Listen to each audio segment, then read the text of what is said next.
Well, it's a very good bright morning from ROWRAH here. Round 3 already. The National Kart Cup comes to Cumbria.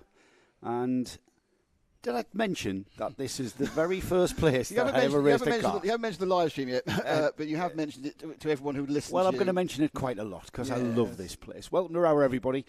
My name's Joe Bradley, alongside me, Nick Damon. Nick, welcome to Cumbria. This has got to be your first visit to ROWRAH. It is my first visit to ROWRAH. I think it's only my second time I've ever come this far up the M6. It's nosebleed territory. It is a beautiful part of the world, and we are already getting on with round 3 because out on track, just being released from the collecting area, is the first of our races. We've got heats this morning, and then after lunch we'll be heading off into the finals. Right now, though, it's senior Rotax out on the track. And just to remind everybody, if you're new to the NKC, it's mixed grids. And what does that mean? Well, every competitor gets 3 heats, and then we go into the finals. And each of those heats, we start one of the heats from the front of the grid, one of the heats from the middle, and one of the heats from the back. That's what we call mixed grids. And it really does mix things up. For instance, current championship leader Lewis Jones is starting 17th on the grid on this senior Rotax grid. Let's have a quick look at the grid, Nick, if you would, because we're going to get straight on with it. On the pole position is Tom Radburn. Dylan Tatum is alongside. The first of the Masters runners, Paul Ozan, who's currently third in the championship. Paul, who I know from back in the 80s and 90s in karting. It's Martin Coe alongside Paul Ozan, Simon Key, Alex Warnaby, Thomas Storer, Pedro Oliveira. They're already round this relatively short ROWRAH circuit. It's about a 50-second lap, just under 50 seconds actually, and we're about to go racing already. And they've been given the go-ahead into the chicane for the first time. It's very uphill. You can't see the apex, and already a kart spearing off to the right there. But the majority of the field, and indeed the leaders, Tom Radburn on the number 22, using all of the track on the exit of McRae's there, the first of the hairpin. And we've got a bit of an M25 hold up there.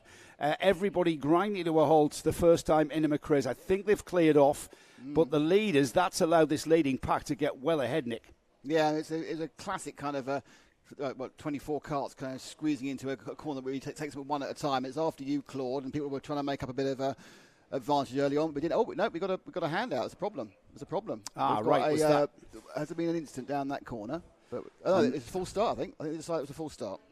Right. Okay. Then that was a bit of a rehearsal. Then that's good for all of us. A bit of a rehearsal, just to give everybody an idea of what's happening.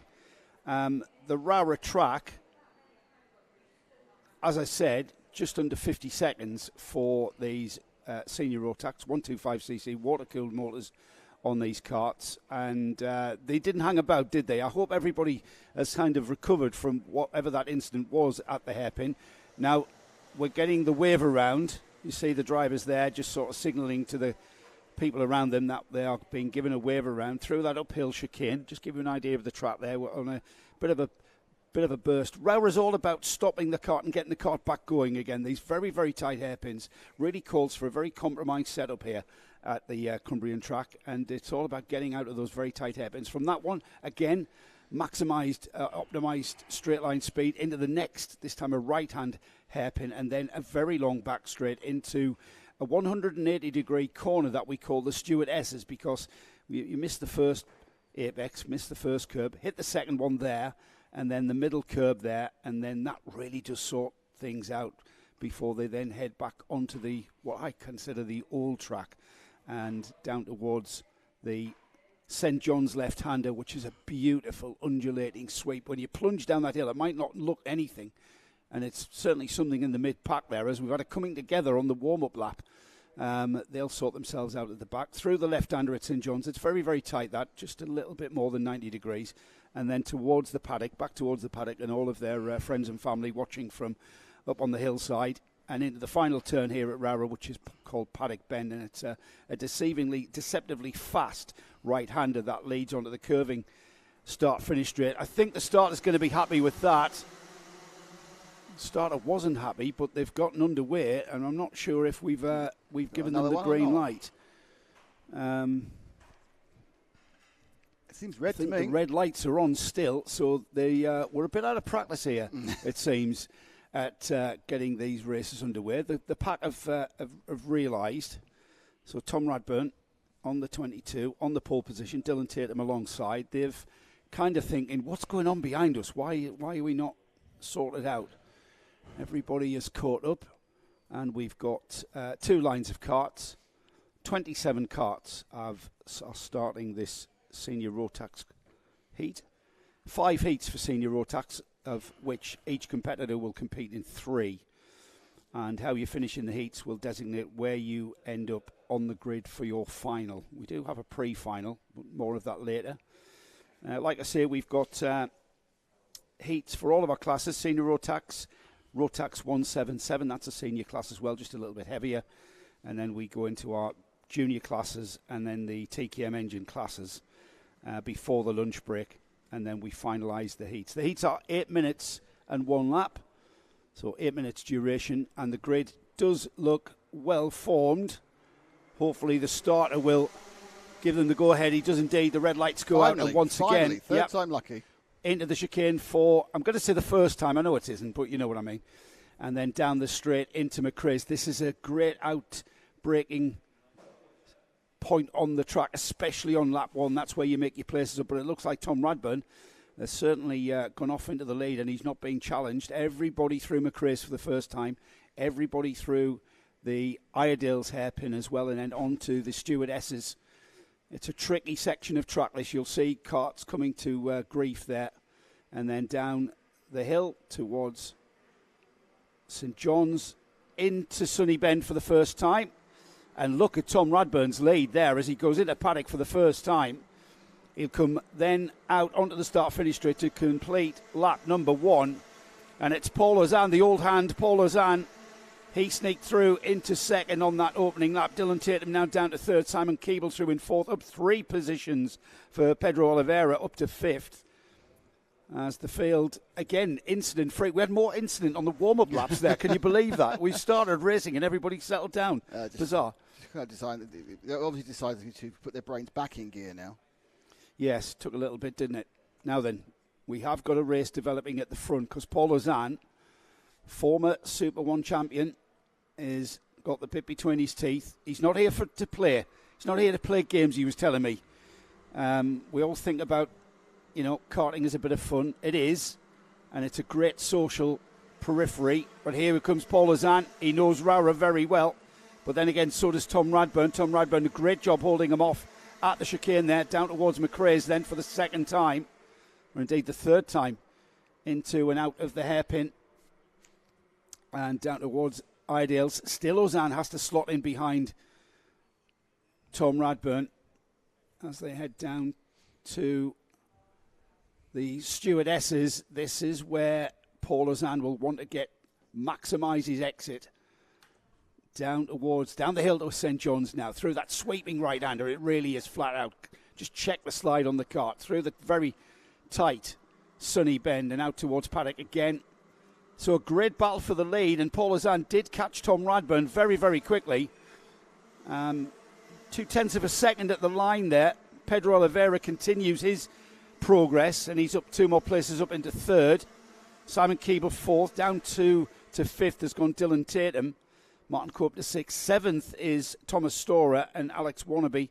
8th. 9th is Scott Lowther. Harry Barker rounds off the top 10. That battle for the lead still ongoing.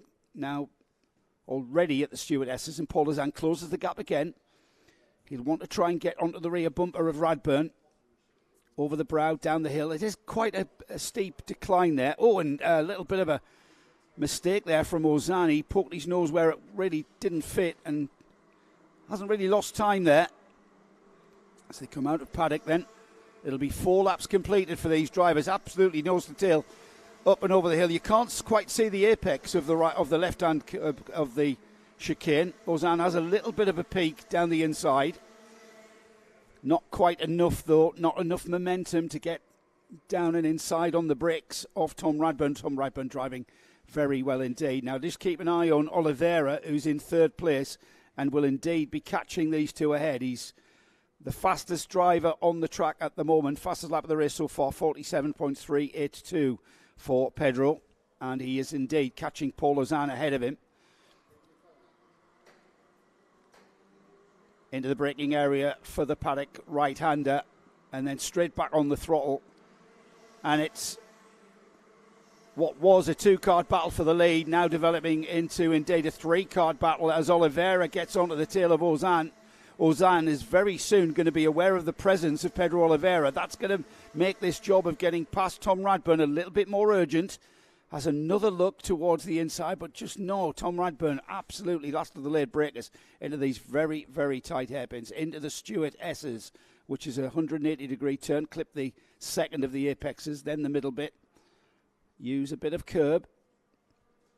Oh, and look at this through St. John's then and into Sunny. It's a very difficult place to pass, is Sunny. Bit of an opportunistic move there from Oliveira. Didn't pay off at Paddock turn though.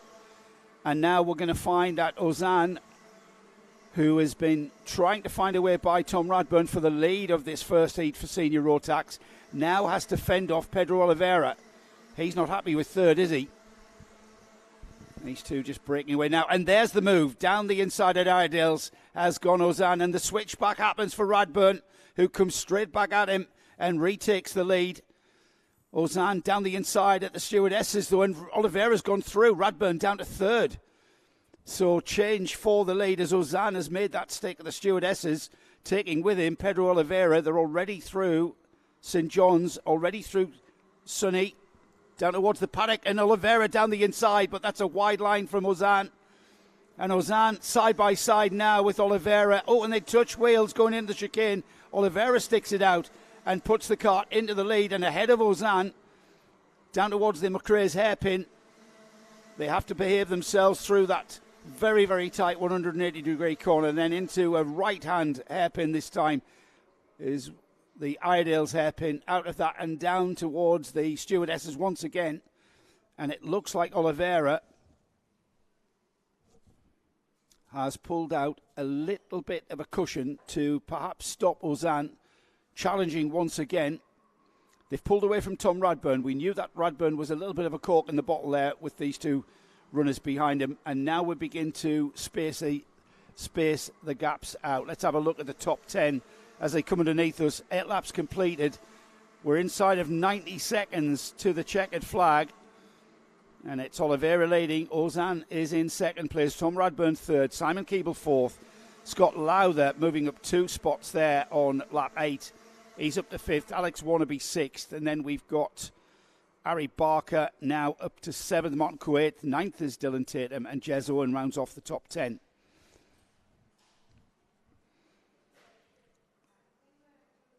So leaders into the final stages of their 9th lap.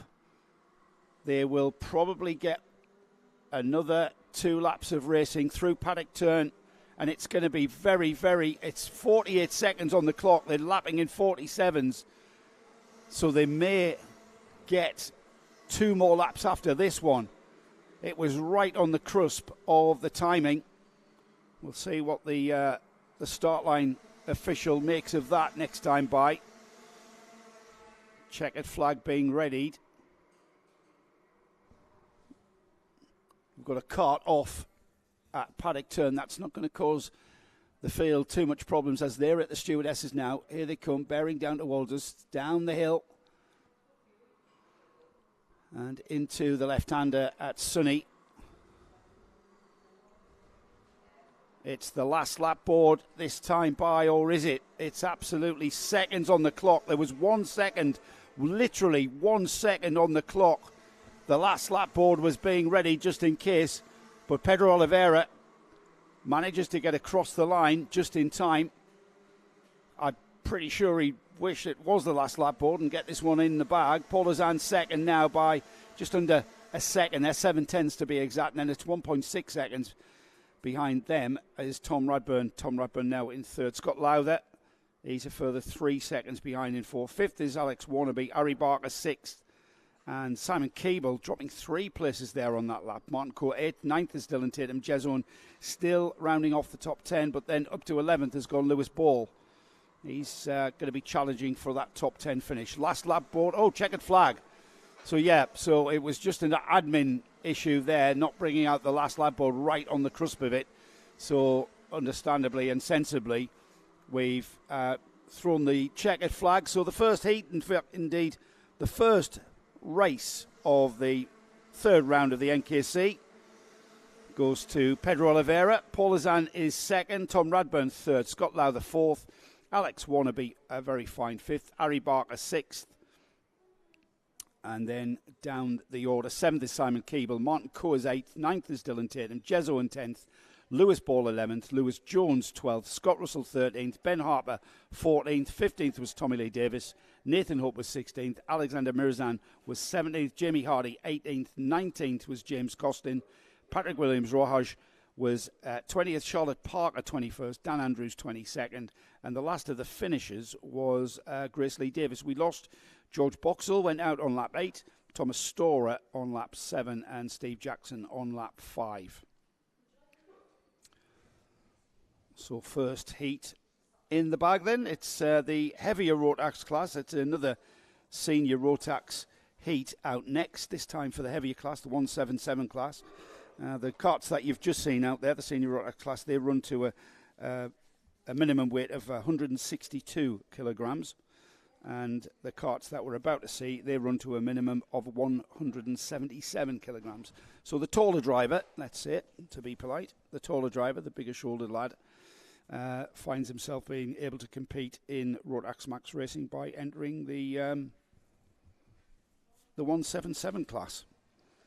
So we've got everybody ready at the collecting area.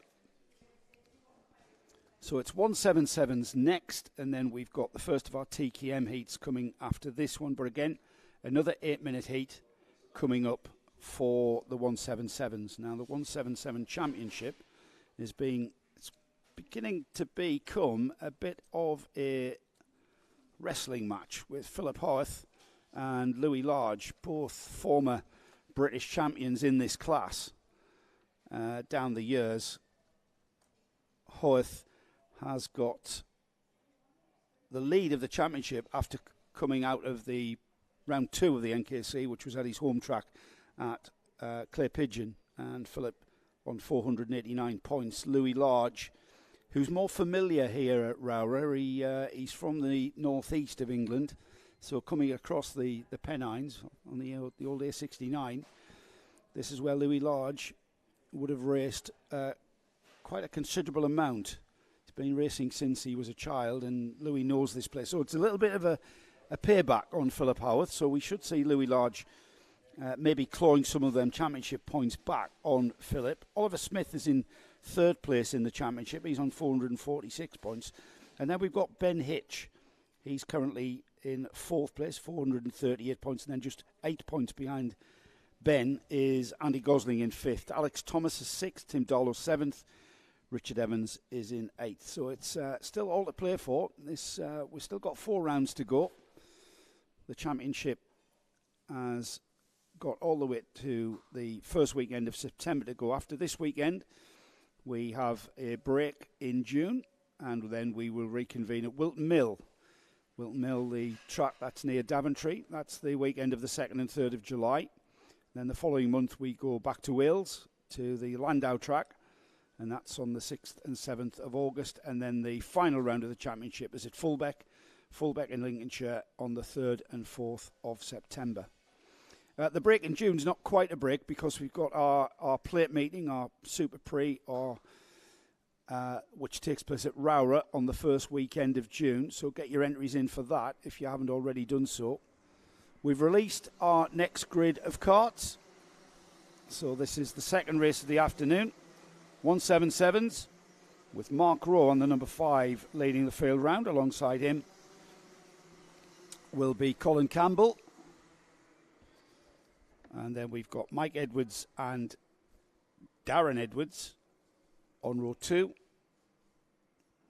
Alistair Cunningham and James Yap are on row 3. Row 4 is Steve Maidment with alongside him Stephen Horner, another local driver familiar with the ROWRAH track here. Stephen, current Warden Law Club champion in this class, so expect Stephen to go well this weekend as well. And then we've got championship leader Philip Howarth.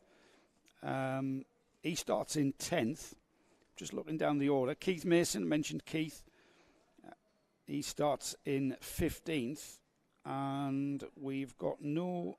So Louis Large isn't on this grid. So Louis Large sitting this one out. Like I say, 5 heats for each of the Rotax classes, of which every competitor will compete in 3 to form the grid for the final. So the grid have come through Paddock Bend, and they get the go-ahead, and we are racing into turn 1. Into a little bit of dust being kicked up there with carts going off, which is pretty much the norm here at ROWRAH. Into McRae's for the first time, and fingers crossed we get through incident-free. Little bit of a concertina effect at the rear of the field, but it's allowed. I believe that might be Mark Rowe that's leading the field round. I'll get a better look at that when they come back into my view, out of the stewardesses and down the hill towards us. So lead is beginning to space out there out of the stewardesses for the first time, and it is indeed the number 5 that leads the field round. It's Mike Edwards in second there, slotting onto the tail of Mark Rowe. So across the line for the first time then. Mark Rowe leads, Mike Edwards second. It's Alistair Cunningham up into third. And then Philip Howarth, look at the progress Philip has made. And another move for Philip into third. And Philip Howarth crossed the line in fourth. He's already in third. So championship leader here. He's come out, and his body language is saying determination through and through. Already chasing after second place Mike Edwards. He made short work of Alistair Cunningham. And out of the stewardesses and down the hill towards St John's through the very fast right-hander into Sonny. Not quite an overtaking spot, is it? Into Paddock. And this is where Howarth will want to only slide a bit wide there coming out of Paddock. So he'll not put himself in a position to maybe challenge Edwards. Mike Edwards in second. Mike knows that he's got Philip Howarth there, and he bumps right onto the leader's rear bumper. Mark Rowe has to make way for Mike Edwards, who's moved into the lead, and Philip Howarth's gone with him at Iredale's. So 2 changes of lead there. First one at the McRae's hairpin, the second one at the Iredale hairpin. And now we've got Mike Edwards, who's just stretched a bit of a lead from Howarth. Here they come back down towards us now through St John's, the left-hander. Howarth now right on the bumper of Mark Rowe as they come through that turn in towards Paddock turn now. That sweeping entry and then straight back on the gas to try and get alongside into chicane. He doesn't. He has to sit back behind him, up and over the brow of the chicane. Very tricky there, picking your apex through there. Use all the curb on the exit. Already into the McRae's hairpin, using all of that track extension there. No track limits issues here at ROWRAH. Through the right-hand hairpin now, and then chasing him down towards the stewardesses. It's a 180-degree entry. You missed the first curb. You clip the second one, and then through the chicane. And out down towards St John's again. Through that left-hand sweep. Just get the cart across to the left for the right-hander, and then pull the cart. Oh, and he's made it. He squeezed it. He used a tin opener to get through there, didn't he? And that's put Mike Edwards on the grass there. And it was Philip Howarth who went down the inside at Sonny. He certainly made that stick. Mike Edwards across the line in second. Gap out to a second there because of that little off-track excursion. Cunningham through in third. Piffner up into fourth. Mark Rose down to fifth. Taylor Adams sixth. Seventh is Colin Campbell. Brendan Smith eighth. Harold Wainwright ninth. And Darren Edwards rounds off the top 10. Keep an eye out for Harry Rowett, the number 82. He's up to 11th and looks like he'll be challenging Darren Edwards very soon. Howarth has pulled out a huge lead. The battle, though, is right there for second place. Mike Edwards, Alistair Cunningham, Joe Piffner now joining in. And I think we've had a change for second as they come across the line. It's almost side by side. It is indeed Joe Piffner on that distinct orange and black overall with the orange helmet into second place. Changes for fourth place there, and 2 carts going very, very wide. That's a battle between Edwards, Rowe and Adams. Not sure how that one panned out. But Philip Howarth off into the lead. We'll keep an eye on Joe Piffner, who's got Alistair Cunningham. right with him. I think he's gone with him. Here they come towards the paddock area of the circuit, then through the left-hander at Sunny. Again, all of that momentum being carried across the exit of the curb. Here they come across the line then. It'll be 6 laps completed. Howarth crosses the line. He's got 2.5 seconds on Piffner. Alistair Cunningham through in third behind Piffner. Then we've got Taylor Adams up to fourth. Mark Rowe fifth. Mike Edwards sixth. Colin Campbell seventh. Harold Wainwright eighth. Ninth is Harry Rowett. And Stephen Horner inside the top 10 now for Stephen.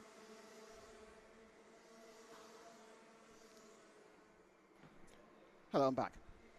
Obviously, no one knew I'd gone. I didn't realise you'd gone, Nick. I know. It's a lovely time on your own, weren't you? Yes, yeah. I know you were dealing with some running around. Personal issues? No, technical issues. Personal issues take way longer. They are personal. Personal issues take way longer. We've got Philip Howarth, who's the championship leader, who's gone off now. He's managed to get through, and away he goes, quite frankly. The battle for second is the one we're watching now. That's beginning to settle down completely, with Piffner pulling out a gap now of half a second on Alistair Cunningham. Taylor Adams, in fact, there's no position changes all the way down the top 8. Up into 9th has gone Stephen Horner. He's the number 66. We'll see if we can get a look at Stephen, because he looks to be the driver on the move at the moment. So who's this? Number 66. Yeah, he's probably just coming. Oh, we've got an off at the first hairpin. McRae's cart off there.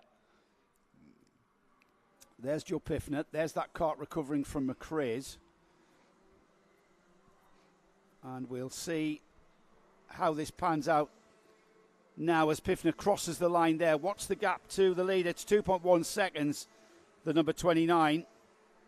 Alistair Cunningham through in third. Taylor Adams fourth. Mark Rowe fifth. Sixth is Mike Edwards. Then we've got Harold Wainwright getting ahead of Colin Campbell. Stephen Horner through in ninth. Do you still want the 66, by the way? No. I'm not sure. Everyone's searching for everything. No, I've got to give it something else. Get a warning board for the number 22, who's down the order somewhat. Dan Millward. He's at the very back there, so maybe that was the warning board was the reason why he's ended up at the back for Dan.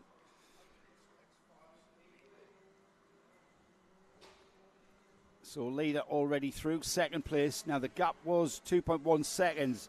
Question is Piffner catching him?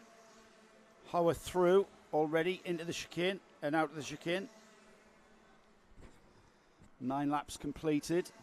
So they're on their penultimate. It's under 2 seconds. Yeah, it'll be last. Is it 9 plus 1? Or it's 8 minutes plus 1. 8 minutes plus 1. Yeah, so they will get the last lap board next time by. And no question, Nick, Piffner is catching Philip Howarth, but it took Piffner a while to come through.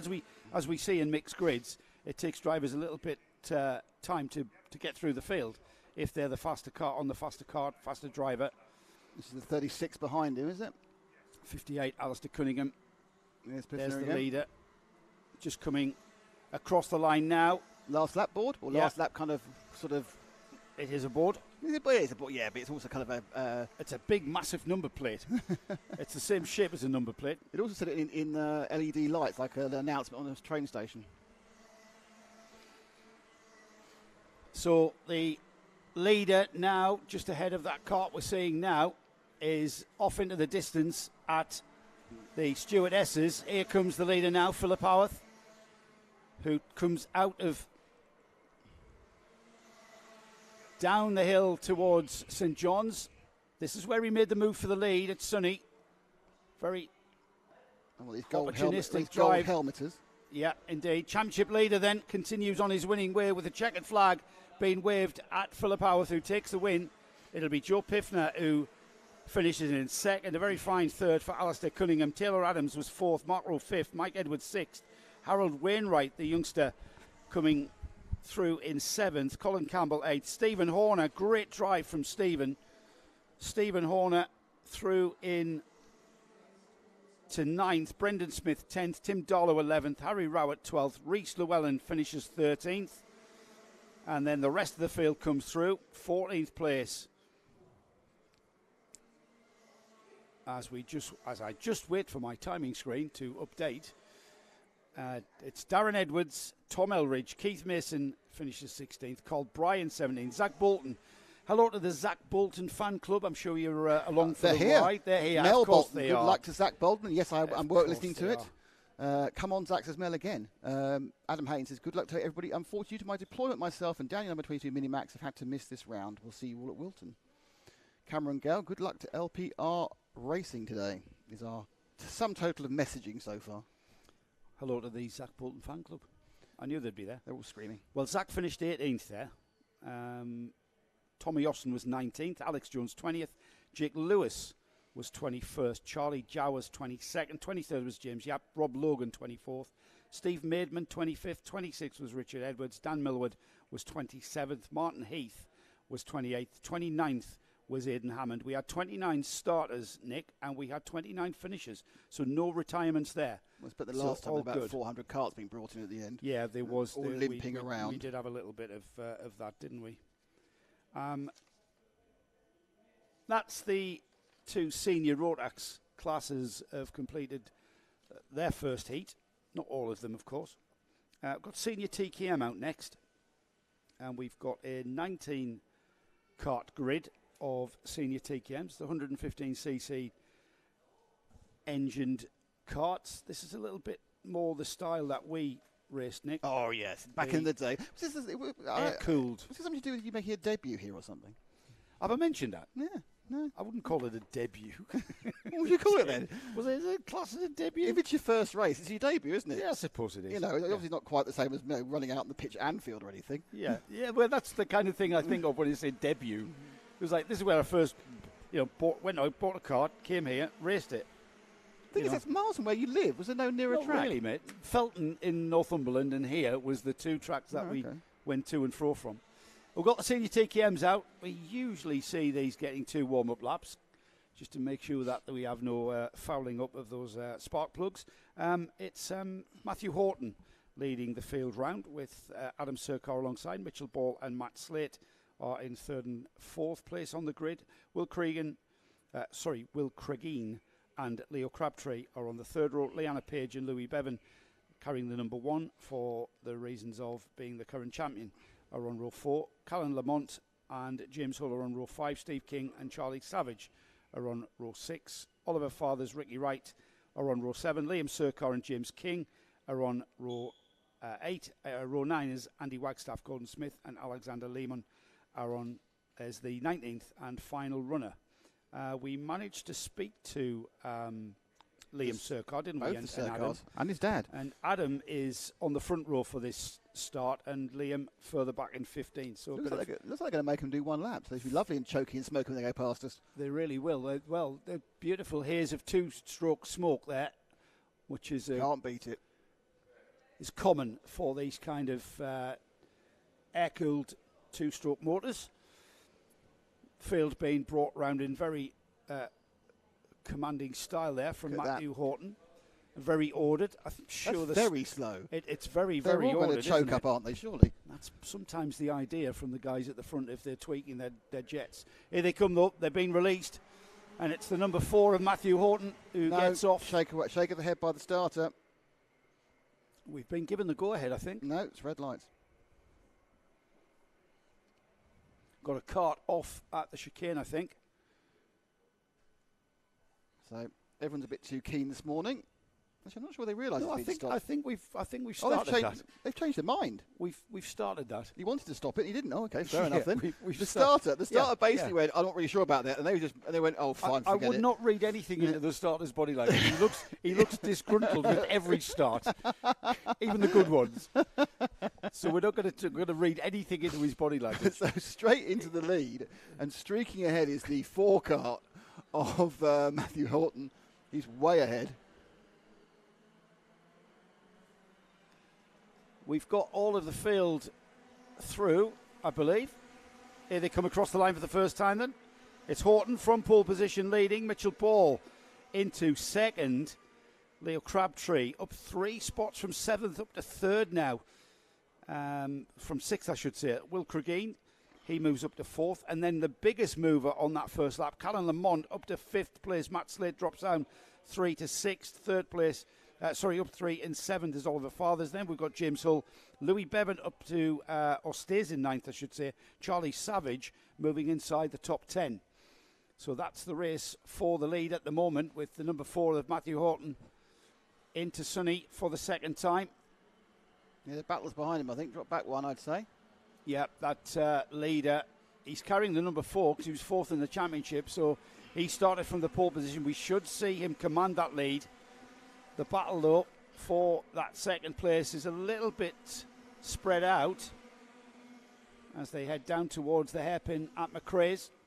It's getting the karts turned. Those solid rear axles, they don't really like turning through 180, so it's about basically getting the kart to turn in using the front end and getting the rear to rotate around. You can see some very well-prepared karts and well-set-up karts to maximise the lap here at ROWRAH. Very sedate start. They all space themselves out very nice, haven't they? Yes, yeah. It all depends on how the mixed grids come out, isn't it? When if everyone's sort of in where they are performance-wise, then you will get a processional race. I'm not saying this is relatively processional with a nice uniform gap between all of the leaders as they cross the line. 3 laps completed then. Still Matthew Horton, he's leading by just under a second. 7/10 to Mitchell Ball. Under a second to Mitchell Ball. 7/10 to Leo Crabtree. And then Will Cregeen settling in there, about a half a second behind. Callum Lamont, 3/10, 4/10 to Oliver Fathers. Half a second to Louis Bevin. James Hull is in 8th. 9th is Charlie Savage. And the top 10 rounded off by Matt Slett. Liam Surcar up to 11th, and Liam was down in 15th. So Liam moving up the order. Where's Adam? Adam Surcar ended up at the back of the field. So Adam had a problem there on lap, also, I should say, the early part of this race, and went from what was second on the grid all the way down to the back of the field. So he's on a bit of a recovery drive. That's the number 44 of Leo Crabtree, who's now got a bit of, how many is that? That's 4 karts behind him, so a 5-kart train there. And Crabtree in 3rd place as we get towards half distance. 4 minutes and 10 seconds on the clock to be precise. There's a challenge, yeah. Louis Bevin there looking to make a place up. I think that was Will Cregeen. That was the one with Bevin coming up the inside. I was looking further back. Oh, you were right. Okay. As they actually went into the. Yeah, that's the 84 has got ahead of Crabtree as well. So two movers in that pack. Yeah, in that succession of black race suits, it's the colourful race suit in the 4th of the 5 karts. They're making the move. Louis Bevin, they come up and over the chicane. Yeah, Louis Bevin up into 6th. And another one now up the inside into McRae's. Oh, that's side by side. That's I'm coming through regardless, wasn't it? Oh, and 2 places lost by by Callum Lamont there. Yeah, Callum Lamont, who came through the field really, really well and got all the way up into the top 5. He's going to find himself down to possibly 7th now, having been kind of, I'm not going to say squeezed out. He found himself on the outside, didn't he, and ended up on the grass a bit. Totally lost traction. Here they come down the hill through St John's. Oh, and this is getting very heated, isn't it? Louis Bevin being challenged massively as they come out of Paddock. The front kart there is actually the kart in 3rd, so we're actually looking at Cregan, Crabtree, Lamont and Bevin. Yeah, it is Lamont down into 7th, as we predicted. That would be where he Bevin looking for another move up the inside of McRae's. He's going to make it stick and pretty much let through there. I don't know whether Crabtree realised that resisting it may result in the loss of an extra position. It's a bit textbook, that, wasn't it? Down the inside of the hairpin, turn in, slot in behind. I think he can probably pick up the next guy, which is Leo Crabtree, the 44 kart. But I think the 84 kart, Will Cregeen, sorry. But I think the top 2 are away. Yeah, their top 2 have been released, as they say. Bevin on the move. 2 minutes and 17 seconds to go, so probably 4 laps. There he runs. Across the line then. 2 minutes on the board, so time ticking by towards the end of this first heat for the senior TKMs. We've got the number 1, Louis Bevin. Too far back for a move at McRae's this time. Retry it on the opposite side for the right-hander. Needs a punch out of that hairpin to give him the optimum entry into this hairpin. That's Iredale's hairpin, the right-hander. And then he just hasn't got. He doesn't seem to be able to sort of stay on the bumper into the braking area. Blimey. And that's a is that a mistake? That or is a different line. I think we need to call the police there. He really snuck up on him, didn't we? He absolutely mugged him there into the Stewart S's. It's a 180-degree entry into this complex, and there he just comes from. It is a wide entry there, though, Nick. Yeah, and if you leave but the door also open, what happened was I think that Cregan went a little bit wide and put his outside left tyre went slightly onto the curbing of the turf, and he did a little bit of correction, which I think put him another 2 or 3 feet, or perhaps a metre wider than he wanted to be. And when you've got someone like Louis Bevin behind carrying that number 1, he's going to be. What are you doing over there? Why are you going all the way over there? Leaving me all this track. If they actually were, if they were in any way related, professionally or personally, I'd say it was team orders. It was such an easy. Yeah, class. it was. Yeah. He did make it look very, very easy. You'll not be happy with that. Will the number 44 of Leo Crabtree, who's dropped down behind Oliver Father. So that little mistake at the stewardesses cost him even more so as they got further around the lap. Into Sonny. So it'll be one more lap before the last lap board is presented to the leader. Into the chicane. Let's have a look at our leaders, first and second. So it's Matthew Horton, who's led from lights to, in a couple of laps, will be flag. He's on the number 4. Mitchell Ball is second. Louis Bevin third now. Will Cregeen fourth. Oliver Fathers is in 5th. Callum Lamont making more progress and getting ahead of Leo Crabtree up to 6th. Crabtree now down to 7th. Charlie Savage 8th. 9th is James Hull. And that top 10 being rounded off by Matt Slate, with Leanna Page just outside the top 10 in 11th on the number 33.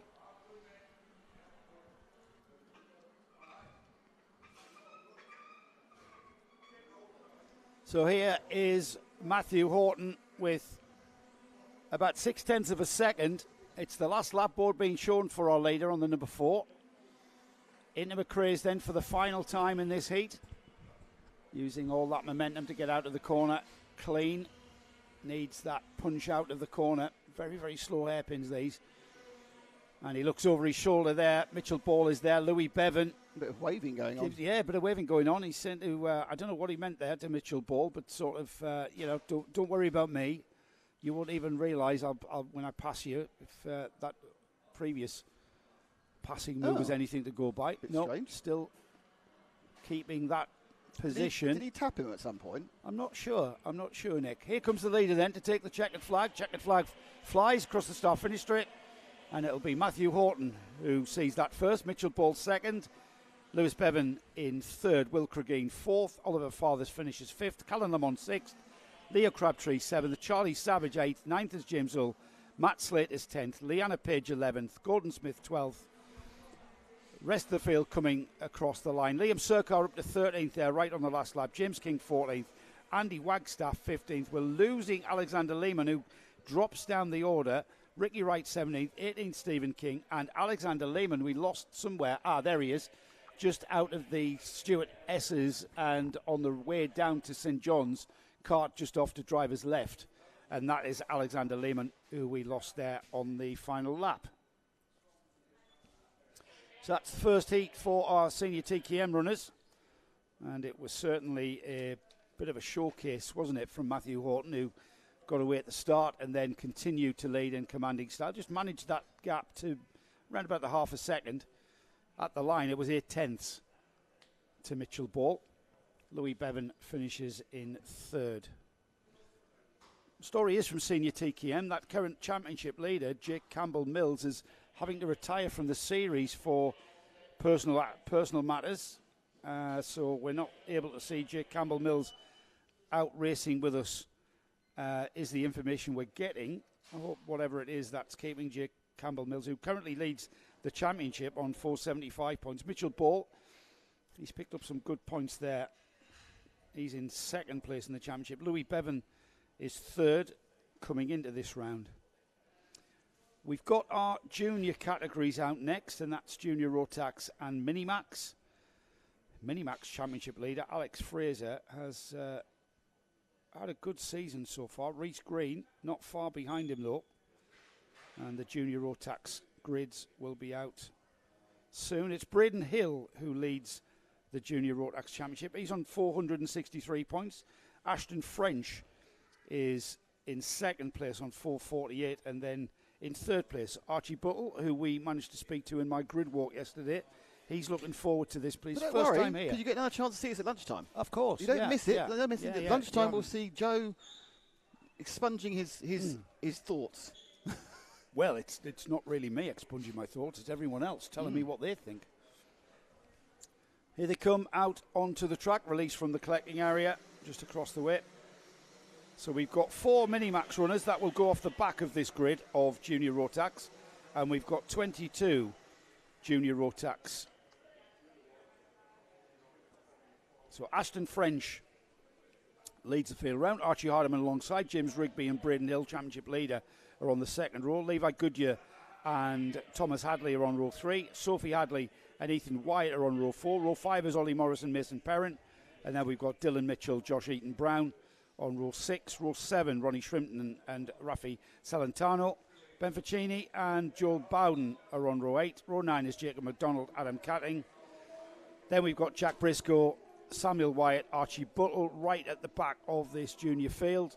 And then Minimax, Reece Green, Alex Fraser, Louis Reese and Charlie Gillam starting their own little race, the 4 of them off the back of this junior field. We'll try and keep an eye on the Minimax battle as well. And once again, Nick, we're seeing the grid being brought round in very, very orderly fashion here. Great job by the drivers so far. Well, they're good at gridding up, but then they get the start wrong. I'm going to watch the world's most depressed start line man and see what he thinks about this right down now here. He's given them the go. Oh, he's happy with that one. Or is he? No, he's waiting for the second set to come through. All right, of course. The other the other people at the back. Honestly, you can never tell whether this is a full start going from the body language of our starter. He seemed okay with it, but it looks like... Did he? He looked all right, yeah. I'm not sure he did, you know. So in the lead is the 53. That is Ashton French, and not Archie Hamilton second. I think it's... I'm trying to work out this. I couldn't quite read the number of the guy in second. But You'll see them now, Nick, as they come down. Here they come through St John's. It's the number 53 leading from 35. The number 35. So it's a good start from Braden Hill. It's made up 2 places on that first couple of corners. They come round Paddock Bend for the first time. Braden Hill's not going to stay there long, is he? Squirt the power on into the chicane. Much more uphill than it looks on the camera. And they come into McRae's, and Braden said, well, realistically, I didn't want to be in 4th place. I didn't want to be 3rd. I didn't want to be 2nd. I wanted to be 1st. And as you say, that one also comes to the textbook of overtaking. And if I'm really honest, I don't think Ashton French was that concerned about letting him through. Well, Ashton French, that's the championship battle right there. It's Braden Hill leading the championship, and Braden Hill now leads this heat. Ashton Hill is actually second in the championship. I'm surprised he let him through so easily then. Yeah, yeah. See how sideways he got there coming out. Lost a bit of drive there. It's because he hit the curb. Oh, and Braden's up. It's like, they're pushing, aren't they? They're both pushing. They're waiting for a bit of temperature to come into the tyres. And suddenly, now Ashton's got a chance to get back again. Now, I thought Braden would disappear in distance. No, I did until I realised, who we've actually got here. Now, it's going to be, is it going to be bite a bit? Is it going to be another move up the inside? Is there enough slipstream? Can he outbrake? Braden's looking quite, no, he's even trying. So is it a case now where he's going to sit in his wake for a while and then decide to make the move? A bit of a wave there again. We've seen a lot of waving at this event. I'm not sure what that meant. Did he possibly he may have got a little tap again. Yeah. Was he saying "come by me"? I don't think. No, he was going slow down. He's saying, "You hit me, you cad, you bounder." I tell you what, Nick. I think there's a 3-car battle for third, 4th, and 5th. 4th and 5th certainly is very much on, isn't it? I think they're actually catching the 2 leaders. Yeah. So this is 4th and 5th, which last time round was Ethan White and Mason Perrin. Hopefully they've swapped round since then. Yeah. Far camera gives you an idea of the actual gaps. There you go, 1, 2, 3, 4, 5, very much in one frame. 4th and 5th the closest, and it does look like Mason Perrin with the red cart looking to make a move, perhaps on Ethan up the inside. Oh, Ethan looking over his back. Oh, where are you? Left, are you right? No, I'm not there. And no, so they've managed to hold back. But the loss of momentum there from James Rigby in 3rd, wasn't there? He lost a huge amount of momentum coming at McRae's. Now we've got 2 sets. You've got the first 2. And then 3, 4, and 5 battling away. In fact, 3, 4, and 5 is closer at the moment because it looks like Braden's managed to put in a decent lap, put half a second now, I'd say. And up the inside there, squeezing through goes Perrin on Wyatt. Yeah. That was a good move. Great move there into the Stewart. It really is a decision if you're leading going into that complex, then do you take the optimum line? If you take the optimum line, it leaves that inside line massively wide open, and that's what we've seen so far in the first 3 heats. We've seen examples of overtakes at the Stewart. Oh, well, a mistake by Rigby. Yeah, mistake by Rigby. He's just gone straight off at the chicane. What happened there? But he just drifted off. He did look a bit kind of tentative in a couple of previous corners. Here he comes. It's the yellow cart here into the chicane. He turns in well, gets a little bit awry on the curb, and it was purely hitting the curb on the right-hand side. And he wasn't tapped from behind, so he didn't get anything from behind from Perrin, so it was just a mistake. I think he might have hit the cushioned barrier on the exit there. Unfortunately, he's right in our blind spot to our left, so I can't see if he's got going again. Yeah, he did get going. Yeah, he's got going. I think he clipped the barrier and continued. So this is now the battle for third and fourth, with Perrin ahead of Wyatt and gapping it slightly as they go right round the top of the circuit now. You can see just ahead of them, it is Brain Hill leading by just under half a second. And this gap is pretty close. Well, the gap's coming down, actually. It was 1.9. It's now 1.5. Now it's just... sorry, that was my timing screen, not updated. It took a while. It's all a bit slow. 1.6. We're in a quarry, 1.6 on my screen. 2.1 on yours. It's going well, isn't it? Yeah, it's going very well. Technicals are working well. Mini-Max, by the way. Reese Green's leading Mini-Max by about 2 seconds from Louis Reese, who's got about 7 seconds from Alex Fraser. So the Mini-Max battle at the back of this junior Rotax grid is really, really spaced out. But they'll continue enjoying their drive around ROWRAH. So it's got a bit close at the front again. Ashton French gained about a tenth, perhaps 10th and a half that last time round. So he's the orange helmet. They're both orange helmets. In fact, I'm trying to work out, whilst the carts obviously are different, I'm trying to work out a differentiating thing. It's easy to say. Well, one's for 53 and one's 35. But they all have elements of similarity. Head down in the 30 of Mason Perrin. He is trying to close that gap down. Come through the Stewart S's. Just at that point, I was trying to remember which part of track it was. Joe had taken the track map away. I'm sorry, Nick. I was just checking on the track distance here. 1,030 metres, so just over a kilometre in length. It's not the longest track. 0.62 of a mile, then. Yeah, 0.6. Well, to be exact, yes. Probably. Yes. It is a long lap here. Anything, we're looking for laps around about the 50 seconds mark, aren't we? Yeah. And for karting. The mover is Mason Perrin in third because he has absolutely got on the back of Ashton French, who lost a few tenths again. Well, for this time on Braden Hill, that's been seesaw. They've been on a kind of elastic band the last couple of laps. But absolutely now the man on the move. Mason Perrin with the white helmet, menacing Ashton with the orange helmet. And they come up the back straight. Don't forget, everybody, that the NKC, the popularity, I think, has been got from the fact that it's 2 sets of tyres per season. So basically 4 front tyres, 4 rear tyres. They're completely different. And you can basically use any of those 8 tyres in whichever way you want across the whole of the 6 races. And we will see, as we're already, at the end of today, we'll be at half distance in the championship.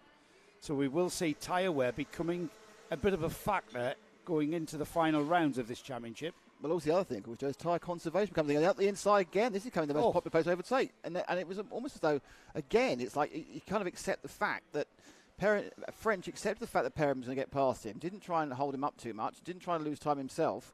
And whether he thinks there was an advantage in following rather than leading and getting back later, I'm not sure.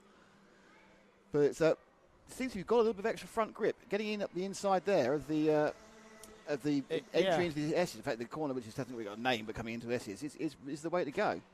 Yeah, I'm pretty sure the optimum line is that wide line and then firing and straight lining the chicane. That is the Stewart S's. But certainly in a race situation, you can make that move, and it seems to be quite an easy overtake. Here they come down towards the section of track which we're talking about now, the leader, Braden Hill. He takes the middle line, doesn't he? Takes the middle line, then sort of tightens up towards the curbs to clip the apex going into the chicane. Mason Perrin right on his tail, 6/10 across the line. It's a lot closer than that, though, as they head down towards Paddock turn, the right-hander now. They'll come through here. You'll see the grid markings in a moment. Last lap. And across the line for the last lap board to be shown. And Mason Perrin, 94 thousandths of a second, the gap there. And Mason Perrin looks over his shoulder. Nobody's there. Ashton French has dropped off now. Just over a second. I say dropped off. I mean that relatively, of course. Oh, and look at that. Bryn Hill having to drive defensively into Iredale's hairpin. And here they come. It's going to be a sprint race, isn't it? Drag race towards the stewardesses. Here they come now. Bryn Hill uses the inside line there and defends well through the chicane at the stewardesses. And out of that now down towards St John's, the sweeping right-hander. Really undulating part of the track there. You really feel the drop off in altitude there as you come over that in a kart. Final turn then. And across the line, it's going to be a very close finish. Really close. In fact, it's side by side. I don't know. That was so close. It's where your transponder was. It's Bryn Hill. 12 thousandths of a second at the end. Wow. Mason Perrin just had more grip, I thought, the front at the end. Yeah, here we go. Look at this. And they both optimised their line, didn't they? Look at that Great on the defence brakes. by Braden in the last lap, I thought. Oh, look at that. Braden takes the inside line. Sorry, the outside line. Mason Perrin on the inside. 12 hundredths of a second. And there's Ashton French just sneaking in. He said, I'll come with you if you're going to get past. We've been talking a lot about the track. Should we have a look at the track, Joe? That would be nice. It involves me pressing several buttons at once, so that could be a while. All right, let's have a look at the track. We had James Wood, or we very kindly were given access to James Wood on board. He's in the number 12 in the senior Rotax class. He's running with FP Motorsport. He will go then across the line into the chicane. It's up road. You can't see the apex on the left hand. He's all the way on the exit. Down towards the third place. Heavy on the brakes there. He's all of that momentum. It's a high road. Look at very tight on this time of one. And then this very long back straight. This is where we're going to see people overtake. This is where we see people really to the inside line. James stays wide. That's the optimal line when he is himself. Direction. Now down there, that's a real good down there. Massively fast racing job. Very tight city there. Really over track again. And then the final turn here. It's the second quick and already you're finally across the line. That's a lap of ROWRAH, 1,030 metres of beautiful Cumbrian countryside, and thanks to James Wood there for that. Local lad James Wood, he's from Workington, and this is of course his home track. He's been racing for, I think he said 20 years, and in my paddock walk, which you'll see in the lunch break, Nick, I spoke to him and Andy Powell, who is the P of FP Motorsport, who are running himself. It's Andy Powell and James Wood, and we chat to them. So is James like just spending the rest of the time at the multiple karaoke bars in Workington? I need to talk to him about that. Yeah. Why have all the karaoke bars closed? We were staying in Workington last night, and to say it's shut is an understatement. We ended up having to eat at a hotel. It was way too classy for us. Because the only restaurant that was full. It was. And everything else was shut, including a selection of karaoke bars. They probably had a huge choice of karaoke bars at one point. They did seem to have a lot of karaoke bars. Well, you know, everyone needs a hobby. Right, we're on to race 5 now, which is back to the senior Rotax Senior classes. Rotax, yep. Yeah. Just going to scratch that out, Nick, so we stay right. So we've got another 28 car field. And James Wood, our onboard camera there, who just took us round ROWRAH, he's starting in 28. That was lucky, wasn't it? I Yes. thought, oh, I'll play that out now because I haven't played it yet. Very proud of the graphics. Why did you spoil that? That was a lovely synergy there. I know. James Wood out in the next heat. I know, like I knew what I was doing. Yes. But I didn't. Yes, you've spoiled the magic now. Well, I think everyone knows the magic is a completely, I should say, completely random. Complete fabrication. Look at my random magic. Oh, Scott's got a chair. He's got a little chair. Where's he got that from? He's like a full Fernando Alonso. Yes, we introduced ourselves. I did. Hello, Joe Bradley. My name's Nick Damon. To my left, who I keep waving at, and Paul going, "What are you waving about? What's happening?" As I try to hand signal things that want to happen, and Paul's going, "What?" Because Paul's used to work with professionals.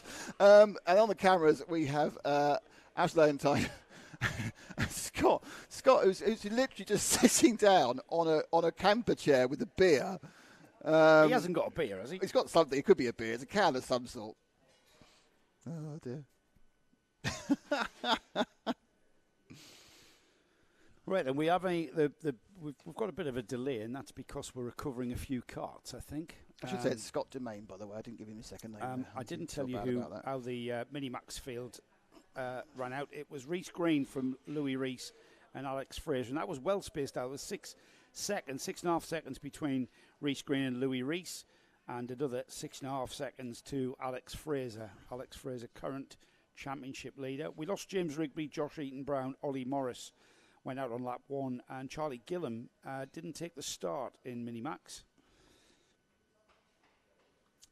So just to give you a bit of a rundown, Bryn Hill takes the first heat for Junior Rotax, Mason Perrin second, Ashton French third, Ethan Wyatt fourth, Ronnie Shrimpton fifth, Archie Buttle sixth, seventh was Sam Wyatt, Levi Goodyear was eighth, Ben Ficini ninth, Dylan Mitchell 10th, 11th was Sophie Hadley, 12th was Adam Catling, Joel Bowden was 13th, Rafi Celentano was 14th, Thomas Hadley was 15th, Archie Hardiman 16th, 17th was Oscar Shrimpton, Jack Briscoe 18th, and 19th and last of the finishers was Jacob McDonald.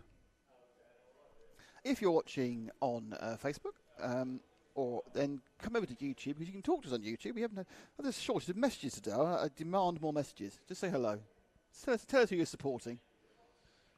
Yeah, of course. We've got the Zach Bolton fan club has become a thing, hasn't it? Yes, really? but they're obviously waiting for him to go out again. Well, yes, of course. They'll gone and put the kettle on and started the Sunday lunch, probably. Absolutely. They'll probably be steeping the Brussels. Can you have Brussels sprouts? You can have Brussels sprouts. It's legal. It's not against the law to have Brussels sprouts. Yeah, I know there's a lot. I don't know if you steep them. I must admit. I'm not a massive. I think you can put my cookery knowledge on the inside of a very, very, very small notebook. The NKC cookery class. And today, avoiding food poisoning could be a thing. So we have got the carts back out on track then, and this time it's the second Senior Max heat. Not necessarily the same drivers though. We've got five Senior Rotax heats, of which each competitor will compete in 3. We've got Patrick Williams-Rohage on the pole position with alongside him Lewis Jones. Harry Barker is third with Jezzo on alongside. Jodie Fox and Grizzly Davies are on row 3. Row 4 is Callum Davis and James Costin. Got Paul Moran and hello Helen. Helen will be watching and cooking dinner or sneaking off to the pub as she always does. Saying she's cooking dinner. Yeah. Making out the chickens all her own work. Yeah. Ben Blowers is alongside Paul on the Red Lion. Jill Lewis and Alexander Murazan is on row 6. Dan Andrews and Paul Lazan out for his second heat are on row 7. Row 8 is Luke Evans and Scott Lowther. Miles Barthorpe and Alex Warnaby are next. Then we've got Sam Elliott, Scott Russell, Jamie Hardy, Nathan Hope. And then moving down the order, Rob Statham, Scott Smith, Tyler Fossey, who we spoke to yesterday, who's got broken ribs and quite frankly a broken thumb, who's out there starting 25th. Nothing to lose fun. Really. Well, apart from some other part of his body. You'll hear the story in the lunch break. Will I hear him screaming as he goes round now above the engines? Ah! Yeah. Because ribs is a nasty injury. Ribs are better. It's his thumb now. Is it? Oh, okay, right. That's kind of peeled into insignificance. Watching my favourite starter in the whole world. He's given them the go-ahead, and they're into the chicane. That one. And it looks like the 94. Oh, and there's carnage at the rear of the field, back of the chicane. Unbelievably, everybody has restarted. The 11 has stalled. And we've also lost. No, the only one we've definitely lost is the 11. Is that number 17? Which is Nathan Hope. It is number 11, is it? Yeah, I think it's 11. I don't think we've got a 17. No, I've decided it's not him. We haven't got an 11. We've got a 17. Yes, we've got 11, Nathan Hope. Oh, there he is. Yeah, Nathan Hope. We'll see who that is. They're already out of the Stewart chicane. It's like Waldorf and Statler arguing about it. We have got, but no, we haven't. Yes, we have. No, we haven't. Yes, we have. Into Sunny for the first time. Battle for the lead right there. And there's a challenge coming, is there? No, they settle down into Paddock, but across the line for the first time. Who's it going to be that leads across the line? It is the 94, Patrick Williams-Rohage, Lewis Jones second, Harry Barker third, Jezzo in fourth, Callum Davies, Paul Moran, Jill Lewis, Ben Flowers, Jodie Fox and Dan Andrews lead the field round. Lead change as in Lewis Jones, they got up the inside of Patrick Williams-Rohage. In fairness, he looked really, really quick. He powered off the chicane. Set him up, and then absolutely Patrick Williams-Rohage is losing momentum. He's about to be taken by Harry Barker unless he's careful. Yeah, we've lost 2 carts, Grace, Lee Davis and Nathan Hope going out on that first lap. So the battle is for second at the moment. And it is a rearguard action by Patrick Williams-Raj as he tries to hold back the irresistible force of the 6th cart of Harry Baker. It's great news for the leader, who's Lewis Jones. He's getting away. Cork in the bottle, Patrick here. And looking at look at the inside, to back off there, wasn't going to get the run through the chicane again. It was here where things began to go wrong. Patrick last lap didn't get the drive, and Lewis did. And now looking for the outside line. Barker now switches back onto the inside for McRae's, but no. Oh, and it's a bit of a cork in the bottle, isn't he? Patrick Williams-Raj. He's got Barker moving alongside, but he's got the outside line. He goes round the outside. He had the momentum. Oh, and he's lost the inside as well. Yeah, Callum Davies moving through as well. So we've got amazing. You lose 2 positions in like 3 corners. Yeah. I get the impression that his particular car doesn't have as good low-down drive as some of the others. It's not coming off the corners. Look at the punch out of this corner, and that's because of the optimised line by Callum Davies on the Lando Norris car. Engine as well. Yeah, the engine punched out, didn't it? The number 85 or the 95 of Callum Davies there. He's on the Lando Norris chassis, new for this season. Into the chicane then. So Barker into second, but that battle for second now settling down, hasn't it? The leader's gone. Lewis Jones is out in front by just under 2 seconds.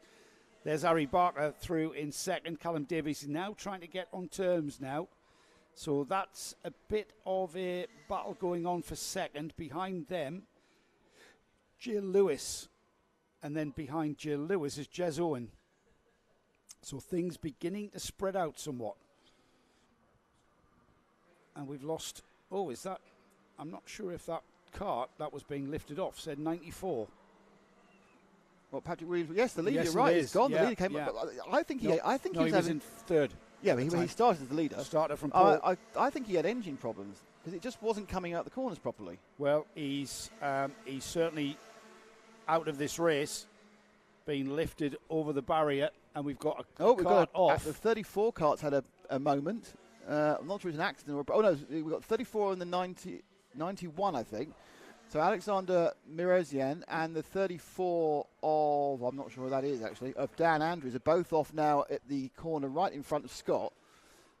There's a little bit of a conversation going on there. Patrick Williams-Raj and the number 34 of Dan Andrews. Dangerous position for that cart right on the apex of the corner. Yeah, right on the apex. He could have helped the officials lift the cart up. I'm not sure why they can't lift the cart up and out behind the barrier. So as that incident is cleared away, and the problem is we've got such a strung out field. The apex, and the fields are all over the place. Yeah, we've got such a strung out field. It's very hard. There now's when we lift the cart up and over the barrier. Now, was that an accident? It doesn't look damaged. Chain's off. Chain's off. He's had a... I think that's a bent axle. So it may well be coming together with the other car, yeah. with 91. Yeah, so the number 34, Dan Andrews, out of the race now. So back to the action. Jones winning, and their second, third and fourth are right together now. About to go round the top of the circuit at Paddock Bend.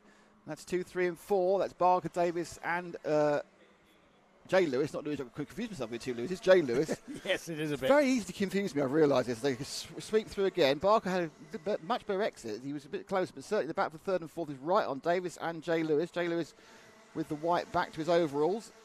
Just to give an update on local boy James Wood, he did start at the back of the grid. He's just overtaken Paul Lozanne, which is no easy feat.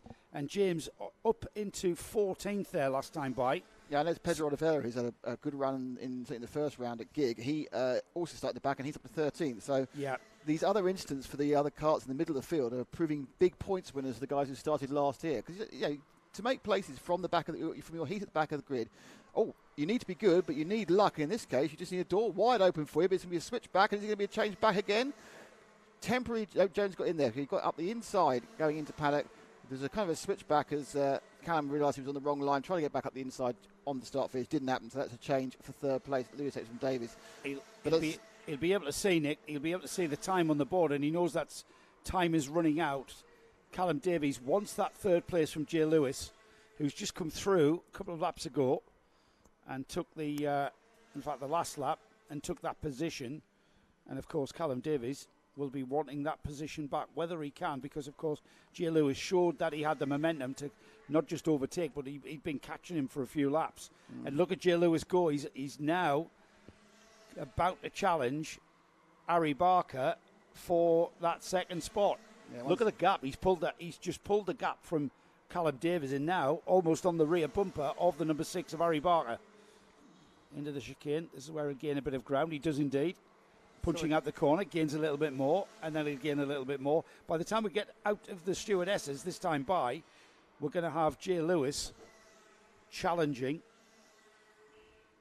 Just seeing where Jay Lewis, he's not in the top 5 in the championship. Wide line there, trying to carry some speed up the short straight in the back. But Barker, now we did see some very good defence in the last race, but most of the time getting past has been a case of a irresistible force, isn't it? And people just managed to get their way through. Seems there are a couple of reasonable overtaking points on this track up here at ROWRAH.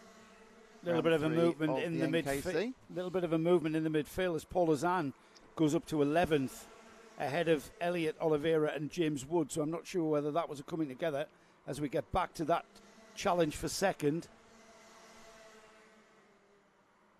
And there we are, Barker there defending. The inside, will it work? Get the drive.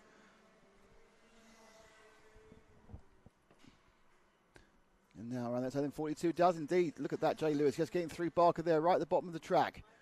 Accelerating through now. So there'll be one more. They might get one in a bit. I'm not quite sure when the line's going to be crossed by our leader, who's a little bit of way ahead. 6 seconds. So I think, they're going to get 2 more laps, I think. I don't think it's the last lap board yet. Oh, there's a warning for the 124. So that's a warning for Miles Barnthorpe for poor driving. But as it is, Lewis Jones, Jay Lewis, and Harry Barker. And then behind them, Callum Davis now joined them. So this is the 2nd, 3rd and 4th.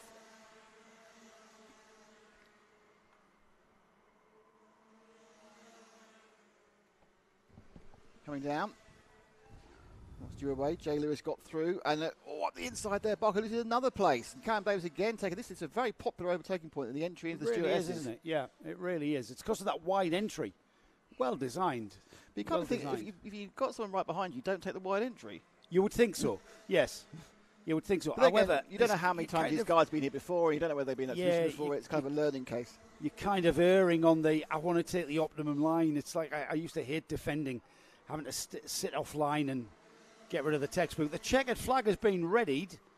Last lap board still being shown to the remainder of the field. The field really strung out around this track now, and that's because of that incident at the chicane.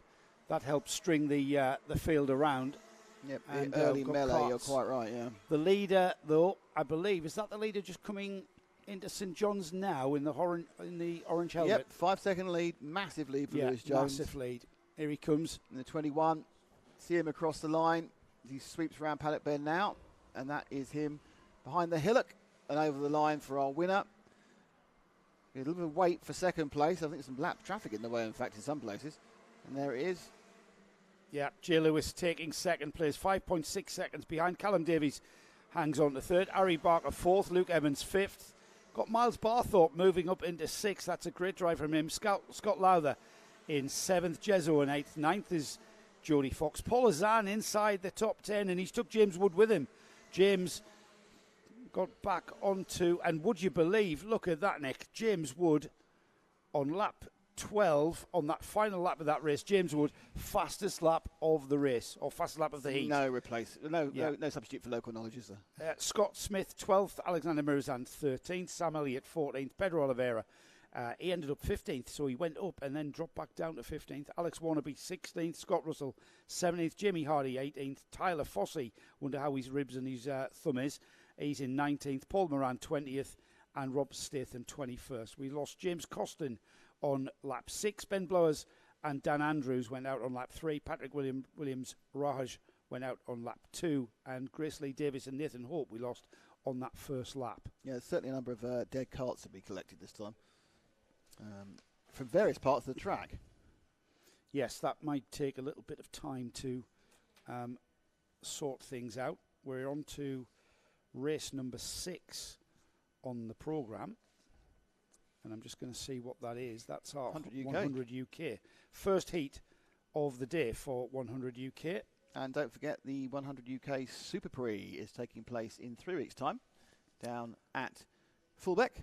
I know entries are open. First weekend of June, that, isn't it? Yeah, first weekend of June. And it's a great weekend because it's the weekend of it's a super long weekend of the Jubilee, so you'll be completely bored of your family by Thursday and Friday. So the two bank holidays. So get down to the Super Pre. There are classes for everything, really, isn't there? There are senior and junior Rotaxes, as well as a number of the older classes as well. Formula A, I believe, is going to be taking part. Yeah, we've got I think we've got a historic kart display. Yep. Or exhibition and track exhibition, I mean. Yep. Which is when you're as old as we are, Nick. It's not historic. It's just our memories. Yeah. So we'll be there. We'll be live on the Sunday. There is, I think, racing and practice. It's a 2-day meeting. Obviously, there's racing and practice. And I believe you can practice. You can practice on the Friday. There is, time practice and everything else on the Saturday, and then we'll be broadcasting on the Sunday from sunny Fulbeck. And like you say, Nick, if you can't make it down to across to Fulbeck or down from Fulbeck or up to Fulbeck, you can shelter from the rain, because invariably it will rain. It's a bank holiday weekend. Oh, good point. So yeah, it will rain, and shelter from the rain and watch the live stream from there. So we look forward to that. And I did mention earlier that this is round 3 of a 6-round championship. We've got another 3 rounds coming. Wilton Mill, Landau, and rounding off at Fulbeck. So 2 visits to Fulbeck, one for the Super Pre-meeting, another for a championship round.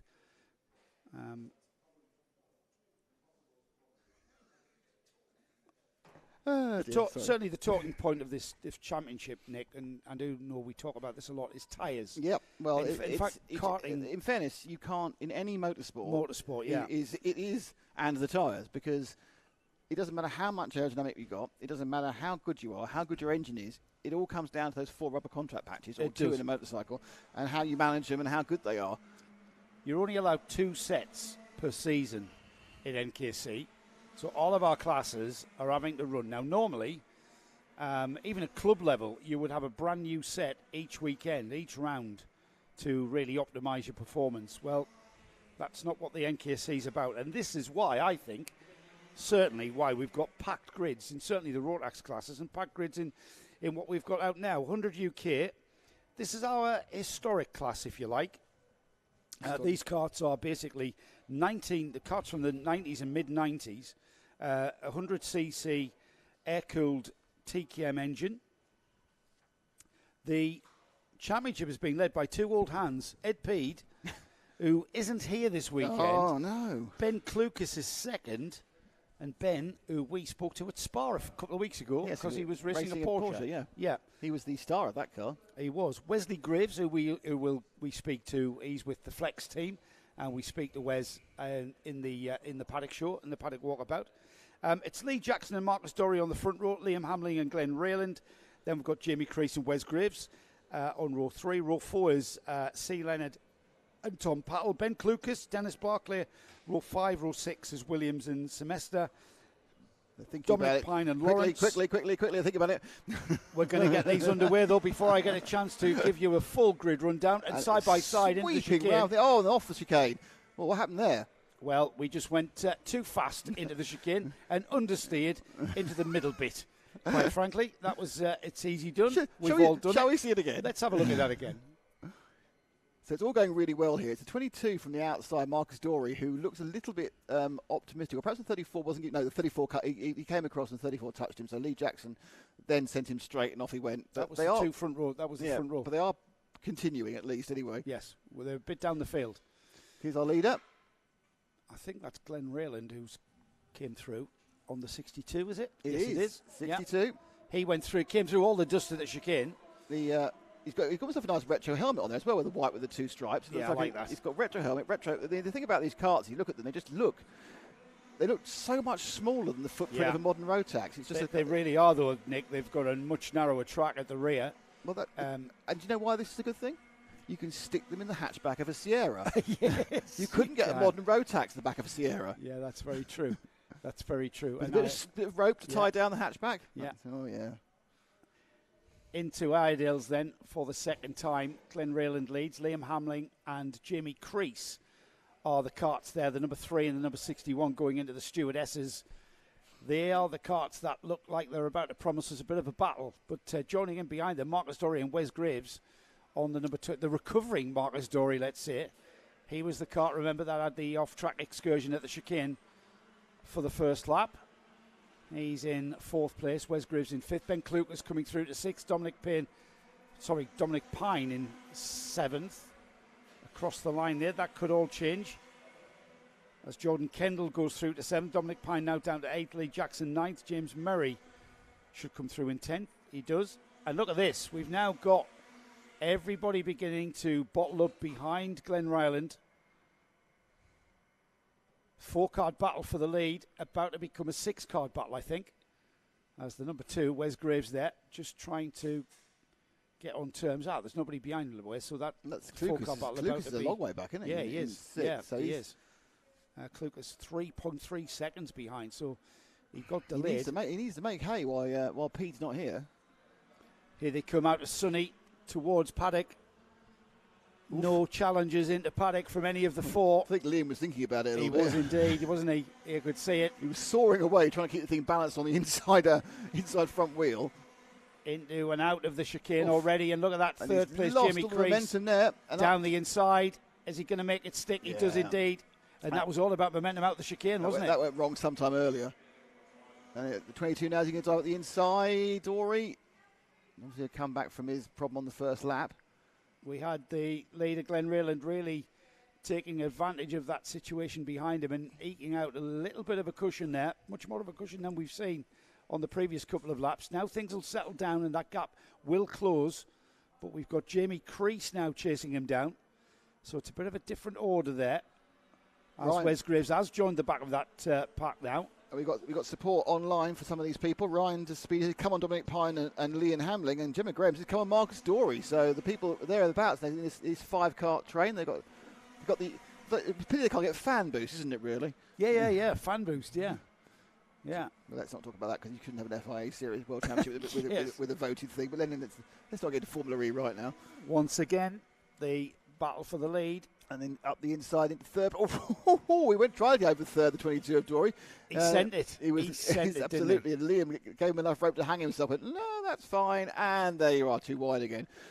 Keep an eye on the number 2. Sure. Marcus so far has had quite an interesting race. He's in a big hurry to get to the front. And he's had a couple of incidents. Well, he'll be kicking himself after that first lap chicane. Be kicking himself, he will. Wes Graves, 3rd in the championship coming into this round.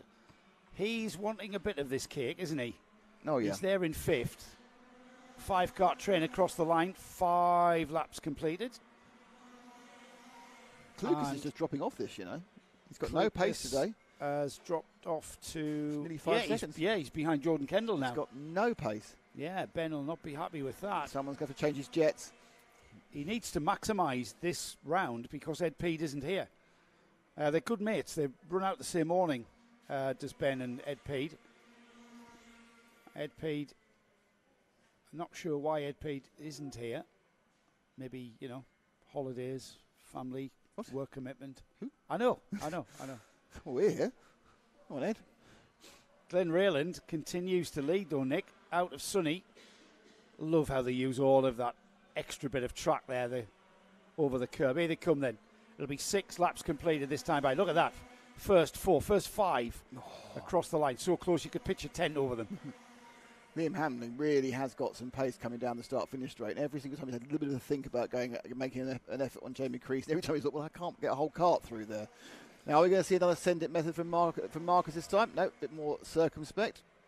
And it's not just an easy situation of just sending it down the inside into one of these very tight hairpins, because we see, you can go much faster down the inside of Stewart. And over the back. That's the number 22 of Marcus Dorey. That was Marcus again. Yeah, it was and he's letting back through again. So that was sporting there. He let him back through again. Well, Liam Hamling went through on Jamie Crease, and then Marcus Dorey went over the back of Liam Hamling, I think. So this all started with Hamling getting the move up on Crease, and that was when Dorey, in the 22, black with the white helmet, saw his chance. You see, he slid in, and he slid in his hit.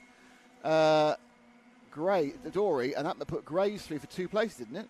Yeah, Dorey was a bit sort of eager there, wasn't he? He let Crease back through again. He didn't hold that place, but Graves was the big winner out that, went from 5th to 3rd. Totally missed his braking point. He was sideways on the brakes there. You could see it. Oh, yes. Yeah. I'm not gonna. He went with him, didn't he? He wanted to go with the number 3 Hamling. who's now chasing down the leader, Glen Ryland, into Stewart's.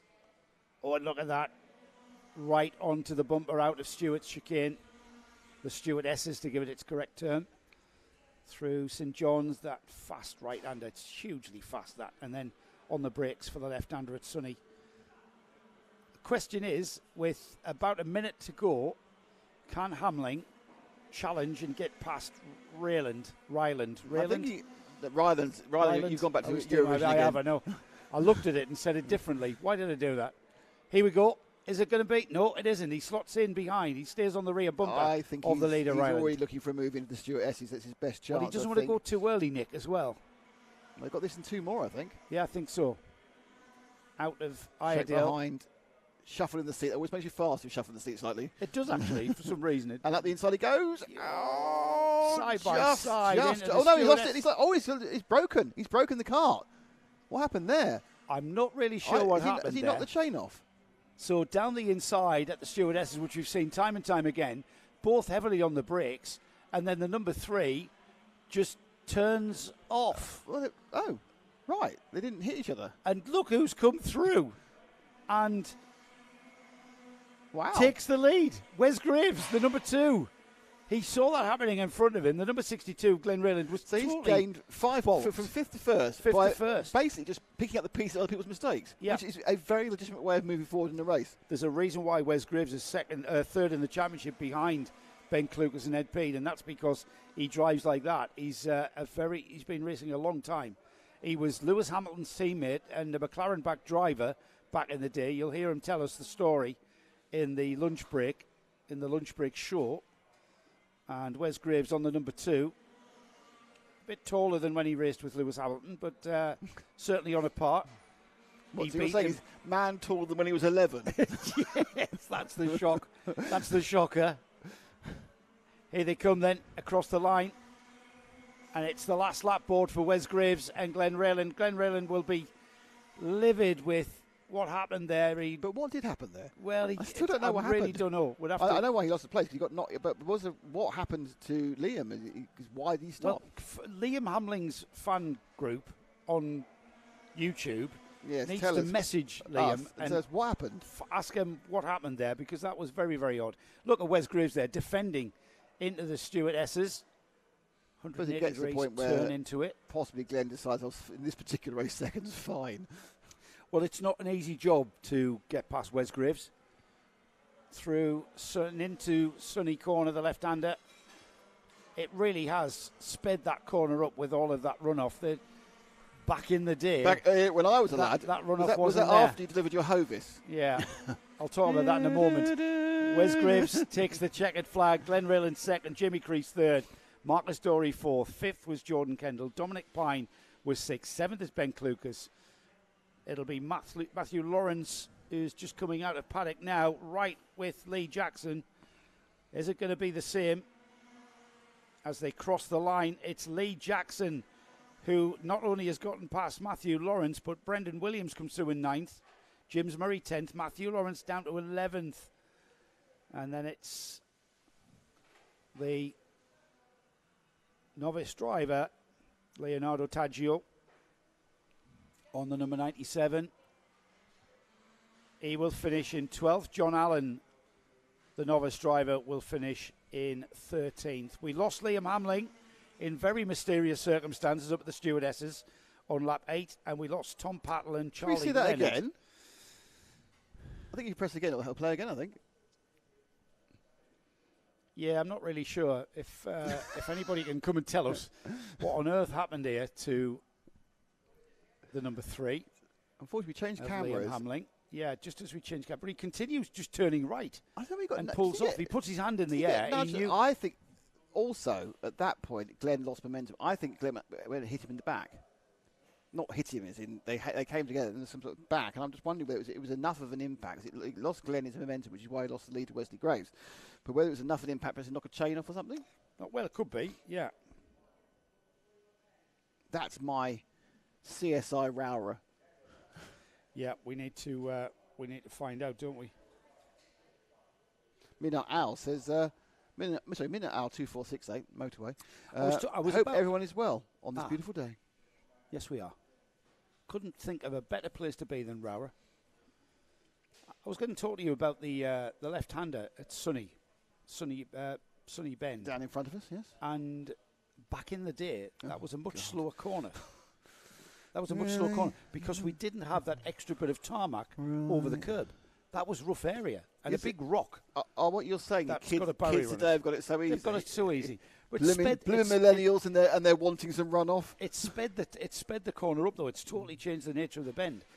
And it used to be a passing place coming off St John's, the downhill sweeping right, and then down the inside. But now you've got so much momentum through the corner because the track is much wider on the exit. That's all I'm saying. Do you know who Mr. Airedale was? I do not. It's an area, though, isn't it? Well, I don't know, because the two named parts of the track... There's a terrier named after it, isn't it? That's Airedale. Oh, right. Because the two named parts of the track are actually named after Scottish drivers, I assume. Yes. Well, McCree, that's his cart over there. We're in the... I know we're in the lounge. We're in the club lounge here at the Cumbria Kart Club. And in a corner of the lounge is Colin McRae's gearbox cart. Oh, right, okay. Did you not know? No.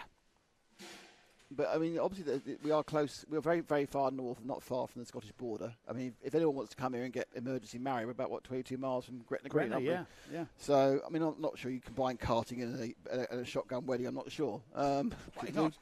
Why not? That's a big weekend out. Yeah. What do you do? Well, I came third in the NKC and I got married. Out for their second heat, and this time we've got Tim...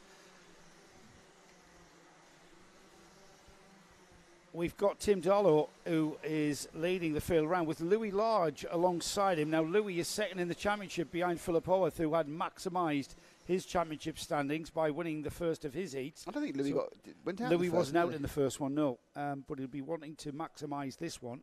Tim Darlow leads the field round. Louis Large alongside. Loris Hilton and Alex Jones are on row 2. Row 3 is Jack Goodyear and Rob Logan. Ewan Logan and Richard Evans are on row 4. Jake Lewis and Zach Bolton. Yay, from the Zach Bolton fan club.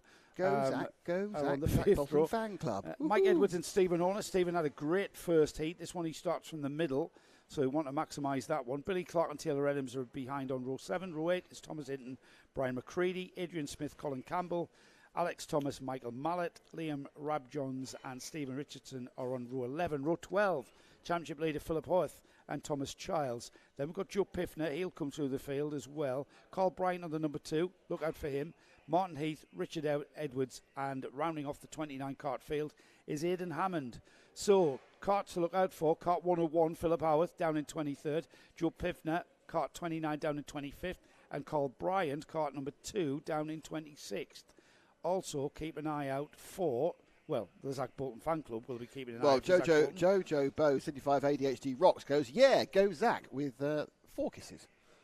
There you go, Zach. You can have one of those kisses, by the way. They're that's one for me? Yeah. All right, okay. Thank you very much. Tim Darlow leads the field round, Louis Large alongside. They're going to get the go-ahead, they do indeed, and into the chicane for the first time. It's Louis Large round the outside into the chicane, and he makes that stick on the exit. Down towards McRae's hairpin, and everybody through intact. Down towards the hairpin, it's where it could all go wrong, and it does indeed. We've got a spinner 90 degrees to the field. Yeah, and everybody, I think, stepped around it. No, we have not. So it's the 14 and the 84 we've got problems with. So kart 14 and 84 as the leaders already heading towards the... So Liam Rabjohns, who was scored as second, I think that was quite slightly... I think the timing was slightly wrong for this one. No, Liam Rabjohns was started 23rd. And who was the other number? It's some carts finally getting going from the back of that. So our leaders, as they come round, going to string them out, isn't it? I think, is that the 100 cart leading? It's the 128 of Louis Large leading. Tim Darlow in second. They all got through without any concern. Lawrence Hilton through in third. Jack Goodyear up to fourth. Alex Jones fifth. Rob Logan sixth. Richard Evans seventh. Up 3 places for Zach Bolton. He's in eighth. Jake Lewis is ninth. 10th is Taylor Adams. Oh, look at Philip Howarth from the back of the grid. He's up to 11th. He's up 7 spots to 11th. Mike Edwards 12th. Down 3 for Stephen Horner. As Louis Large, he's going to be a hard one to catch for Philip Howarth, but I wouldn't put it past him. These two battling it out. Both former British champions in this category. Into Sunny then for the second time for Louis. very composed in the kart is Louis. Just talking to him yesterday, he was telling me about he measured his heartbeat. He says, I like to stay calm in the kart. What are you going to say then? Well, he's got a resting heartbeat about 60. He said, I came in expecting to see, what's my heart rate been doing? He said, I had a high of 70. I said, don't get overly excited. But that's experience, but also, given the fact it's quite physical, I thought you need a little bit of extra heartbeat just for the muscles. Well, he's quite young and fit still. Oh, but yeah, he's not like us, mate. We'd be panting and breathing. I'm on 160, just walk up the stairs. Yeah, exactly. So there's Lodge out of the Stuart S's. Behind them, Tim Dollar, Lawrence Hilton in second and third. Rob Logan dropped down 2 spots there the previous 2 laps. We'll have a look at Philip Howarth through in 10th. There's the battle there as people move. They're into Paddock turn as the leaders are already into the chicane. Third. Yes, it's Darlow fighting with Hilton. Evans now picks up 4th. Jones 5th. Goodyear 6th. In fact, Bolton is in 7th. Philip Howarth has moved up another one. He's inside the top 10 now in 9th. Joe Piffner not quite moving as quickly in 19th. Where's the number 2? Cole Bryant way down the order still. Louis Large, here comes 1.5 seconds. For 4th and 5th. And behind them, it's this is kind of a rundown now. 4, 5, 6, 7, 8, 9 going past us now. The blue and white 72 kart. That's Evans in 4th. And there's now the run of 6, 7, and 8. The kart right on the back of that field, and a little nudge there from Howarth. He might pick up a nose cone penalty there. He hit him rather boldly just behind the 2 karts that we're watching. As this battle for 4th and 5th, it's Jones attacking Evans, and then behind them there's 4 more karts. Jones then coming into he comes round the top of Airedale's. And that battle behind them there, stringing out. Howarth continues to move. 38 moves up again. Up the order. That's the man who won the first heat there in the blue and yellow liveried kart with the gold helmet. And down the inside of St John's. Look how determined he is. He's scything through. That everywhere on this ROWRAH track is a passing opportunity for Philip Howarth, who continues to... Now he's cleared those 4 karts. And that's going to put him right into contention there. He's into 6th overall. I said it was a hard ass catching Louis Large. He's getting very, very close already to the Evans and Jones fight just ahead of him. He's half gapped that. He really has. We'll stay with him as he closes that gap. 3.5 minutes remain. And this is the championship battle that we're watching, and he's maximised that. I mean, if you think about it, Nick, this is the heat that he started from the very back. And to be inside the top 10 is quite an achievement. To be 6th. And you never know. There's more to come. There's actually a gap now of nearly 4 seconds between these 2 guys, Evans and Jones, and then Hilton. So I think this will be as far as he can get if he can take these 2 and move himself into 4th. I'm not expecting him to catch Louis, that's for sure. But I tell you what bodes well for a very exciting final when these 2 drivers, the 2 drivers at the front of the NKC Championship, will come together. Look at how much ground he makes up there. Punches out of McRae's. Ooh. Flips the radiator flap to let some cool air. Just wants to get that engine temperature running where he wants it to be. Looking over his shoulder there was Alex Jones. He can see the ever-present gold helmet of Philip Howarth, and now he's on his bumper. Out of the stewardesses, down towards St John's now.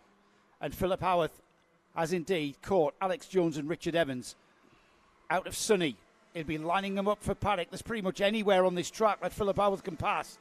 He's proved that in the previous laps. 2 minutes on the... drive as far as you can? Yep, he has. Oh, not quite, no. It's that narrower line that really sort of disadvantages you. And look at that. Alex Jones now falling into the clutches of Philip Howarth as allowing Richard Evans to eke away. Oh, look at that. Howarth jinks to the left, now down the right. That was textbook outbreak. Stop, great braking as well. I kind of think that... Alex may have realised it was inevitable, and the only 2 things were going to happen there. Either he was going to get overtaken or there was going to be an accident, and his discretion is better part of valour, because don't forget that you are scoring championship points in these heats as well. Yeah, good point. It's not just the final. And look at the points that championship leader Philip Howarth is clawing back here. He's up to 5th already, Nick. Oh, look is at he going to make it 4th across the line? Absolutely. Just got a superb drive out of Sunny there. So just Went Into hang on. Hello. Steady. Calm Steady, down, lads. boys. The number 72 of Richard Evans didn't quite enjoy being overtaken by Philip Howarth, who's now up to fourth. So and he got him out of Sunny. Yeah, it was pretty clean. And then he tried the switchback, didn't he? Cut back, and then Louis, I think, was surprised about that. And yes, Howarth. Sorry, Howarth was. It's dead. It'll be Louis later. Howarth was surprised. Yeah, I think so. Howarth seen him and maybe did indeed close him off. Right, he's cleared them two, Richard Evans and Alex Jones. Now he's got Lawrence Hilton ahead. It's a long way ahead. He is. So we can move forward to second and third. They're quite close together. They're just going over the start-finish line now. So second and third. Here we go. Coming up to the chicane. That is Darlow and Hilton. They are 3.6 seconds behind our leader, Louis Large. So it's hard to say who's been quicker overall. Yeah, Louis just gone off into the front. He'll see the last lap board next time by, I think, for Louis. Kart 128. He's a long way ahead. You can see him now going into the chicane. He's Stuart Esses, sorry, not the chicane. He's just coming into St John's now as we continue watching that battle for second to see if they're going to close up. It'll be Louis coming up to Paddock turn. We'll drop forward to Louis and follow him on his last lap. Just didn't get another lap. He went the over that line with about now. half a second. There's Louis Large now, and he's dominated this heat. He's pulled up another 8/10 in that lap, so he's come on strong in the last lap. Well, he will keep on pushing all the way to the very end. He's maximised his points haul from the front of the grid. However, unfortunately for Louis, a man who has maximised tenfold his starting grid position, coming from the back, something like 25th or something. Philip Howarth starting in 22nd, up to 4th place. Louis Large out of Sunny Turn for the final time. And into Paddock. He knows this place like the back of his hand. Look how composed he is in the seat of that cart as he takes his first checkered flag of the day. Might have made 71 beats per minute there. What, sorry? He might have got to 71 beats per minute there. I think so. He might have got to 72. The excitement of taking the checkered flag. I doubt it, to be honest. It looked like a 50 beats per minute, that one. Louis Large wins. Tim Darlow second. Lawrence Hilton third. Outstanding drive from Philip Howarth. Really was outstanding to see him come through the field there. Richard Evans and Alex Jones 5th and 6th. Stephen Horner, a very fine 7th for Stephen. And Taylor Evans in 8th. Zach Bolton, the fan club will be happy with that, inside the top 10. For Zach, Joe Piffner up to 10th. Great drive from the number 29. Stephen Richardson 11th. Jack Goodyear 12th. 13th is Thomas Hinton. Alex Thomas 14th. Then we've got Billy Clark, Rob Logan, Mike Edwards, Thomas Childs, Jake Lewis, Colin Campbell 20th. Ewan Logan, Carl Bryant, Michael Mallet, Adrian Smith. 25th was Martin Heath. Richard Edwards, Aidan Hammond, Brian McCready is the last of our finishers in 28th. And we lost Liam Rabjohns on the opening lap.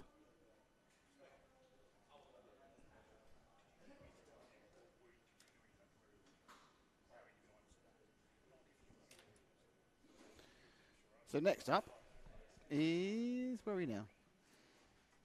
We are Senior TKM for their second heat. Excellent. So we are trundling on towards lunch break. It's quite a novelty getting a lunch break. We get a lunch break every other time. I meant in karting. The only problem I would say about that is due to the financial situation where they don't take cash in. I'm not sure there's any lunch. I think I've got £3.40 in coins. Well, I did hear that if you offered to go round the back. No. And wash the dishes. Exactly. What else do you think I was talking about? I have no idea. Senior TKM out next. J. Campbell Mills. Are they rescuing carts again? Yeah, they are. Just one or two. J. Campbell Mills leads the championship. However, the word is that he has pulled out of the championship for some personal reasons. Here they come. Jojo Bow 75 ADHD rocks. Well done, Zach Bolton. So proud. Very happy he's inside the top 10. So there we are, you see. Right, I'm expecting Louis Bevin to win this one. All right, then.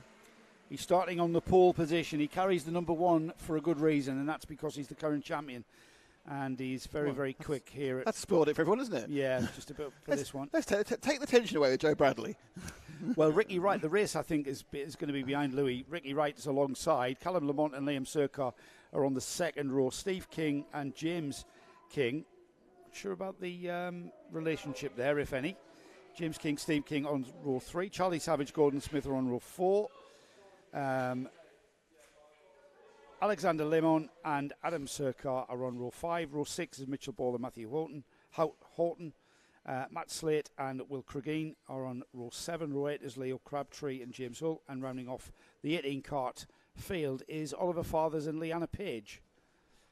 So, again, a very smoky TKM field. Love the smell of... Napalm. No.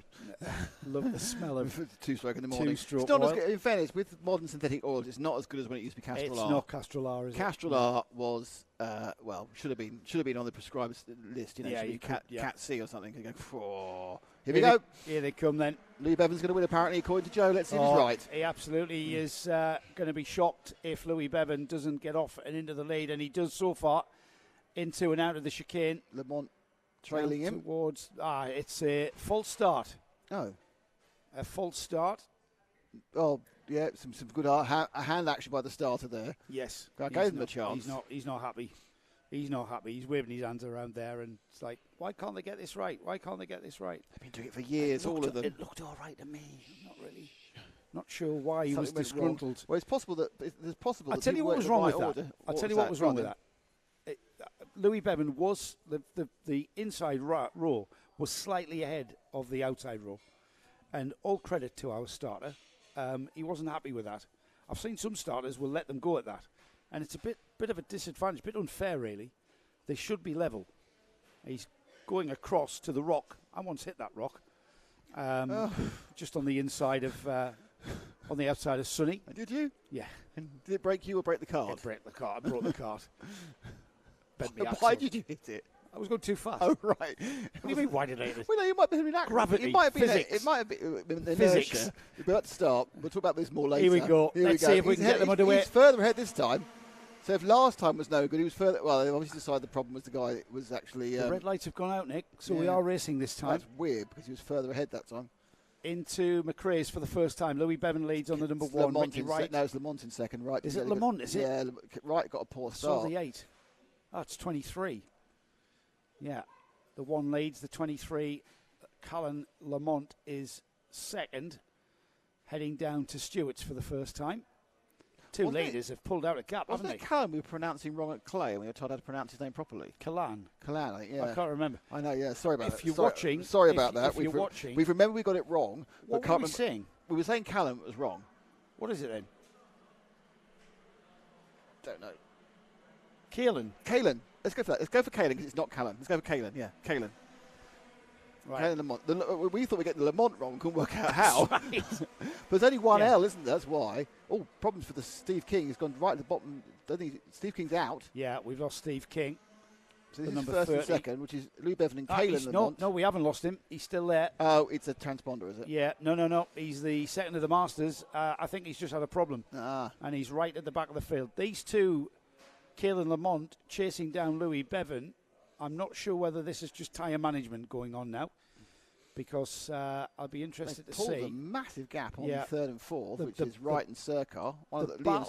The battle behind them is Ricky Wright and Liam Surcar, just behind those two now. So if we just drop back to the battle behind, here they come. That's the battle for third and fourth. And then behind them, so Ricky Wright and Liam Surcar across the line. And these have been nose to tail pretty much from the off. And they're slowing one another up. And that's allowing Leo Crabtree, James King, Gordon Smith and Mitchell Ball to catch up. And just look at the train of carts behind them. They're into Airedales, and there's a move.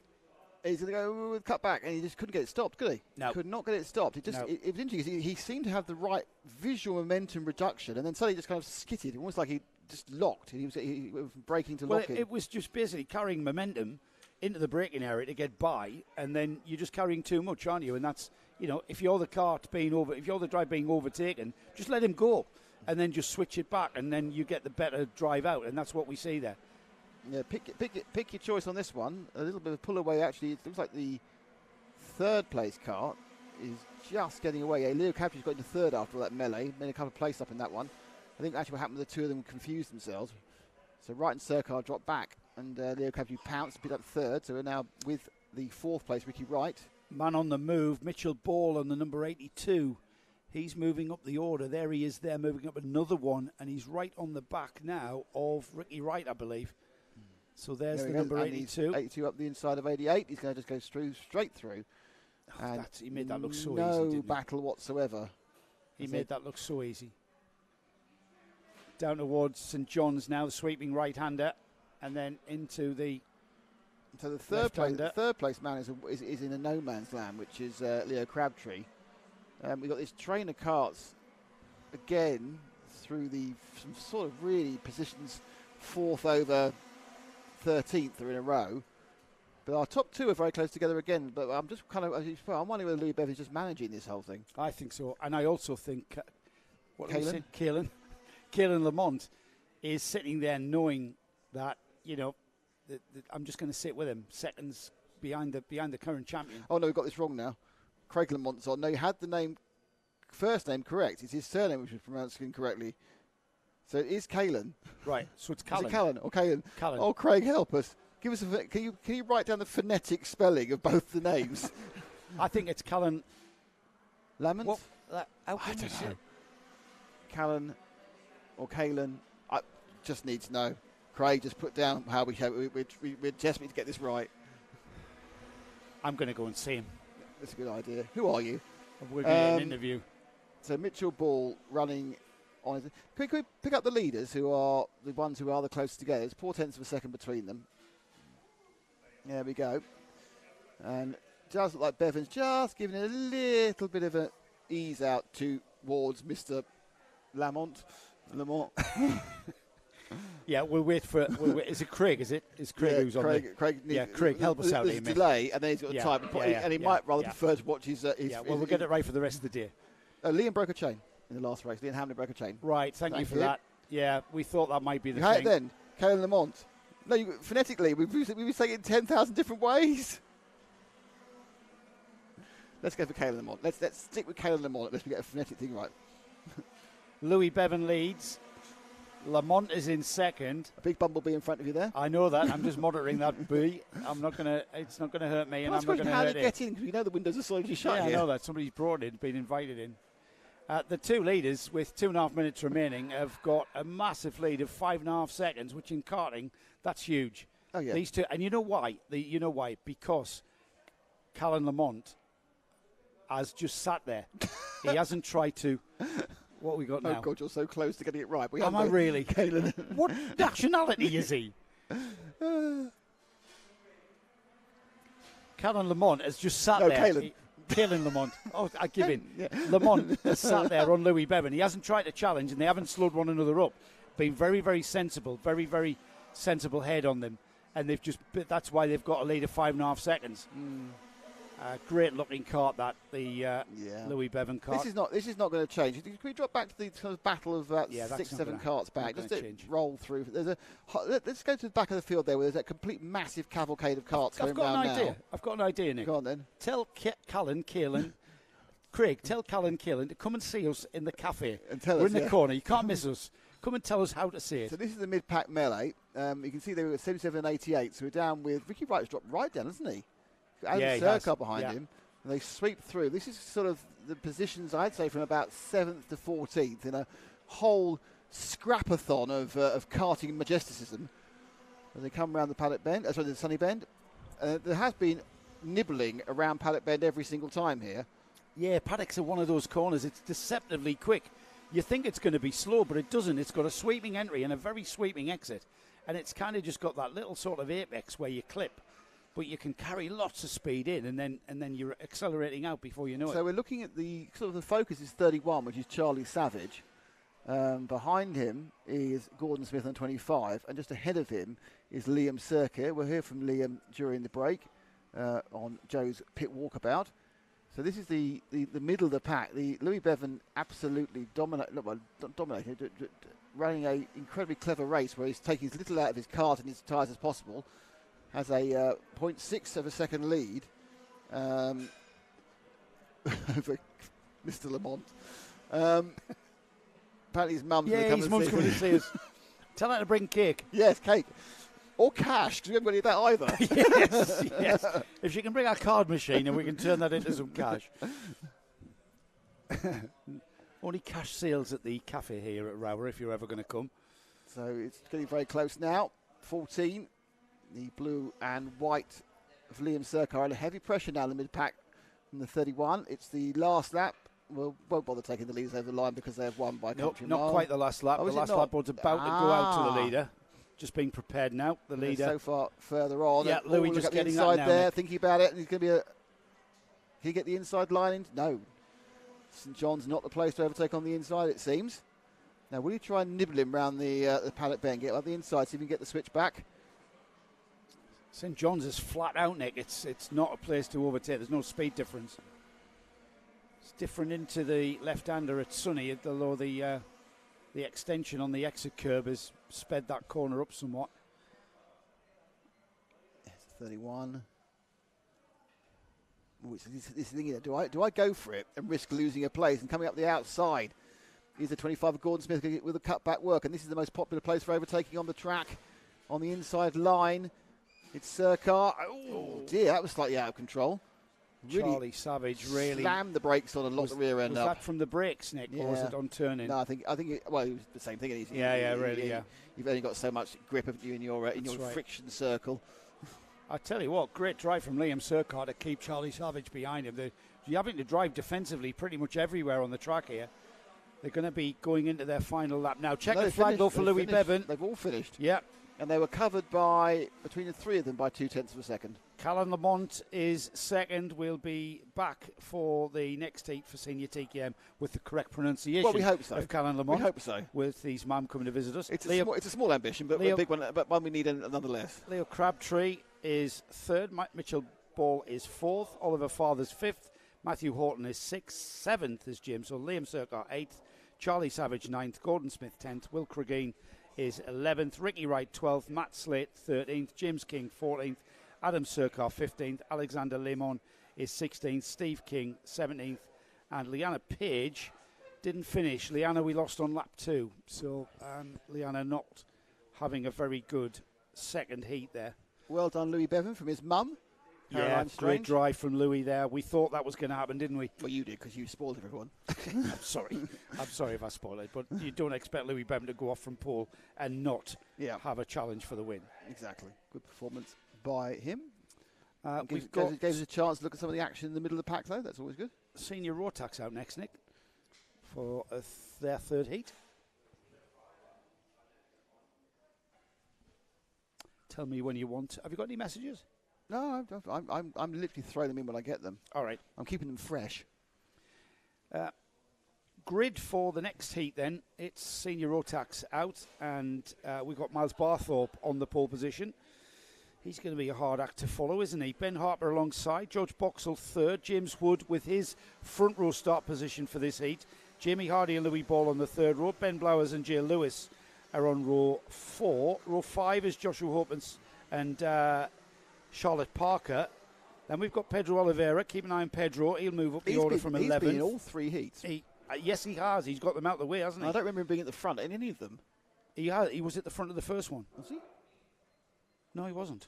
He's had middle and back as far as I can see. I'll come to that later. Tyler Fossey, still nursing that broken rib and torn ligament in his thumb, is on 13th. Ellis Humphreys is on 14th. Adam Rogers and Thomas Storer are on row 7. Row 8 is Martin Jackson, George Sanders. Scott Myth, Jodie Fox are on row 9. Row 10 is Luke Evans. Come on, get around the corner. Jodie Fox, Alexander Mirazan and Matthew Hildred. And then we've got Jack Jones, Lewis Jones, Dylan Tatum and Andrew Powell. Andy Powell from FP Motorsport. Excellent work. On the back of the grid for this one. Think about Oliveira being in 10th. If you think that the top, your front could be position 1 to 10, couldn't it? And your middle could be 11. Yeah, that's true. So if he was in 10th and 11th, he'd be at the back of the top 10 at the front of the next section. That is unfortunate. Here we go. Powering up. Are we going to get a yay? Are we getting a yay? Yes, we are.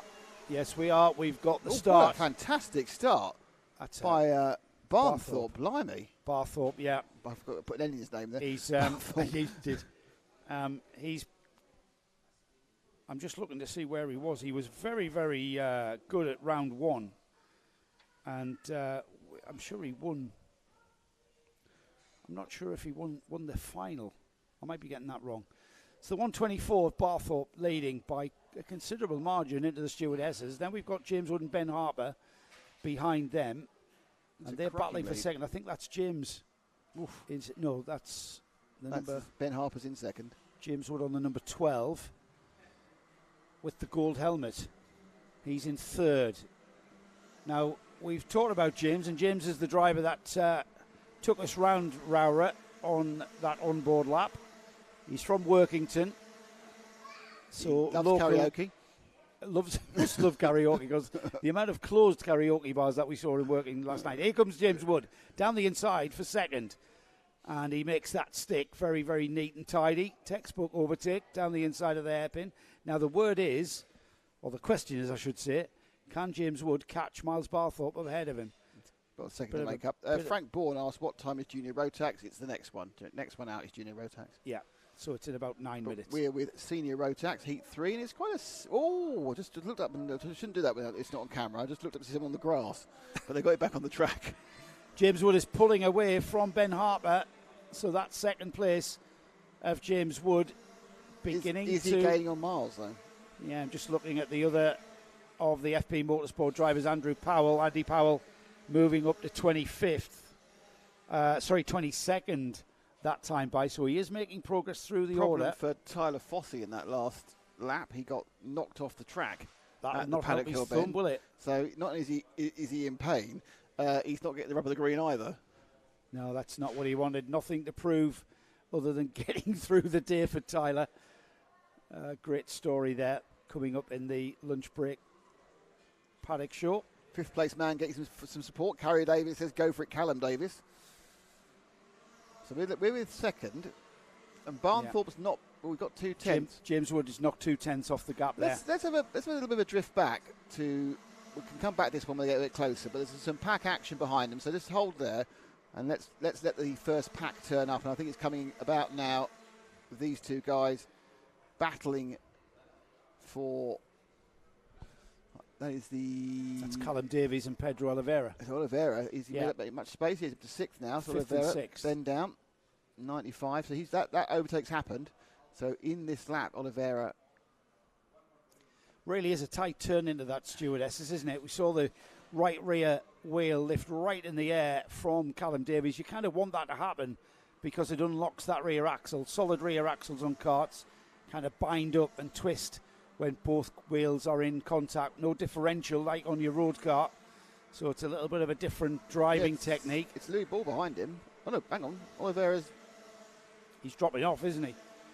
Davies pulling out a bit of a margin. That's a weird... Okay, we picked up Oliveira after he'd lost some places prior. And then he picked one up again. So they're down in 8th. And is it the 56 right, behind that's him? Callum Davies and Lewis Ball then. Or is it... Who are you watching, Nick? I'm watching these two karts, the 95. It's Callum Davis and Louis Ball, yeah. Right, we had the wrong person. It's right. not Pedro Oliveira, it's Callum Davis and Louis Ball who are there. So Callum Davis is on the Lando Norris kart. There's the Lando Norris livery. Yeah. On that kart through Sunny. And there's the kart chasing him down. That's Lewis Ball on the 70. That's the one that we mistook for Pedro Oliveira, who is dropped down 2 places to 8th on that lap. No change at the front, apart from James Wood now has closed right up onto the rear bumper of the leader. Yeah, let's see if we can move forward to the leaders. They'll be probably coming just to the chicane now, I think. Yeah, and towards the stewardesses there. And through they go. And blue and white kart from the red, so it's a great move from James Wood, using every inch of local knowledge to negate Miles's great start. Yeah, he's just moved onto that rear bumper, and this is where he needs to keep that momentum going, and if he can, get past him as quickly as possible, because what happens is you stifle that momentum you've had in closing down that gap. So you've got to make the move as quickly as possible, and this might come now towards McRae's. Barthorpe knows he's there, though.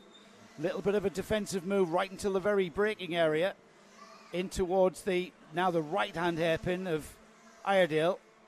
And look at Woods. Oh, this is James the chance. Wood. Barthorpe needs to be Lot of momentum, but look at Barthorpe down the inside there. On there, here it is.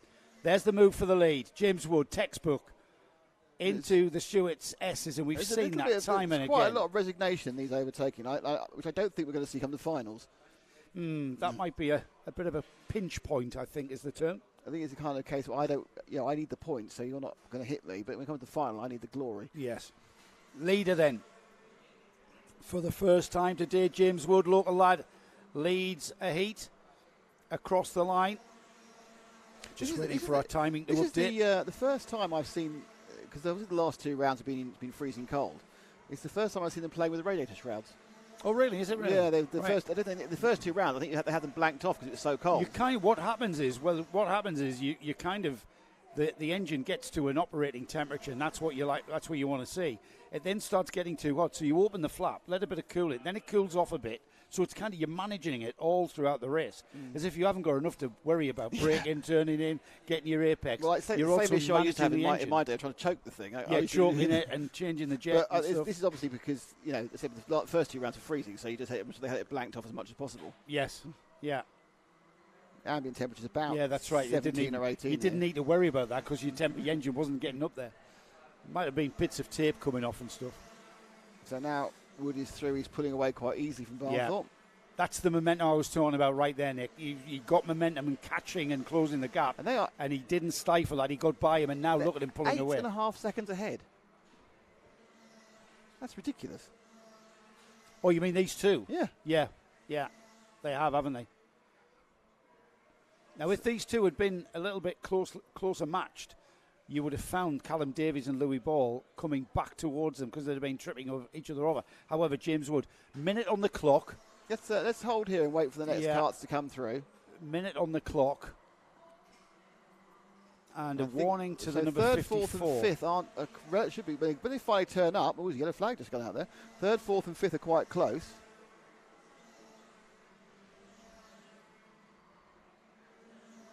Yeah, there might be a challenge there. That's 3rd, 4th and 5th. So 4th and 5th coming in. That's Lewis and Ball. Well, Jay Lewis has just got by Louis Ball, hasn't he? Yep, and he's now... Oh, the 60 car is abandonné. That is Toby Case. We also lost Ben Harper earlier. And it looks like now it's a case of where Lewis is going to try and hunt down Davis. Oh, the leader crosses the line with 10 seconds on the board. So he's got enough time for 2 more laps. Which is not great news for Callum Davis. He's now got Jay Lewis right up his backside. So Jay Lewis, again, we've seen momentum, and Jay Lewis has got it.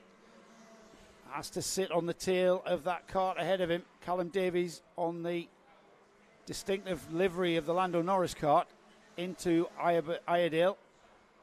And Lewis just dropping off him, didn't he? Just dropped off the back of the Callum Davies cart just when he needed to get right on the bumper into the braking area for the hairpins. He's right on the bumper now, though. And there's no doubt about it that Jay Lewis has a better handling cart through the faster medium speed and fast turns here at ROWRAH. So, right on the bumper there, almost touching. And across the line, last lap board, defensive driving from Callum Davies. I always tried to get him off his bumper, to wave him away. Yes, he Stop did. pushing me around. I'm going to move as fast as I can. Wide line and narrow light. It's about this exit now, and I think, Lewis is going to have the exit. Now it's about outbraking. Not sure. Look at the punch from Davies, though. The Lando Norris cart's got the ideal line. He's got the inside. This is the switchback. They come together there slightly, and just look at the punch off Iredale hairpin for that number 95 of Callum Davies. This is the gap he needs. He's just hopping turns in. Oh, he was looking over his shoulder and got the line wrong. We've all done that. We've all done. Well, but it's not probably to get away with it. But you see him hopping away. Go, oh gosh, that's not right. I don't want to be here. Checkered flag for the winner, James Wood. But we're going to stick with this battle for third. Oof. And they come together there into the final turn. But it is going to be Callum Davies who finishes ahead of Jay Lewis, battling right the way to the end. All credit to James Wood, local lad. He's been waiting for this opportunity to take a heat win in the NKC. He does so there with a very fine win over Miles Barthorpe. 3.8 seconds at the line. It was Callum Davies grimly hanging on to that third place from Jay Lewis and Louis Ball. They're third, fourth and fifth. George Sanders was sixth. Adam Rogers seventh. Thomas Storer eighth. Ninth was Pedro Oliveira. Scott Smith will finish 10th. 11th was Luke Evans. Lewis Jones 12th. We've got Andrew Powell. Andy Powell will be happy with that. 13th from the back of the grid in 25th. Ellis Humphreys 14th, 15th Matthew Hildred. Then we've got Jody Fox, Jack Jones, Ben Blowers, Martin Jackson. Rounding off the top 20 is Dylan Tatum. Alexander Mirazan 21st, George Boxall 22nd, Charlotte Parker 23rd. Tyler Fossey had that issue, will finish in 24th and the final finisher. We lost Jamie Hardy on lap 10, Toby Case was lost on lap 8 and Ben Harper went out on lap 7. 27 carts started that one, Nick. And we've got our junior classes out next. Junior Rotax and Minimax coming next. Yeah, another good race. A lot of action. This is a good track for racing, isn't it? Yeah, it is. Yeah, there's lots of places to overtake. I mean, those hairpins, you would think that's going to be the place to overtake. But what can happen there? Because they're so tight, it's easy to do the switchback, and that's what we're seeing. However, the Stewart S's, wow, that's a great. Whoever designed that? I wonder if Malcolm Fell designed that. We also talked to the director of Cumbria Kart Club in the the show. Scotty, our cameraman, obviously doesn't think we're mentioning him enough. He says, what's happening? You say, good news, viewers, because obviously the viewers are fans of Scott, the cameraman, obviously. Of course, yeah. Good news, viewers. I'm finally slightly warming up from GYG. you freeze one cameraman and they never let you forget. You are right, Nick. They are a bit whingy, these camera folk. You did say it. I warned you, didn't I? Yeah, you did. You did, mate. You did. It's all fun and games during Eurovision, but now it's about being a bit chilly. Right, this is the 10th race on the programme, Nick. And it's for Junior Rotax and Minimax. We've got 4 Minimaxes qualified. They will start on the back of the juniors. Louis Rees and Charlie Gillam will start at the front of Minimax with Reese Green and Alex Fraser on the second row. Only 4 runners in Minimax. But the grid for the Junior Rotax field, I'm going to wait a little while because the grid sheet that I'm given doesn't have all of their surnames. So if you're called Salentano, I'll just get Selen. Ah, I see. That one, I would know that one. Salad. Yeah. Salon. So we've got 3 more heats to go before the lunch break. It's a 30-minute lunch break. And Remind me, I've got to tell. I've been tasked by Marion. Yeah. That I've got to tell the canteen staff. Yeah. When the last race goes out. So right. I will go off cans. I'll nip back. I've then got to clear the tables after lunch before we restart. Okay, fine. Yeah, okay. Yep. Yeah. And then you go out the back for the washing up. And then I'll do the washing up. Right, that's good. Before the finals. I'm glad about that. I've got a gentleman. Yes, sir. Oh, that's not us. Race control downstairs. Yeah. Downstairs. Yeah. So there's a missing GoPro. If you're watching at the track, there's a missing GoPro. So if you find a GoPro, please hand it in down below. Well, what race control do is they tell the marshals, and the marshals have a little bit of look about if it's bounced off into the grass. Stick it in the pockets. Well, no, I wouldn't say that. We'll hand it in. But if it's bounced off into the grass, it might be there forevermore. Yeah. Expensive things, aren't they? Green flag flies, so the juniors will be released from the collecting area. Page B says, come on, Sophie, you got this, babes. Come on, Sophie. Where's Sophie on the grid then? No. Let's have a look. Rafi Salentano is on the front row of the grid with... Oh, we're missing... Eaton Brown has not come out to go across the line. I'm going to give the grid as it's written. Eaton Brown's on pole. Rafi Salentano alongside. We've then got Ronnie Shrimpton and Joel Bowden, Ben Ficini and Adam Catling, Jacob McDonald and Oscar Shrimpton is behind them on the 4th row of the grid. 5th row is Jack Briscoe and Archie Buttle. Samuel Wyatt and Ashton French are on row 6. Row 7 is Hardiman and Rigby. Braden Hill and Levi Goodyear are on row 8. Row 9 is Thomas Hadley and Sophie Hadley. Come on, Sophie. And Ethan Wyatt, Mason Perrin are on row 10 and row 11, rounding off the 22 kart Junior Rotax field are Ollie Morris and Dylan Mitchell. Like I said, Minimax Louis Reese, Charlie Gillum, and then Reese Green, Alex Fraser there on the back in their little 4-kart grid at the back of the juniors. We're all formed up and looking good for the starter. Will he give them the go-ahead?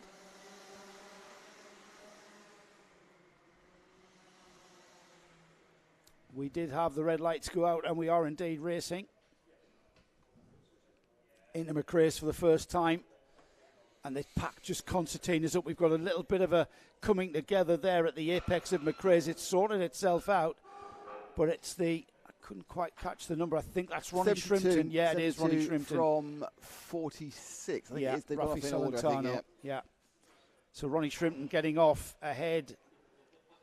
And we've got the Eaton Brown pole sitter. Did not take the start of the grid. Did not take this race or start this race. However, two drivers that did, Ronnie Shrimpton and Raffi Salentano, with Ben Ficini wanting to get on terms as well. So we've got a 2-kart battle for the lead, which is about to become a 3-kart battle into McRae's for the second time. And out of McRae's towards the ideal hairpin. Out of that one, charging down towards the Stewardesses, which has a 180-degree entry, and then it's a chicane. Rather reminds me of the Ost curve at Osterreichring, that one. Look at you. I know. The old track. Yeah, because there isn't an Ost curve anymore. Not the Osterreichring, the Hockenheim. Oh, the Hockenheim ring. Yeah. Oh, right, yeah. Yeah, Well, Hockenheim, Ost curve. Wasn't there a big curve at there was, but not a chicane. That looks like the Stewardesses. Right. Anyway, I digress. He's the battle for second, about to change. Yeah, Ben Ficini up the inside into the chicane. First time we've seen that this weekend. No. Used to be a common overtake place back in the day. Back in my day, but not so common these days with the amount of grip that these Rotax Max in carts. your ROWRAH skirt going past. ROWRAH. ROWRAH, yeah. Is that I'm what clever you on the foot. No, I'm not. Really? I'm not That's not what you said it? No. My goodness. So second place, Ben Ficini. Would have been good. Out of the Stewardesses, and the question I'm going to ask of Ben, can you catch Ronnie Shrimpton? That distinct bright orange and blue livery of Ronnie Shrimpton out right off the track, front. 46 there. Yeah, Ficini was nice and smooth though, and he is catching him. The gap was about a second. It's still about that, but Ben Ficini's now ahead of Celentano, and Celentano will be out there chasing down Braden Hill in fourth, and Braden Hill up 4 places that time by. Oscar Shrimpton up into fifth. Ashton French following these two through into sixth. Adam Catling seventh. Joel Bowden's the one that missed out the most there, down to eighth. Mason Perrin up to ninth. Samuel Wyatt inside the top 10. So all to race 4 in the top 10 in junior Rotax. It's Reese Green leading Minimax from Louis Reese and Alex Fraser. Archie Buttle losing out massively on lap 1 there. And Archie came into this third round in third place in the championship. Will not be happy, and it'll be a bit of a damage limitation run for him.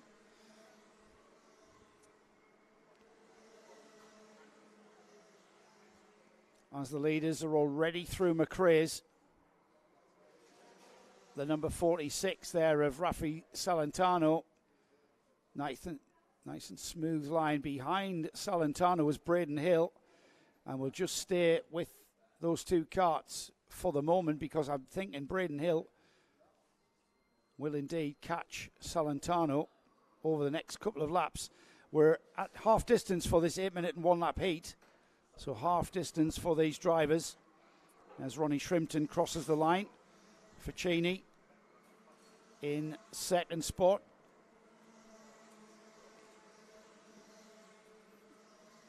Right on his bumper now. Braden Hill moves down the inside at the McRae's hairpin and slides very wide. And he hits the barrier. He slid so wide, he hit the barrier. Didn't expect to see that.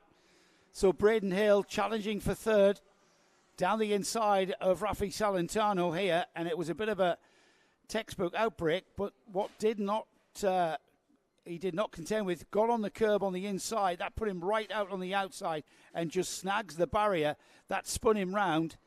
I think he's been able to continue, but he's going to be right the way down the field now. So a bit unfortunate there for Braden Hill. Ronnie Shrimpton continues to lead. 1.4 seconds is the gap for Cheney in second. Salentano still in third. It will be Ashton French who moves up into that fourth place as the field come through to complete 6 laps. Ashton French fourth, fifth is Oscar Shrimpton, Samuel Wyatt up to sixth, Mason Perrin seventh, eighth is Adam Catling, Sophie Hadley's up 2 into ninth, Joel Bowden 10th. And where's Braden? Braden Hill continues, lost 11 spots there, comes through in 15th. Archie Buttle up to 17th, ahead of Archie Hardiman and Jack Briscoe. Minimax still has Reese Green. He's got a 6.6 second lead off Louis Reese. And Alex Fraser right with Reese for third, as Charlie Gillam through in fourth. So you got Ronnie Shrimpton leading into McRae's, but this is the battle a bit further back. It's the 53 of Ashton French, who's gone well so far, following is Samuel Wyatt and Mason Perrin. But all's even in the battle of the orange helmets and orange race suits. The battle of the orange race suits. Well, is how we're tagging this one. It's very orange. There's a lot of orange going on. Yes, there is. And the orange helmet. It's a good battle, though. Look at these 3 carts there, through St John's, into Sunny. Perrin, of course, who did well in the previous season and came right through. Yeah, he did.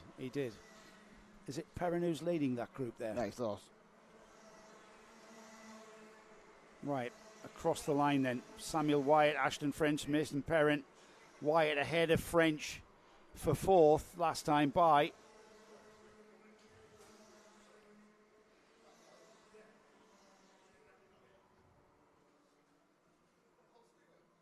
It's Samuel Wyatt from Ashton French. Mason Perrin now looking like he's about to challenge. He slinks to the left, jinks to the right, and makes the move stick, I should say, into the stewardesses. So Mason Perrin ahead of Ashton French, who now drops down to what will be 6th place.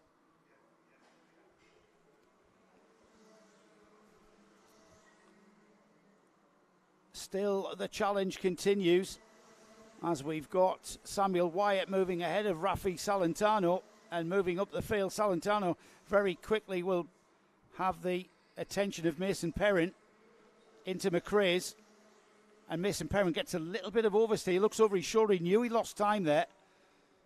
Not enough to move down the inside of Iredale. Out of there, the drag race towards the stewardesses, into and out of the stewardesses and heading down towards the faster sections of the ROWRAH track now. There they go into St John's. Oh, look, slides very wide indeed. Has to drag the cart back across for Sonny.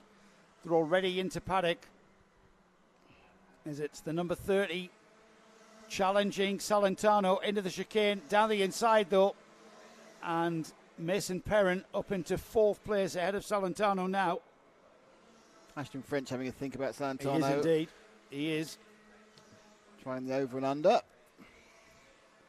Rafi looking left, looking right, wondering where he is. He's gone a bit wide. Rafi's done a great job holding these faster drivers up. There's no doubt that he's known that people like Mason Perrin and Ashton French are, regularly quicker than him, and he's done a great job in stifling their progress, and he's very much allowed to do that. Slides very wide out of St John's though, and he's stifled himself. He's lost all that momentum, and that's allowed Mason Perrin to get ahead, Ashton French to get ahead, and that was at the flag as Ronnie Shrimpton takes the heat win. Ben Ficini second, Samuel Wyatt third, Mason Perrin was 4th, Ashton French there right at the very end of that lap, indeed very end of that race. Ashton French takes 5th, Rafi Salentano 6th, 7th is Catling, Sophie Hadley for the Sophie fan club. Sophie came 8th, Oscar Shrimpton 9th, 10th was Dylan Mitchell, Joel Bowden is 11th, Ethan Wyatt 12th, Levi Goodyear is 13th, Braden Hill 14th, Archie Buttle 15th, Archie Hardiman 16th, Jacob McDonald 17th, Thomas Hadley 18th, and then we've got the first of the Minimax runners. It's Reece Green who wins by 11.5 seconds from Louis Rees. Alex Fraser was third, right on the tail of Louis Rees, and Charlie Gillam a further 3.8 seconds behind. We lost Jack Briscoe on lap 10, and Ollie Morris we lost on lap 1. So we've still got one more heat for the junior categories to come. After lunch. Come after the lunch break. 2 more till lunch. Next up is the Rotax Heavies. Or Rotax 177 to be technical. Yeah, and I think my pen's run out, Nick. Oh, my Lord. No, it's No, back it again. hasn't. No. That would have been a major disaster, wouldn't it? 'Cause It you would were have. striking through everything. That's right. I've been marshalled, and now I've stuck myself on a... That's not really very easy for the guy. Yes. So, but he fell off, marshalled, got himself going again, and then sat it on a curb. Right then. Third heat for Rotax 177. We have got 2 more Rotax 177 heats. Just so you know that K-Slips says, my uncle's on the next race, go on Stephen Gilbrand. Stephen Gilbrand. Let's see where Stephen is going to start. Talk amongst yourselves while I find him on the grid. You found him yet? No, I started from the back. Well, in fairness, the fact about this is I'm assuming that SLPS has actually got the I can't find any timetable. any Stephen Gilbrand on the grid. Oh, well, perhaps it's 2 races away then. It's hard to tell where you are in the programme. Right, You're not actually okay. here. Yeah. Here we go. Here they come then. Rolling. Carl Bryant and Keith Mason will start on the front row of this grid. Keith on the Hunter Motorsport engine for the first time this weekend, enjoying running that for the first time. Power. Tommy Austin and Ben Hitch start on the second row. Third row, Stephen Richardson, Thomas Childs. Then Steve Gilly and Zach Bolton are on the fourth row. Richard Evans and Oliver Smith are on row 5. Row 6 is Jake Lewis and Jai Oliver. We've then got Charlie Giles and Alex Jones on the 7th row. 8th row is Alistair Cunningham and Tim Darlow. And then we've got Harold Wainwright, James Yap, Adrian Smith, Steve Mayman, Colin Campbell. And then we've got Mark Rowe, Stephen Horner and Thomas Hinton are on the 25th and 26th. Louis Large, this is his heat from the back of the grid. So keep an eye on the number 128 coming through the field, no doubt. Second in the championship, and no Philip Howarth to chase this one. Jack Goodyear is alongside on the back of the grid. The field being brought round, Nick, in very ordered fashion. We've got one straggler at the very back. Looks to be having a problem. And he's retiring. And he's pulling off. It's like my eyes aren't that good, but if there's a 91, that's it. And there isn't one, so that's not gone well. Right, okay. So Louis Large is absolutely dead last. He's starting. Yeah, starting at the back. Here they go. come. Depress the... Yeah, the red starters, yes. Red lights go out. Come into on, the Zach, chicane. says Mel Bolton, obviously. Of course. Come on, Zach. That goes without saying. The leader is through and pulled out a bit of a gap. And it looks like that's Carl Bryant who's leading this pack round. That's Keith Mason sporting his brand new Hunter Motorsport livery as they come out of the Iredale hairpin towards the stewardesses. And these two have broken away, haven't they? It's the number 19 of Tommy Austin in third. 12 and 19 there. Martin Austin, you say there's Richardson and Ben Hitch just to give you a start. Louis Large crossed that line in 24th. Let's see where he can get to. And the Bumblebees come over to my way. He's not going to hurt you, Nick. Don't worry. He hasn't hurt me so far. Everybody through. Steve Gilly is still from Gilbrand. That's who it is. It's Steve Gilly. Steve, right, okay. That's who uncle is.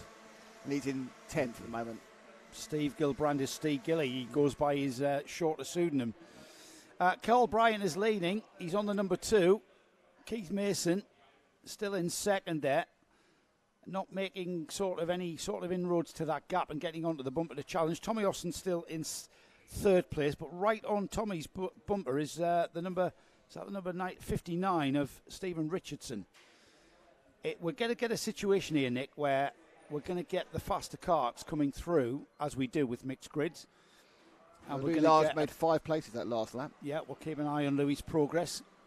He's made even more by the time he gets through here. He's charging towards Paddock, and he'll scythe down the inside of his next victim. Let's see if we can pick Louis up. He's the 128 car. He's brightly coloured with a golden helmet. He's dropped back a few more. He's up another 5. Louis Large up to 14. Hold back, drop. Hold. A little bit of on the hoof Ashton directing. hear me, I don't think. Well, that's Keith Mason being challenged by Tommy Austin and Stephen Richardson. So that's allowed Carl Bryant to eke away into the lead. We're going to have a change. It's not going to be long, Nick, before Louis Large, who's just off the horizon there. He's going to be coming through onto the back of these carts. There's Louis Large there in the gold helmet, just coming through. We've got him now. 120. That's into Sonny. And if you want to learn the lines and how to drive around ROWRAH, there's none better a driver to show you than Louis Large. He's just gone through the chicane as the rest of the field stream through. Oh, did we see a cart? We've got a cart off at the chicane in a big way. His wheels continue to try and finish the lap. And I'm not sure who that is. He's out of the cart and standing next to it. He needs to keep his helmet on. 18. It's number 18. And that is the cart being pushed out of the way. And Tim Darlow. Tim Darlow, he was up the order, wasn't he? So Louis Large now looking for his next victim as he comes around Paddock Bend. That's the 47 cart of Jake Lewis. This will be for, I think, for 12th. Oh, Lewis there. Not having any of it. So 13th. Aged him right out there. For Louis Large, yeah.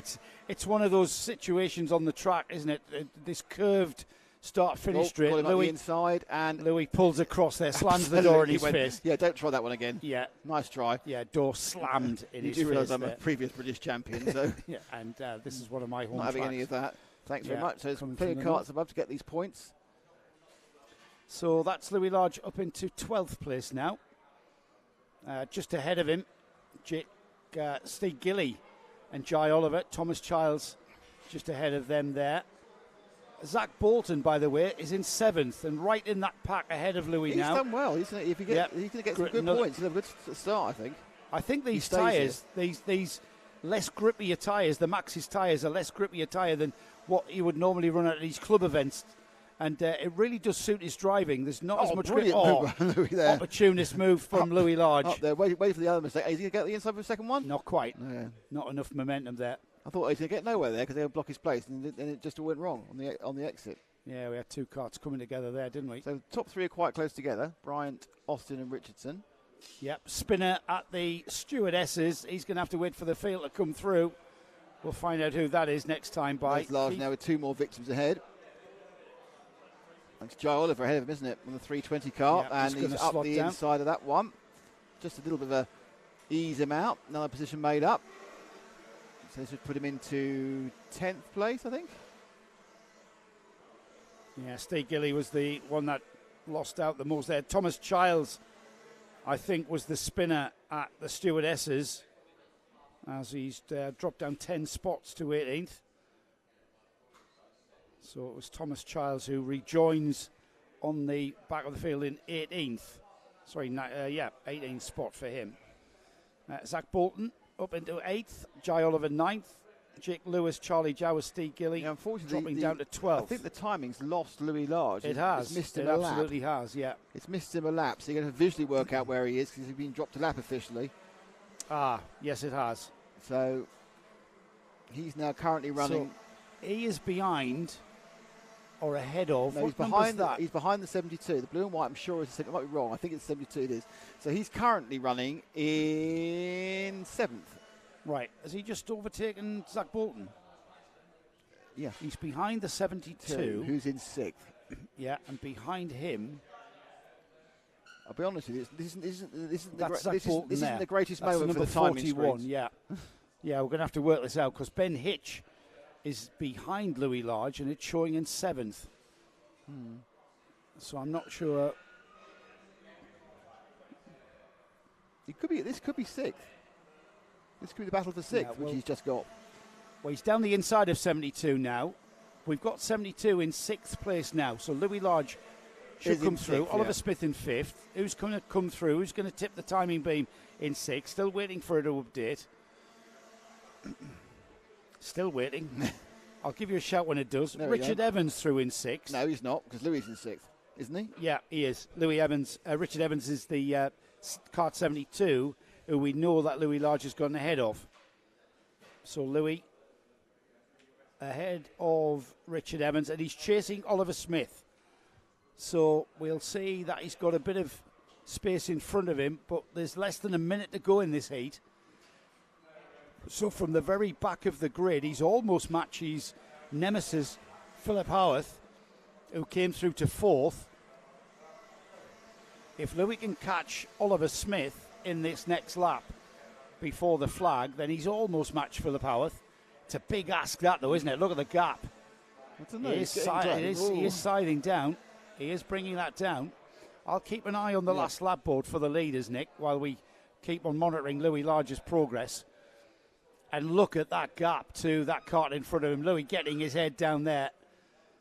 You can just see in his body language how determined he is, but very, very smooth and composed driving style from the former British champion. Here they come into Sonny, and look at the gap he's pulled there. He's going to be in contention. The last lap board goes out for the leaders. So this is Louis Large's last lap to gain even more ground on Philip Howarth. Carl Bryant leads this heat in fine style from Stephen Richardson. Tommy Austin still in 3rd. These three have kind of just driven a very managed race at the front of this field. Keith Mason is on the tail of them. Keith Mason on the Hunter Motorsport chassis in 4th. Oliver Smith 5th. He's 2.5 seconds behind the Louis Large. Last one more place. There we go, up into Stuart S's. And there he goes. And he's now been timed to pick them back up. So Louis Large up into 5th spot on the last lap. Here come the leaders. And it's getting very naughty at the front there. The leaders coming through. And there's been a change for position there as they come through on the last lap at Sunny Bend. Carl Bryant takes the win. Stephen Richardson was 2nd, but a change for 3rd as Tommy Austin drops to 4th behind Keith Mason right at the very end there. He'll be happy with that. Tommy Austin, not so much. Oliver Smith in 5th, Richard Evans 6th, Ben Hitch 7th, Zach Bolton 8th. We've lost Louis Large again. It was Louis in 5th, wasn't it? Oliver Smith in 6th. This week and next week. Richard Evans was 7th, Ben Hitch 8th, Zach Bolton 9th, Jai Oliver 10th, Jake Lewis 11th. So, yeah, that's going to be...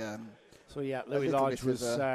coming and going there. Showing on the timer. So transponder issues for Louis, but it was definitely a 5th place position for him. Yeah, it happens occasionally. Once the transponder gets lost, it can really tie up the timing systems. They go, what? No, hang on, what?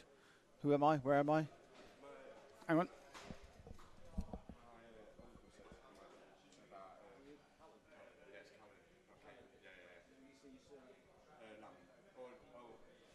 He doesn't even know. No. We've been visited by Callum Lamont. So hang on. Right. No. Speak to it.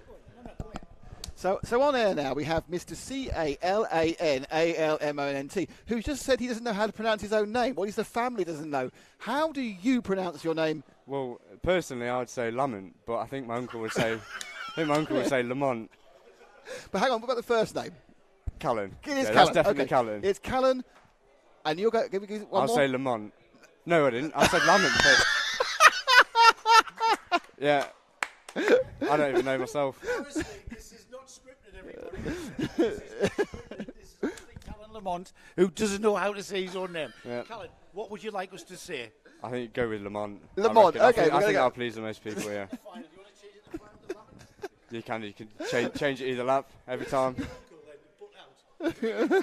And Craig, you can chill out now. It's all right. I'm not sure we've sorted that out. No, well, either one. At least it's Callum. It's right, Callum. Just get Callum. Fabulous. Yeah. Thanks, man. Brilliant stuff. Well, there you go. Honestly, everybody, that's not a script. That's real life. That is not a script. Oh, that's hilarious. That is not a script. Hang on, Nick. I've got to nip away and tell the cafe. Yes, go for it quickly. That is the last race. Yes. And you need to put change to the thing. It's heat 2 of the 100 UK, the last one before lunch break. Now, Joe has unfortunately taken away my piece of paper to see who's on the grid. Here we go. Heat 2, it should be Ben Clucas on pole, Dennis Barkley second. It's B. Williams in third. S. Sinister in fourth. Dominic Pye in fifth. Lawrence in sixth. Murray in seventh. Kendall in eighth. Jackson in ninth. Dory in 10th. Hamling 11th. Raylan 12th. Teresa 13th. Graves 14th. Leonard 15th. Prattle 16th. Allen is 17th. And Taggio is in 18th. That's the grid as printed a while ago. As they come into we've lost the 61 kart though. So he's parked up and going, what's going on? And they're going to turn around, and will they get a go?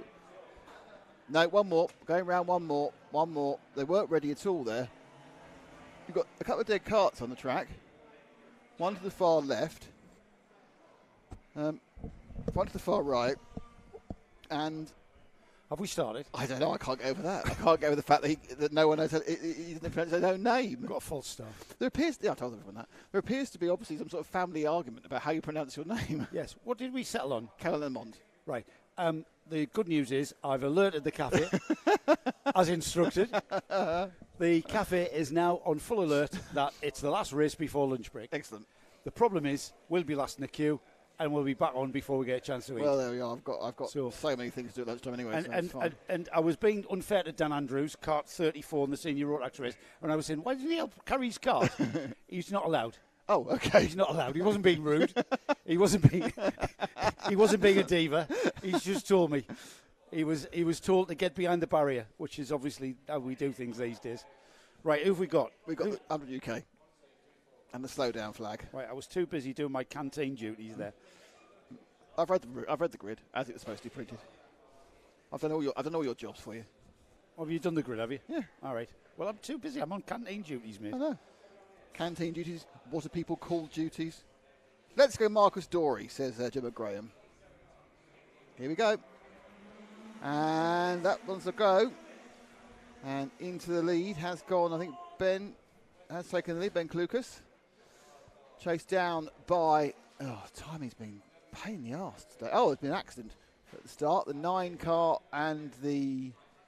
number 9 is Dominic Pye. And the 66 have both had an accident. Don't know what that's all about. They're at the front of the field as well. well. I will Dominic say is the timing needs a good old reset during the lunch break, because that's now not playing up properly. Dominic Pye and James Murray, who went off there third and fifth. They've had a coming together. Good news is, though, as ever in 100 UK, we've got tight pack racing with, I'm not going to hazard a guess, as they come towards us right in front of us now. And look at that, sorting themselves out towards Paddock turn now. Down the inside for the lead. Oof. And that's almost coming together. Who leads across the line to complete lap number 1. No, the timing's not playing, Nick. Oh, there it is. Dennis Barkley it is. Ben Clucas second. So Ben, and Ben's gone through. He slid wide. Barkley slides wide at McRae's, and he's almost. Oh, and he's off. Run. He's been punted round going in. There was a bit of movement on the straight there that caused that. Wow. And as Ben Clucas keeps out of the way of all of that, and just look at this, Nick. Clucas has gone, and then a little bit of movement left and right on the straight. As he's come across. Yes, he came across him. Didn't realise he was there. The 54 of. It is the 54, isn't it? Or was it the 84? No, the 84 is Ben Clucas. That was 84, because Ben's not winning. Ben's not leading this. Well, who's gone off into the lead? Jordan Kendall's in the lead. Oh, no, I'm wrong, am I? Jordan Kendall's gone through. Yeah, it wasn't Clucas who fell off either. Yes. So who was it who fell off? It's Dennis Barkley, 68, who fell off. My timing is not updating yet, so I've got no idea who's where. Yeah, it's 68 Dennis Barkley who fell off. Clucas booked in third. So it's Kendall from Dory. Dory on the outside, and no, that makes no sense. That's Graves. Yeah, that's Graves that's in Graves. two. Wes Graves and Ben Clucas. Wes Graves now ahead of Ben Clucas for third. No, he's not. He's in fourth, because that's second and third there. What? Exactly. Let's move forward two, please. Let's move forward to the next to battling two. I think he's first and second, actually.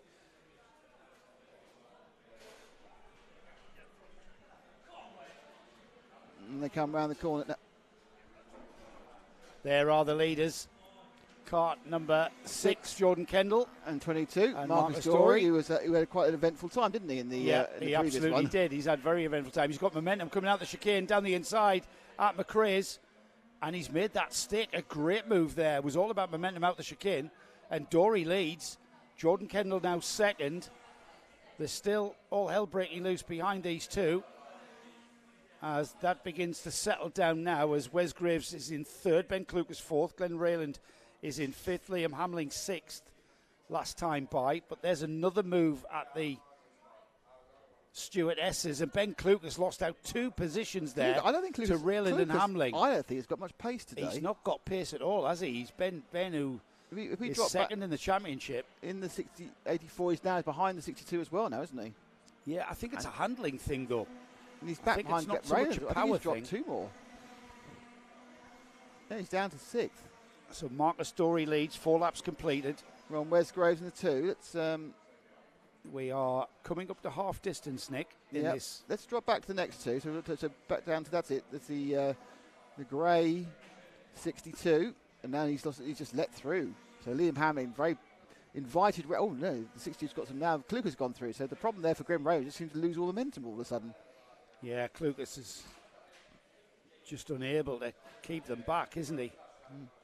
He's about to lose another position because he's got Brendan Williams absolutely clawing all over him. And I think you're right, Nick. He's just got no pace anywhere, and he's dropping back to the clutches of the karts that are behind. Williams looks over his shoulder. Oh, he's gone. And Williams has spun off. What happened there? Oh, I'm not really sure. Just carrying too much momentum. Well, he had no power. The cart just wasn't working, was it? No, and there's the old school of push starting your kart and getting back away, he'll slot back into the seat there.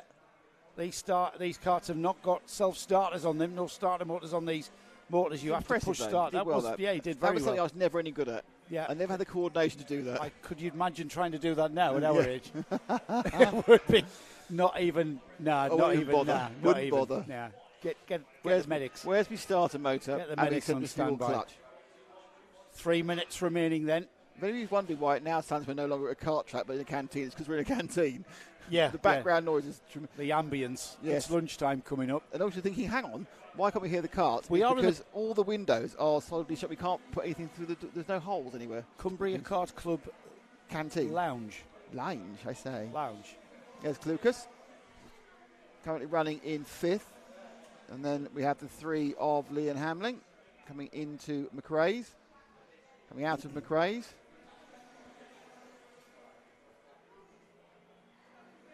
There's the number 3 of Liam Hamling, who's got a bit of a lonely race now. He's 3 seconds behind Wes Graves, and he's got quite a gap to Ben Klukas, 1.3 seconds, but that's increasing as we get inside the final 2 minutes, or just coming up to the final 2 minutes of this heat. There's the struggling Ben Klukas, who's enjoying his karting. It's not for a bit of fun, no. It's kind of a hobby. Oh, it's just for fun. It's a hobby Here's this money at the moment, isn't it? You know. Well, he was very impressive in the Porsche at Spa. So yeah, he's a very good driver. Good stuff. No question. Yeah.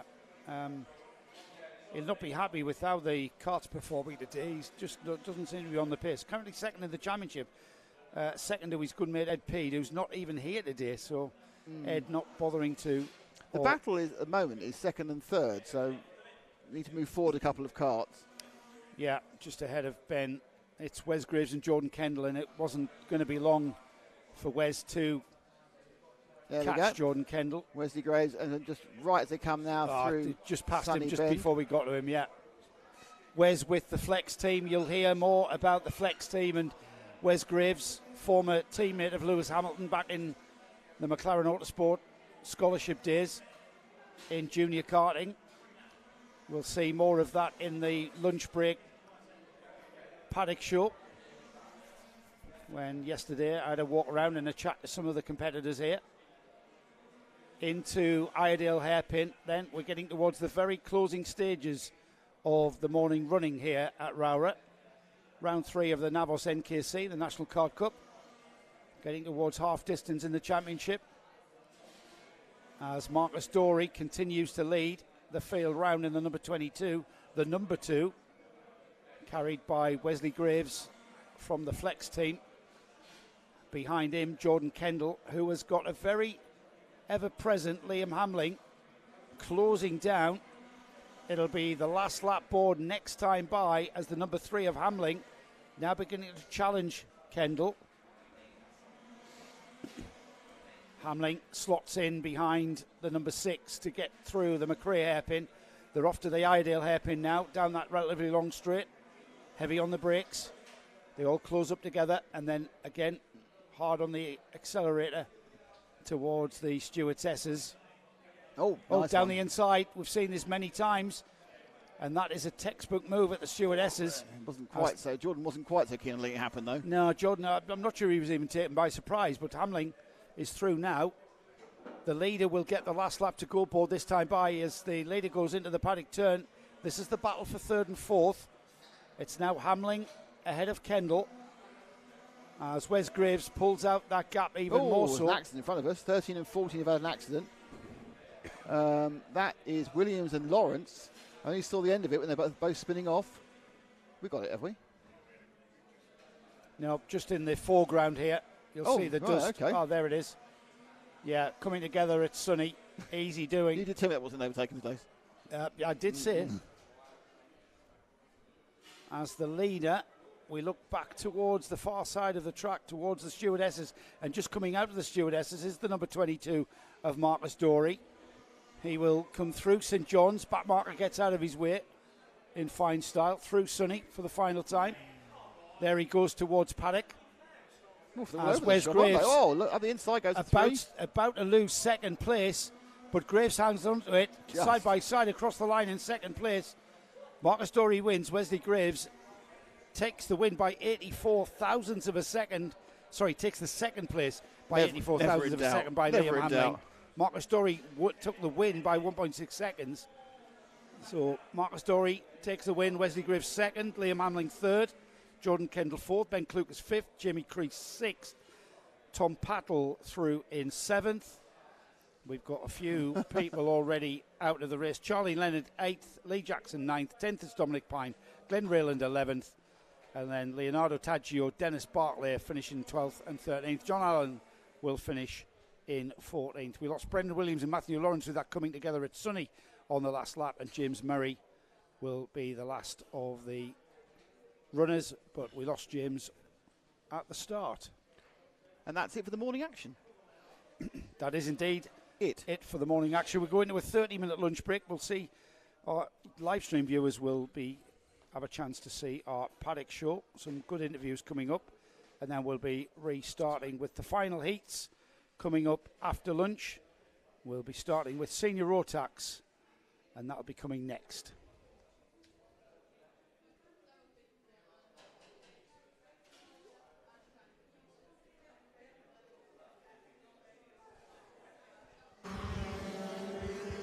Hello and welcome to ROWRAH, home of the Cumbria Kart Club and the most important kart circuit for this man, Joe Bradley. Joe, your first ever kart meeting here, and now you're back 72 years later. Shall we play some Bradley Bingo? How would you have to? Oh, well, how many times am I going to mention that? Way back April 1986, ROWRAH. Here we are at ROWRAH, sunny ROWRAH, that's quite rare. It was here that I had my very first kart race. In fact, it was here that I saw my very first kart and fell in love with the sport, and here we are. Here we are, round 3 of the NKC, sponsored by NAVOS. It's close in all the categories, but Joe is going to find out all the news and even some of the intrigue. Arguably in any series, the junior classes is where the competition is perhaps the most hottest, and none more so than the National Kart Cup. Archie Buttle here, kart 22 in junior Rotax. Archie, third in the championship. Here we are at ROWRAH for round 3. Yeah, first time here, third since the championship. The pressure's definitely on. The good category here today, so ready for tomorrow. So when you come into a race weekend like this, I've just noticed the Cardiff City badge on it. So I'm a big football fan as well. I digress. Coming into a race like this, third in the championship, is that something that you actually think about when you're out there racing? Well, you try not to, because you don't want it to get in your head, but you just want to put your head down and hope for the best. Now, first time here, you've been out already in practice. What's your first thoughts of the track here? Hairpins are very tricky, but since after the chicane, this downhill is very fun. Yeah. And your home track, we're going to visit in Landau, I believe. Yeah, been there once for a 2-day weekend and absolutely loved it. It was a brilliant track. And where are we with tyres? I know this series is renowned for its tyre regulation. Where are we with tyre wear? Coming into round 3, have you worn a set out already or what? Yeah, I used one set for GYG and clay, so tyre wear didn't seem too bad here, so just think about it tomorrow. Yeah, just looking forward to actually getting out there, I bet. Yeah. Thanks, Archie. One of the biggest features of the NKC paddock is the flex awning. What a setup we've got here. I don't know how many karts this team is running, but Wes Graves, Wes, you're one of the drivers with Flex, but firstly, who are Flex? We are obviously a race team. Brian Cole's team boss of it. He's been going many years. We're obviously probably the biggest race team in the paddock, so that's who we are. That's what's drew me here. I mean, I think you've got representation in pretty much every class, have we? Or is it mainly TKM? Just senior TKM and 100 UK. Right, and you're the number 2 in the 100 UK, yeah? I'm number 2 seed in 100 UK, yeah. Now, I know that this is not your first barbecue, as they say. This is not you're not new to karting. You go way back. You competed with, and all the boys have been shouting it. Yeah. Did you compete and beat Lewis Hamilton? I didn't exactly beat him, no, but I was his teammate many moons ago when he first got sponsored by McLaren Mercedes. We were both supported by McLaren's support program back in 1998, I think it was. Yeah, so yeah, yes, I was sponsored by McLaren Mercedes, really, yeah. Yeah, and going back all those formative years, that's the foundation that you've got underneath you. That's very important at that age, I would imagine. Oh yeah, massively, yeah.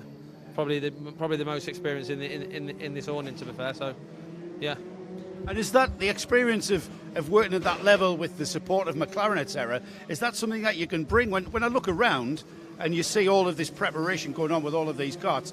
Do you bring some of those kind of the protocols and the procedures that you've learned all those years ago? Yeah, of course. Yeah, obviously freedom of driving. Obviously, it sees for itself on the track. So I always give everyone help with the driving and things like that. Mechanicking, I'm not bad at mechanicking, but more driving me. Yeah. I don't like mechanicking, but I do it. But yeah, so. And how key is it between you say mechanicking? But most drivers here have got somebody looking after their kart. We all know about attention to detail. How important is the relationship that you have with your mechanic when you debrief, let's call it? Massive, really. You've got to have a really good relationship with mechanic, because obviously you keep it like you got to keep mutual between each other. Obviously, no arguing and things like that, because it can go off. As say, if the mechanic's done something wrong on your car, the driver's always going to blame the mechanic, and then the relationship goes downhill. So you've got to keep your head cool, same as a mechanic. Work it together. And with a team like Flex, are you all one team, or is there a bit of inter-team rivalry, I'd imagine? We're all one team, really. I help all the rest of the 100 UK boys out in here. I help other ones as well, to be fair. They're obviously in a different class, but yeah, we're all one team. Yeah. Yeah. And who's your main competition this weekend? Where do I need to look? I don't really know. There's a few quick boys out there. Liam's quick. Liam Allen's quick. Ben Cluse look quick. Jamie Creasy, he looks quick as well. There's a few of us, but I've not put my rubber on yet, so I've just put the rubber on now, so we're going to see where we're at with it now. So, yeah. Thanks, Wes. No problem.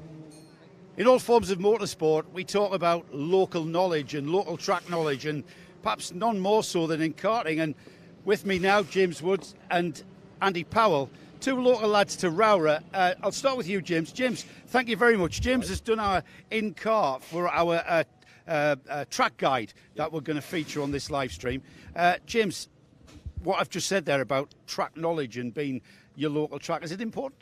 Oh, massively, yeah. I mean, I've done plenty of laps over the years. Been doing karting for, on and off for at least 19 years. So, yeah, track knowledge is massive. And it obviously a massive advantage this weekend, so, yeah. Yeah. Andy, what's the secret of ROWRAH then? What's the secret to a good lap time? Good braking and be brave in the hairpins, I would say. Especially when it comes to overtaking. Sometimes you just got to send it down and hope for the best in the hairpins. You mentioned to me about this tyre that we use in NKC being less grippy than the more commonly used Mojo tyre. We use a Maxxis tyre here. You said to me that makes the outbreaking into those hairpins a bit trickier. Making it a bit more tricky, yeah, because as soon as you push it that little bit too far, it just seems to break away under the braking. So you've really got to try and keep it under control. If you get past that point, it starts getting... So when it breaks away, you mean easy to turn into a spin? Yeah. It's like as soon as you outbrake yourself a little bit, you just feel the back end come, and you've just got to try and correct it, and then obviously you push wide on the corner. So, James, we've got mixed grids for the heats. Yeah. That means you start at the front for one, the middle for another, and at the back. What do you prefer? Would you prefer time qualifying, or are you happy with a mixed grid? I don't mind the both really. Obviously, I'm used to the time qualifying, but obviously it brings a new concept to the karting. Gives everyone a chance, I suppose, and gets if you're at the back and you're fast, it gives you a chance to work through the field and things like that. So yeah. Now you're both with FP Motorsport this weekend. There's got to be a bit of inter-team rivalry, I would imagine. Andy, you want to beat James, and James, you want to beat Andy. Who's gonna beat who, boys? It's going to be close. It's always close. It's always 10 for 2 in between each other. Yeah. So it's just on the day, really. Yeah. And it's not really all about just having fun, is it? Not when you get once the visor comes down. No, we keep it real, and we're good friends, and have a battle on track, just not too much, but yeah. Who sorts out the team orders then? Me. It's my own, and he gets okay. Right. Yeah. Okay, boys, I wish you all the very best. I don't want to put any pressure on you, but it is your home track, so you've got to maximise that, and you've got to go for everything. Yeah. Thanks, guys. Cheers, Joe. Thanks very much. Yeah, thank you very much. The sport of karting has always been about what's classed as, or what's called, dad and lad racing. And I tell you what, we've got an absolutely fabulous example of that, of how to go kart racing. We've got Liam and Adam Surkart and their dad Derek, who dad Derek at the moment is the mechanic. Why is that, Derek? Because I broke my ribs in the last race. So there would have been literally 3 of you guys racing before, but you've hurt your ribs. Yeah. Are you too old for this? Never, absolutely. Adam, if I can ask you first, tell me what class of kart you're running in. Yeah, we're running in senior TKM. And that's the 110cc TKM. 115 it is, 115, yeah. Right. Yeah. And your brother Liam running in on the same grid. Yeah. So I'm going to ask you the question, boys. Who's the quickest? Me in the last session. So does it to and fro? Yeah, we're one each apiece, aren't we? So far in the series. So yeah. Ah, right. So Liam, where's the championship table? Where are you guys? Great. It's only my second season racing. I started last year and did 4 races. So this is only my 6th race in my life. Oh, really? So yeah, just getting to grips with everything really. And Adam, are you about the same, or have you done a bit more? I did a bit when I was younger. I raced TKM probably 10 years ago now. So yeah, I'm just getting back into it as well. But yeah, I'm getting there. Now, Derek, I just saw you adjusting something on the front. Now, I know what it was, but the viewers might not. You can't tell us. Yeah. Just to remind you, this isn't Formula 1. What was that then? Was that a camber change or a caster? Caster. No, lifting lowering the front of the frame. Right, I'm going to ask you why. Now, the reason why I'm asking is for the viewers. The viewers in there might not know. Will probably tell you. I'm just doing what they're telling me to do. See. Right, that's brilliant. So, Adam, Liam, bring you guys in. So you come in, you tell your mechanic, Dad, how it's handling. To be honest, none of us really know what we're doing. We're just trying things. It's practice day, so trying it, see if it goes better. And so, yeah, that's it. So, Adam, will it be something that, all right, you're playing with caster and camber there, trying to get the thing to grip or lose grip or whatever it is, you don't need to tell me. But when will the decision be made, right, that's it, that's what I'm racing with tomorrow? At the end of this session, I guess. We've got one more to go, and then we might make a few more changes tomorrow if we're still not happy, but I guess it's just one of them. We're just track time, really, that's our main thing, I think. What's the weather forecast tomorrow, Derek? Bit of mix into it, bit of rain, possibly, but hopefully dry most of the day. I hope so too. Yeah. Guys, you really do epitomise dad and lad karting quite literally. So thanks for that, and great to see you out there tomorrow. Best of luck. All aspects of motorsport can be categorised as character building. They say that if you've been in motorsport for 5 minutes, you've already got enough character. But Tyler Fossey here, he's on the number 115 in the senior Rotax class. Tyler, you've had a bit of a torrid year. Yes, so in chronological order, it was GYG. Tell me what happened there first. So I hit someone.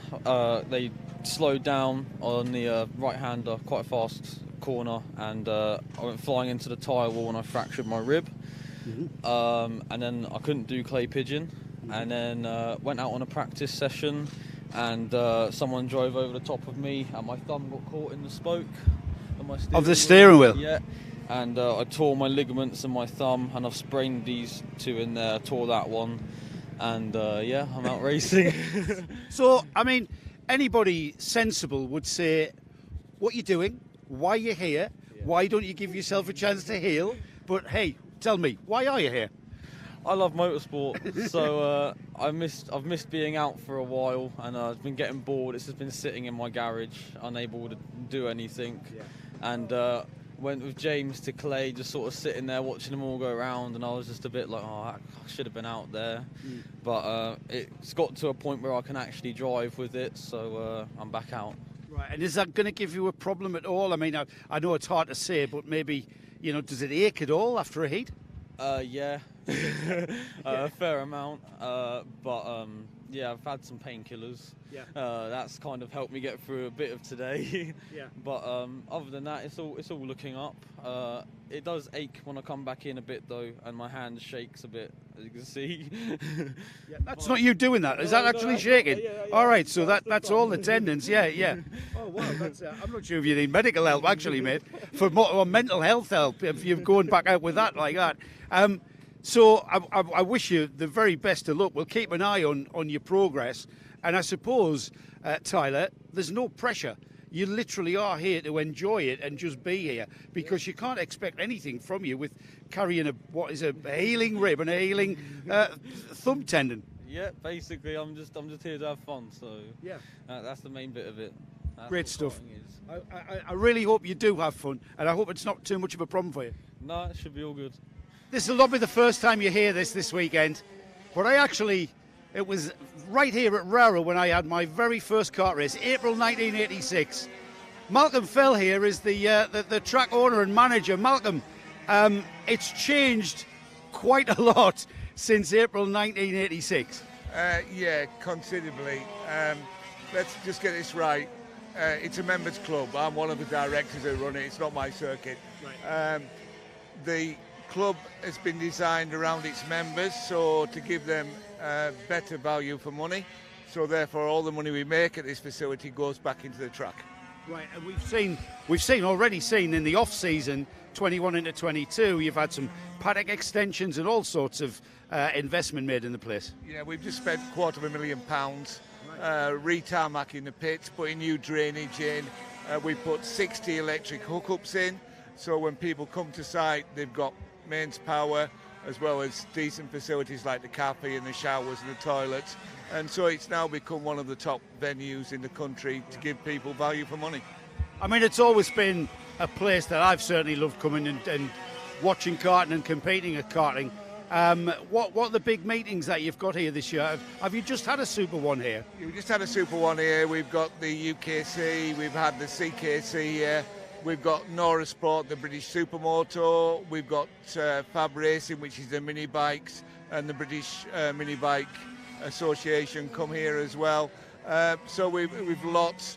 We're very busy during the week in the evenings, and we even have the local push bike cycle club come here on a Wednesday night with 200 kids on push bikes. Oh, wow. So we do everything for the facility to utilise it during the week. Malcolm, on behalf of everybody at the NKC, the National Kart Club, thank you for having us and thanks for looking after us while we're here. Thanks. Malcolm Fell. Thank you.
Hello, everybody. I'm getting shots of us now. Hold on, put that one up. I can wave. Hello. You take the lunch break, Simon, the most important thing.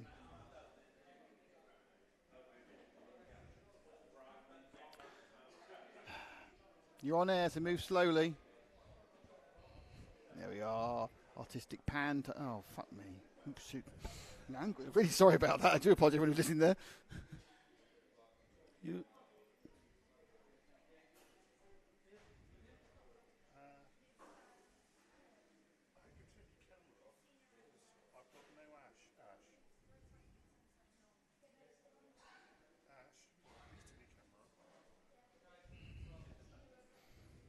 I got to apologise for my very bad language. That's the first time I think I've sworn there for many a year. Are we back? No, not. No. Oh, good. We're not back then. No, we are back. Hello, everybody, and welcome back to lunch, where we've been. This is an actual intro. This is the quality you normally get. My God. I actually waved you and said we're on. Can now. I do it properly? Hang on. Wait a second.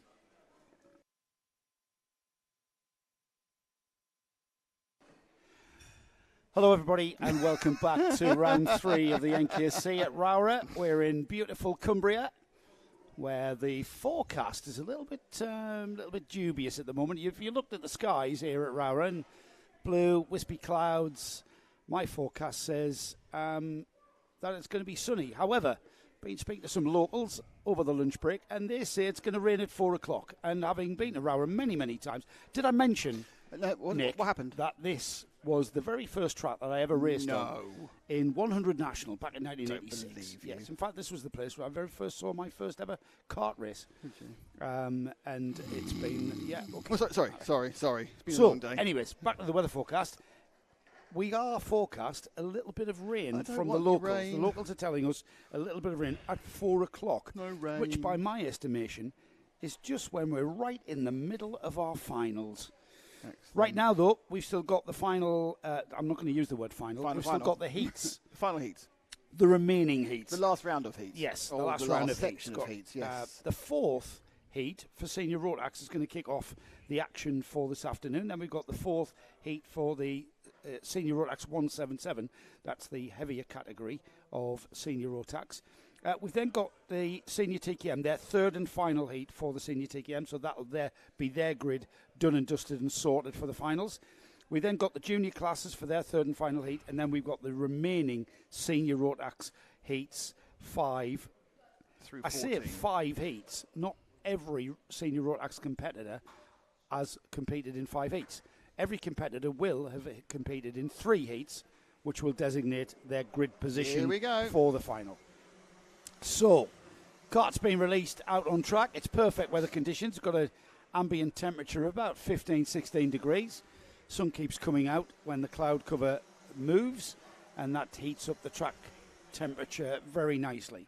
We've got George Sanders on the pole position with Dan Andrews alongside, Tyler Fossey, and then FP Motorsports Andy Powell alongside, sporting the new for this weekend for him, Hunter Motorsport engine. And Andy's telling me that engine is going really, really well, and he hopes to capitalise on this grid position, is what he tells me. We've got Charlotte Parker, who starts on the third row with Tommy Lee Davies alongside. Adam Rogers has got Rob Statham alongside him on row 4. Row 5 is Louis Ball and Steve Jackson, with row 6 Matthew Hildred and Jack Jones. Row 7 is James Costin and Scott Russell, with Dylan Tate and Paul Moran on row 8. Hello, Helen. Hopefully the dinner's on. Sam Elliott and Jay Lewis are on row 9. Ellis Humphreys, Tom Radburn are on row 10.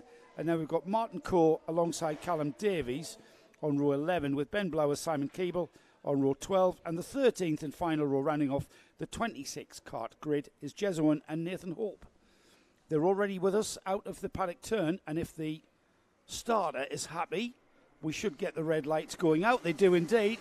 So we are racing and off into the lead, as we've seen all day long, getting the jump that looks like George Sanders. We've got a yellow flag being shown for a small off at the back, just going into the chicane, but all is good. Those karts continuing. It's the bright orange kart that leads. I'm just trying to get a number on who exactly that is. Should be 56, shouldn't it? I think it's George Sanders.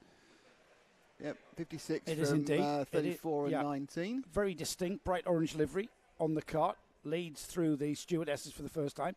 But just look at that. It's Tyler Fossey. I'm looking for Tyler Fossey's number 115. 56. No, he's dropped back to fourth. So Tyler Fossey Fossey right dropped back together to go round Paddock Bend. So Tyler Fossey, remember, if you listened or indeed watched the Paddock show at lunchtime, Tyler Fossey is the driver that we spoke to yesterday, and he's telling me that he's got broken ribs and virtually a broken thumb. He's got a cart off on the start, just finish broken. straight. So the battle here for second down Androids and Andrew Powell. Though actually, Andy Powell dropped back a little bit into the clutches more of Tyler Fossey there. They come round Airedales. Into the stewardesses. So Andy Powell in there in third place. And will want to try and chase down Dan Andrews. He's just latching onto the back of him.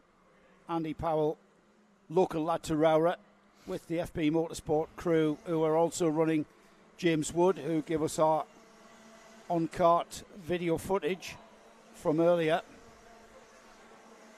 Technical defect for 64, apparently. Yeah, 64. So that Ellis Humphreys has been called for a technical defect. Right, that's not in contention, is it? Battle again, Andrews and Powell. Powell's ahead. Powell ahead of Andrews. Yeah. Did you know him say that? the identical blooming cart. So it's a cart with the yellow chain guard. Yeah, Andy on the number 19. They're both predominantly white liveries, aren't they, to pick out. Andy in the silver and blue helmet. He's now pulling away from... Sanders has got a big lead, though. Dan Andrews. Let's see if he can catch George Sanders, though. The gap was 2.1 seconds at the line last time by. So we'll keep an eye on that. Here they come underneath us now. 3 laps completed for Sanders. 2.6 seconds at the line between Sanders and Powell. Then we've got Andrews, Tyler Fossey in 4th still, Tommy Lee Davies 5th, Adam Rogers, Charlotte Parker in 7th, Scott Russell, James Costin, and up into the top 10 has come Jack Jones. And there in that sort of multicolour bronze-nosed 115, that is Tyler Fossey, who obviously... Oh, we've got a cart stop with fuel coming out of it. Or is it water? Been a big problem on that an Airedales there. Not sure which cart it is. But it's stopped there. I think it's Louis Ball, actually. I think that's Louis Ball looking at that colour scheme. Oh, yeah, we've the got 22. fluid leaking out of it's that. The 20. It's a Tom Radburn cart, but he's rolled over. Look at it. It's crushed. That's rolled. That front area is crushed, I think. I'm not sure if that's leaking fuel. The fuel stays I think it's water. in the tank. I think that might be coolant. He's had a big smack, and you can see the radiators flapping away. Yeah, he's had somebody come over the top of him. Yeah, he hasn't gone over, but he's had someone come over the top of him and take that out. That's a shame for Tom Radburn. He's out of this heat now. We've got a slippery surface flag down at the Iredale hairpin for that coolant being dropped onto the track. That's going to cause problems for the drivers as the rear tyres lose grip momentarily. Was that Bernie Nicholson's idea, wasn't it, to halfway through a race just make one call randomly wet? yes. Good for television. So in the middle of the pack there, losing a lot of places, is the 26 cart. It's the 42 moving down the inside. That was Matthew Hildred losing some places there. They all streamed through the Stuart S's. Jay Lewis, Matty Hildred had already lost out to Sam Elliott, and Jay Lewis was following him through. Whether that had anything to do with the coolant down. Up with Moran and Jones now at the top of the corner. The 7778, but almost identically liveried carts. And they sweep up and over the chicane now. Yellow and blue. 77 and 78. And they go round McRae's as the whole train of carts there in this midfield battle. Sanders to the way by 2.5 seconds, and it's now 3 seconds back to Andrews and Rogers, who are now battling themselves. Powell's got away from that in second. Radiator adjustment there for the 77 of Moran, and Jones doesn't decide to dive at the inside of him. Just to give you an idea of what's happening at the front, George Sanders still leads. Andy Powell, 2.5 seconds the gap was last time by. It's 2.5 seconds this time by. Oh, that's his chance.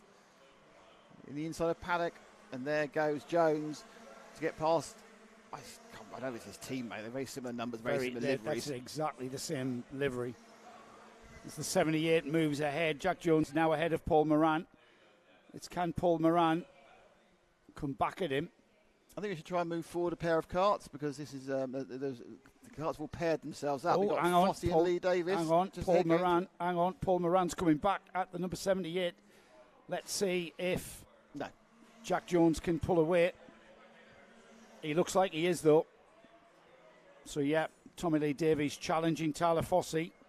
And they're at the top. They're going over start-finish now. The white and the black cart. Through the chicane. There we are, 115 and 16. Both with white helmets. Everyone's decided to be similar. Both white helmets, but it's the Reds with the Blues. It's the Cup final all over again. Will this one go to penalties, do you think? We've got the red suited Tyler Fossey. It could go to penalties if one got a nose drop penalty. Yeah, that's true. He's the driver with the broken ribs and the busted torn hand. Yeah. Broken bank balance. And that's not going to help him any as the number 16 of Tommy Lee Davies moves down the inside at the stewardesses and just makes that move stick. Yeah, Tyler's been drifting back slowly. I mean, I think he's obviously struggling with a number of physical issues, so just getting a good top 6-7 finish is probably what he was aiming for from his front of the grid start. Leaders already through. Fastest lap of the race for Andy Powell. But takes a 10th out of Sanders. These two at the front, Nick, are absolutely hammer and tongs.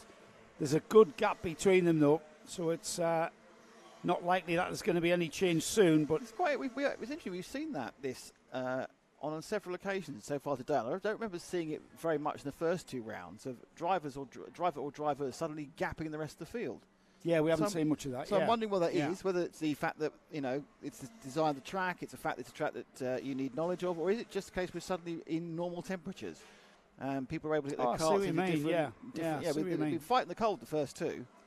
And now, you've got average British track temperatures, and perhaps people's setups, the good and the bad, are being exposed. I think the nature of the track configuration here at ROWRAH, with those very tight braking areas, just about to go into one now. We're with Tommy Lee Davies and Tyler Fossey. It's a very heavy braking and then an acceleration out. You've got to stop the kart and accelerate the kart to maximum here. Again, stop the kart and then back on the power. You can lose a lot of time in those slow bits. This next section of track that we're coming into now, the stewardesses, long sweeping 180-degree turn into a chicane. And that's a very technical fiddly bit, is what I call it. That's a technical term for it. Yeah, okay. But you can lose a lot of time in the fiddly bits. Here, through St John's, through Sunny Bend, the medium to high speed turns, even Paddock, there's very little speed difference between a good driver and a bad driver.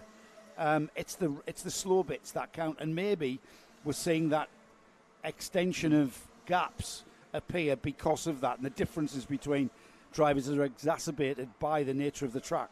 That would be my theory. It's pure theory. It's a good theory. I like Tell it. us your theories. Tell us your theories. And we'll either tell us your names as well if you know how to say your own. If you know how to say your own name. If you know how to pronounce your own name, then that's that's even more of a bonus. One up on some of the competitors here. Yes. More of that later coming. 2 laps to go. Well, a lap and a half to go. Sorry, because more than that because George Horton has now gone past for his last lap flag. Yeah. Andy Powell's reduced the gap to 2.2, so not really. And another fastest lap of the race from Andy Powell. Where is our leader at the moment? He comes to his final lap. I think he is heading towards. Let's put the binos on. It's number 56, the bright orange cart. I assume he's coming out. Is he going to come out there? There he is. He's coming up towards the Scott's position now. In the back straight. There we go. That's your leader. Number 56. And that's been textbook. Got out in the head. Established a lead. Didn't get bothered by anybody else. And stayed in the lead. So, across the line he goes. We've lost Andy Powell. We have lost Andy Powell in the last We've lap. lost Andrew Powell.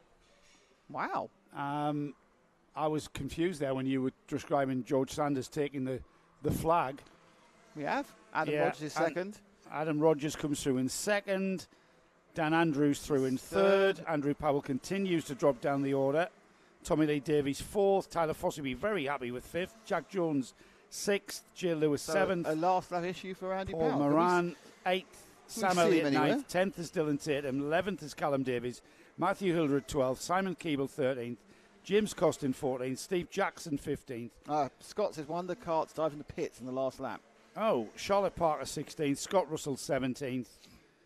And then we lost Andy Powell there on the last lap. He went into that final lap only 2 seconds behind. Incredible. Scott Russell finished 17th, Nathan Hope 18th, Rob Statham 19th, Jez Owen 20th, and Ben Blowers 21st. We lost Andy Powell on the final lap. We lost Louis Ball on lap 9. Ellis Humphreys we lost on lap 2, with Tom Radburn and Martin Coe also going out on that early lap. It's Rotax 177 coming next, and it's their 4th heat. Not quite their final heat. Still a bit of that to come. So it's race number 14. That is coming next. And again, 29 karts have qualified. And I'm just looking to see if we've got anybody down the order from the perspective of the championship. Louis Large starts 15th. He's second in the championship. Oh, guess what? Guys, stand by. This is going to be a good one. Go on. Phil Howarth starting 11th. All right. Louis So Large coming starting 15th. We're going to see those two coming through, and Louis Large will indeed want to get by Philip Howarth to gain points to claw that championship lead back, or that championship deficit, I should say. So round 3 of the NKC, we've got another 3 rounds coming. Got a bit of a break for the Super Prix at Fullbeck coming at the first weekend in June. Entries open now? Entries are open now. Get your entries in, everybody.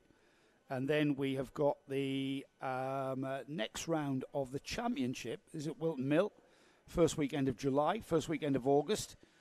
We then head off to Wales, back to Wales, this time South Wales, to Landau.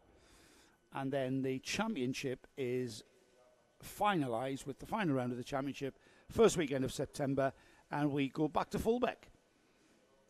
I say back to Fullbeck just purely because we'd already been there for the Super Prix. So ROWRAH, 1,030 metres length. That's in comparison to the other tracks that we visit. The longest track we visit is Landau. Sorry, no, GYG. We've already been there. 1,100 metres. We've got 1,030 here. Landau is 1,050. Wilton Mill's 960. Fullbeck is 930.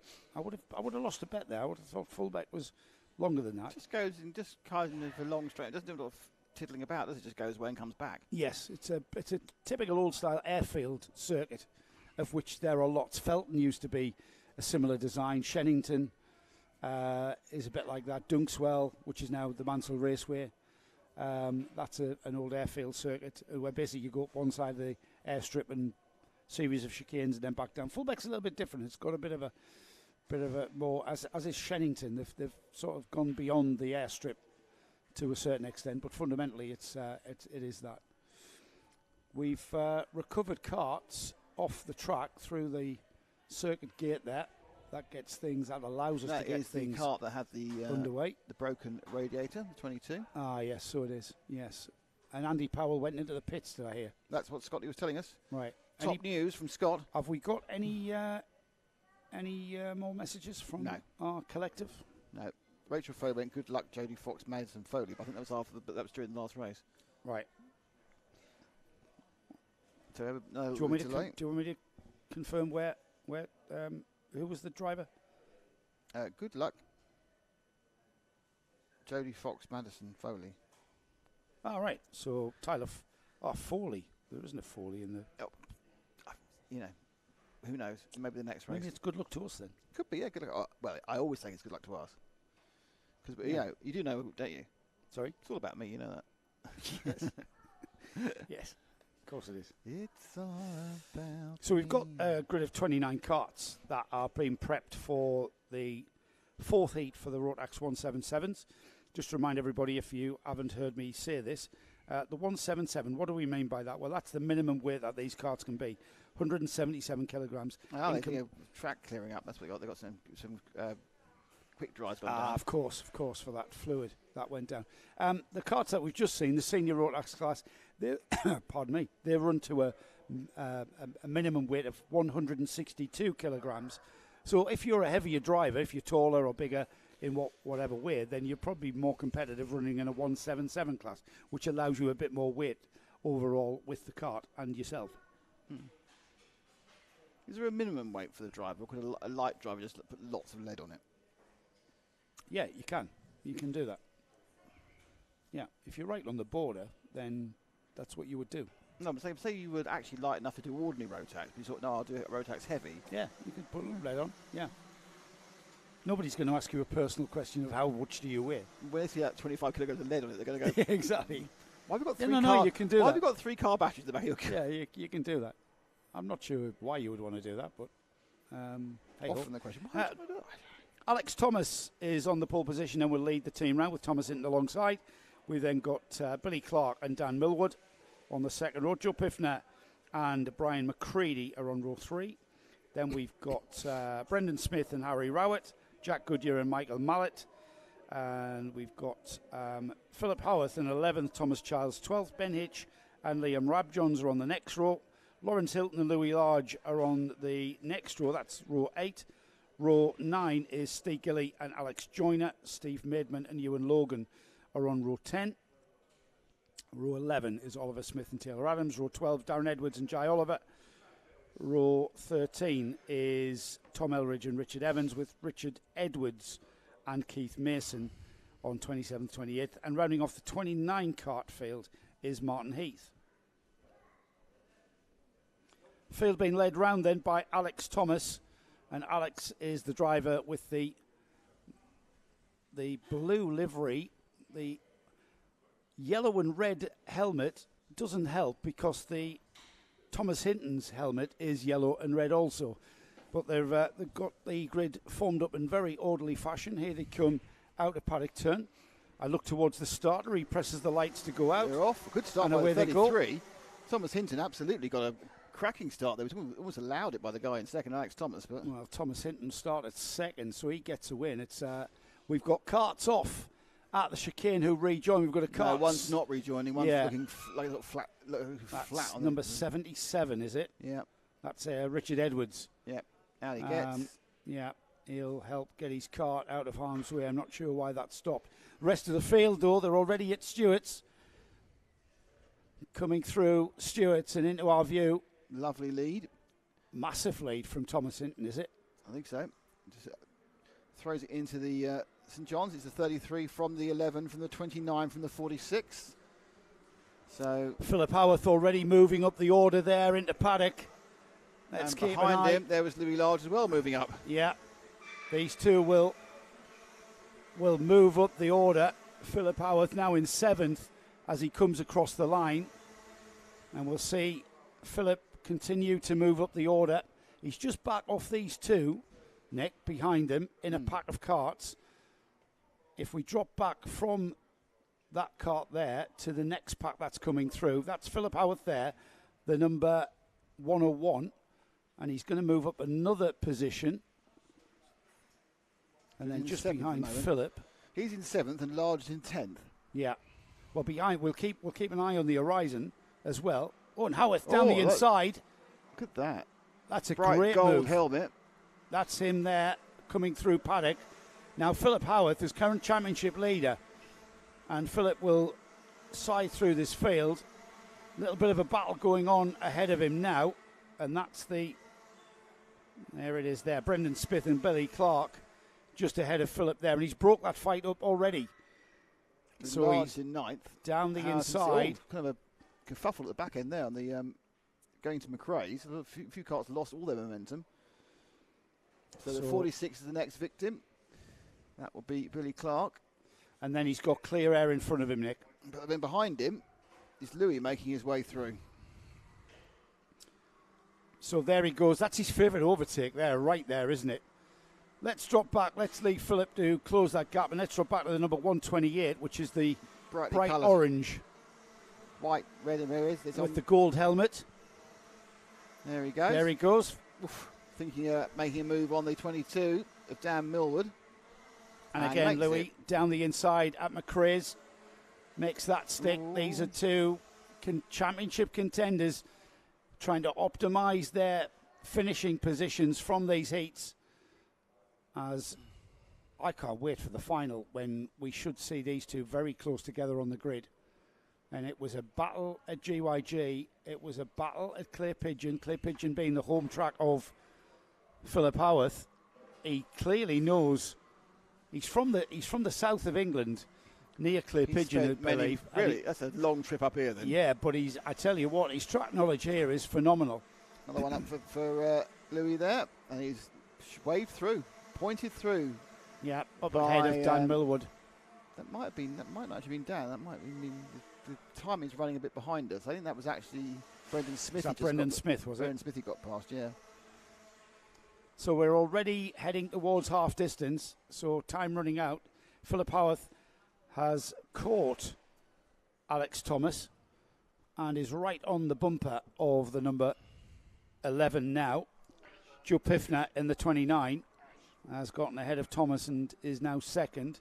Meanwhile, Thomas Hinton nibbled at the back of him there, 46. Louis there, right old into the back of the bumper. Now whether he was enough to drop his own nose, he comes up the inside to the start finish. I don't know. I don't think for a second that Billy Clark was particularly chuffed he was going to get anywhere near him.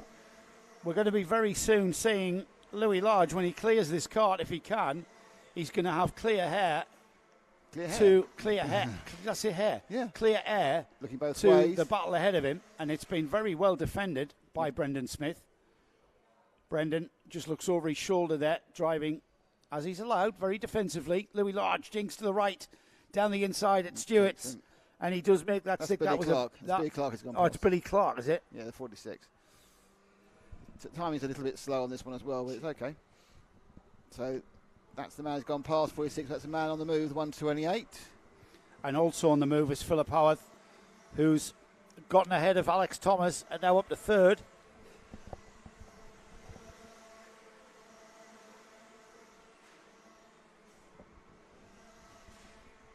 The two championship protagonists have got Alex Thomas in between them.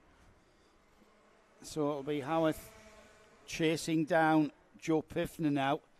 If we move ahead to the 101, who's the yellow and white liveried cart of the 101, who's chasing down Joe Piffner.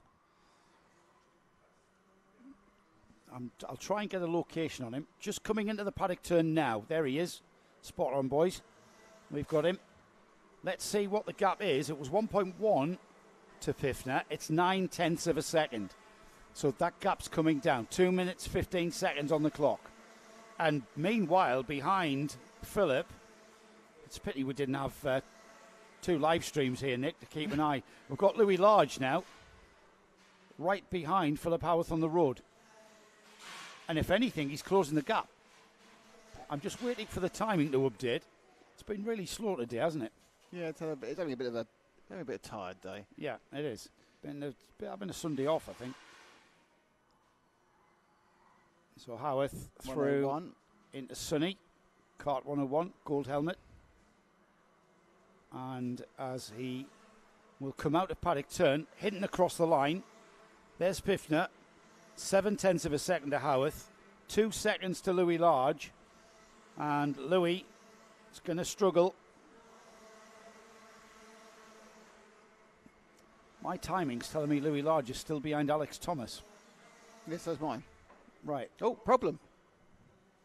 Problem for the 11 of Alex Thomas. He just slowed and stopped. Yep, it's gone. He's pulled off. That's a tragedy for Alex Thomas. He was running fourth. He looks down. That's maybe a chain. So a retirement for Alex Thomas. Not good is how I would summarise that. So a dejected Alex Thomas after running at the front of this field. We get back to Louis Large, who's now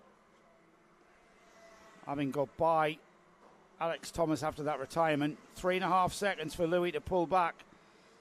But I tell you what, man on the move, 47.2 lap time for Richard Evans down in 6th. Thomas Hinton leads, 2.4 seconds to Piffner, 0.8 of a second to Howarth. I'm not sure if Philip's going to be able to make any inroads on Piffner, as he hasn't for the last 2 laps. Louis Large 4th, Dan Millward is in 5th, 6th is Richard Evans, Billy Clark 7th, 8th is Thomas Giles, Steve Gilly 9th. Up into the top 10 has just gone Lawrence Hilton, with Harry Roward dropping outside the top 10 in 11th now. So this one and one more. Oh no, Thomas Hinton has taken the last lap, so they're into the last lap now. Yep, last lap board shown. So final lap for this fourth heat. Still got one more heat for some of these runners, and Louis Large will be out next time. And this is Philip Howarth's third and final heat. So he's maximised what he can pull in points-wise. As the leader. Kart number 33 just coming out of paddock turn now. There he goes. And across the start-finish, checkered flag flies for Thomas Hinton. There's Joe Piffner in second. Philip Howarth will finish third. Fourth will be Louis Large. Damage limitation for those two championship protagonists there. Dan Millward will finish in sixth. Ahead of him, though, Richard Evans finishes in fifth. Billy Clark seventh. Thomas Childs eighth. Steve Gilly ninth. 10th is Lawrence Hilton. Harry Rowett 11th. 12th is Michael Mallet. Jack Goodyear is 13th. Tom Elridge 14th. 15th is Alex Joyner. Jai Oliver is 16th. Brendan Smith 17th. 18th with Keith Mason. Bren Hitch was 19th. Steve Maidment was 20th. 21st, Oliver Smith. Brian McCready was 22nd. Ewan Logan 23rd. Martin Heath 24th. Darren Edwards 25th. We lost Liam Rabjohns on lap 9. Alex Thomas on lap 8 as we saw him pulling off. Taylor Adams went out on lap 3 and Richard Edwards went out on the first lap, as we saw at the chicane. It's the juniors, no, not quite the juniors. We've got senior TKM next. Seniors. Then we'll be going into it's the Smokies. The third and final heat for senior TKM. So it's race number 15 of the weekend. So third and final heat for TKMs coming next. Let's have a look at the championship for TKM coming into this round. Now I know we've had 2 heats already, but senior TKM, just going to, got my clipboard here, Nick. Oh, a good is it by any chance a Creventic clipboard? It is a Creventic clipboard. There we go. Yeah, The other clipboards are available, but absolutely not as good. Now then, senior TKM, which is out next, we've got Jake Campbell-Mills at the front of the championship on 475 points. He's not here, and the news is that Jake has pulled out of the championship and won't be back this season, which is a shame. So Mitchell Ball is effectively the championship leader. Louis Bevin, who's been going very well all day long, he's in third. Callum Lamont is in fourth. Is it? Who knows? Who knows? Not even Callum knows. Do we end up decided it was Callum Lamont? Because that apparently made most of his family happy, but not all of it. All right, Callum Lamont. Yeah. Callum Lamont. Lamont. He's fourth. He's on 441 points. He's only 2 points behind Louis Bevin in third. Behind Callum, fifth is Leo Crabtree. Lucas Sullivan is sixth. And then we've got Ollie Milner and Charlie Savage. So, you know, we're just coming up to half distance in the championship, so still a lot to play for everyone.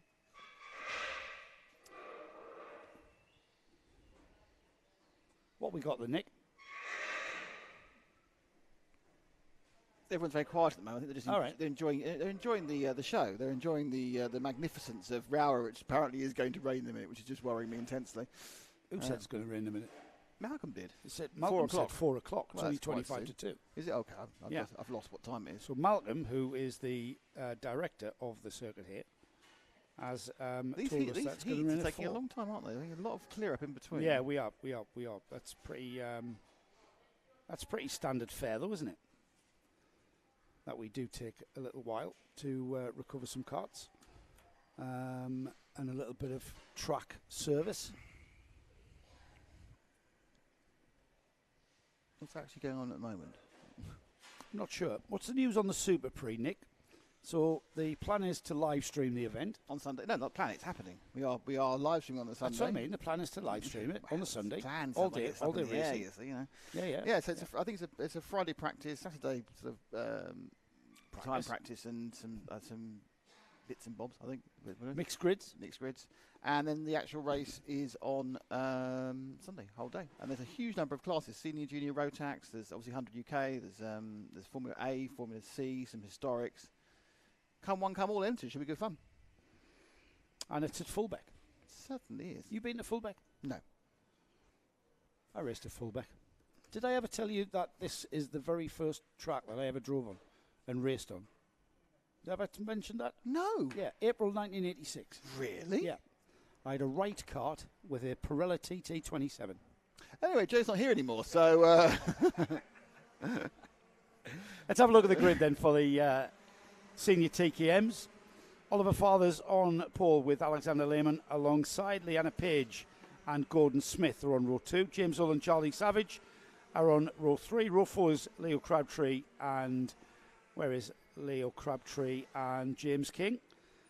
Will Cregeen and Steve King are on the 5th row of the grid. 6th row of the grid is Mitchell Ball and Liam Surkar. Matt Slate and Callum Lamont are on row 7. Row 8 is Adam Surkar and Ricky Wright, with Matthew Horton and Andy Wagstaff rounding off the... Oh, I forgot Louis Bevin. Louis Bevin's in 18th. It's Horton alongside, with Bevin alongside. Now then, keep an eye out for the number 1. Louis Bevin will be moving through the order. However, it's going to be a tough call, I would say. Once again, that pall of blue 2-stroke smoke in the air as these 2-stroke, air-cooled 2-stroke engines. It's the 115cc motors in these karts. And the field nicely formed up, heading towards Paddock Turn. They're nicely formed up. Look at the blue oil smoke there. They get the go-ahead into the chicane side by side. Almost hear Greta Thunberg turning in a bed. Who, sorry? Greta Thunberg. Thunberg. Let's not It's go there. Thunberg. Whatever. Leaders already into McRae's and out of McRae's and heading down towards Iredale's. Is that Oliver Fathers? They're both black carts with red. 24 leading, yeah. 24. Oliver Fathers leads from Alexander Lehman. 91. And then in third, it's Gordon Smith. Yeah. So goes in fourth. 1, 2, and 3 sweeping through the Stuart S's. Leanna Page in fourth, is it? Not sure.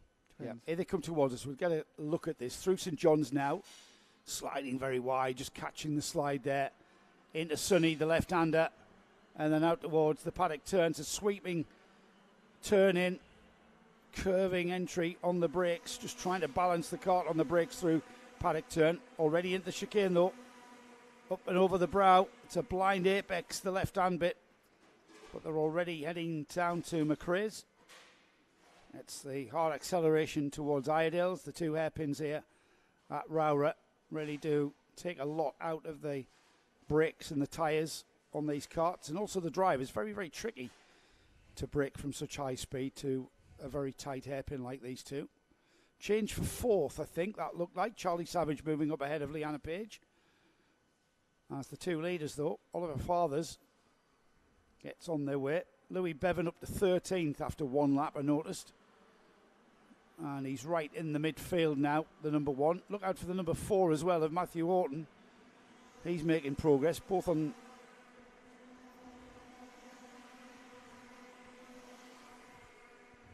Across the line. Let's have a look at the top 10, shall we? Oliver Fathers leads. Alexander Lehman second. Gordon Smith, Leanna Page. Gordon Smith, Charlie Savage, Leanna Page, Mitchell Ball, Leo Crabtree, Will Cregeen. Callum Lamont up to 9th. Great drive from Callum. James Hull down to 10th. He's lost 4. Louis Bevin up another 2 places to 11th that time by. The number 1 player, Bevin, is going to be trying to come through from the back of the field like we've seen on the... heavy, perhaps slightly more complex here. Competitive front to the field. As far as slides around, we're now with the 75 cart. That's the 75 or 25? 25 cart, sorry, of Gordon Smith. Then the 31 behind of Charlie Savage. They are in third and fourth with these remastered vintage carts. No change all the way down to 10th, apart from Louis Bevin, who does enter into the top 10. Ahead of James Hull, that time by.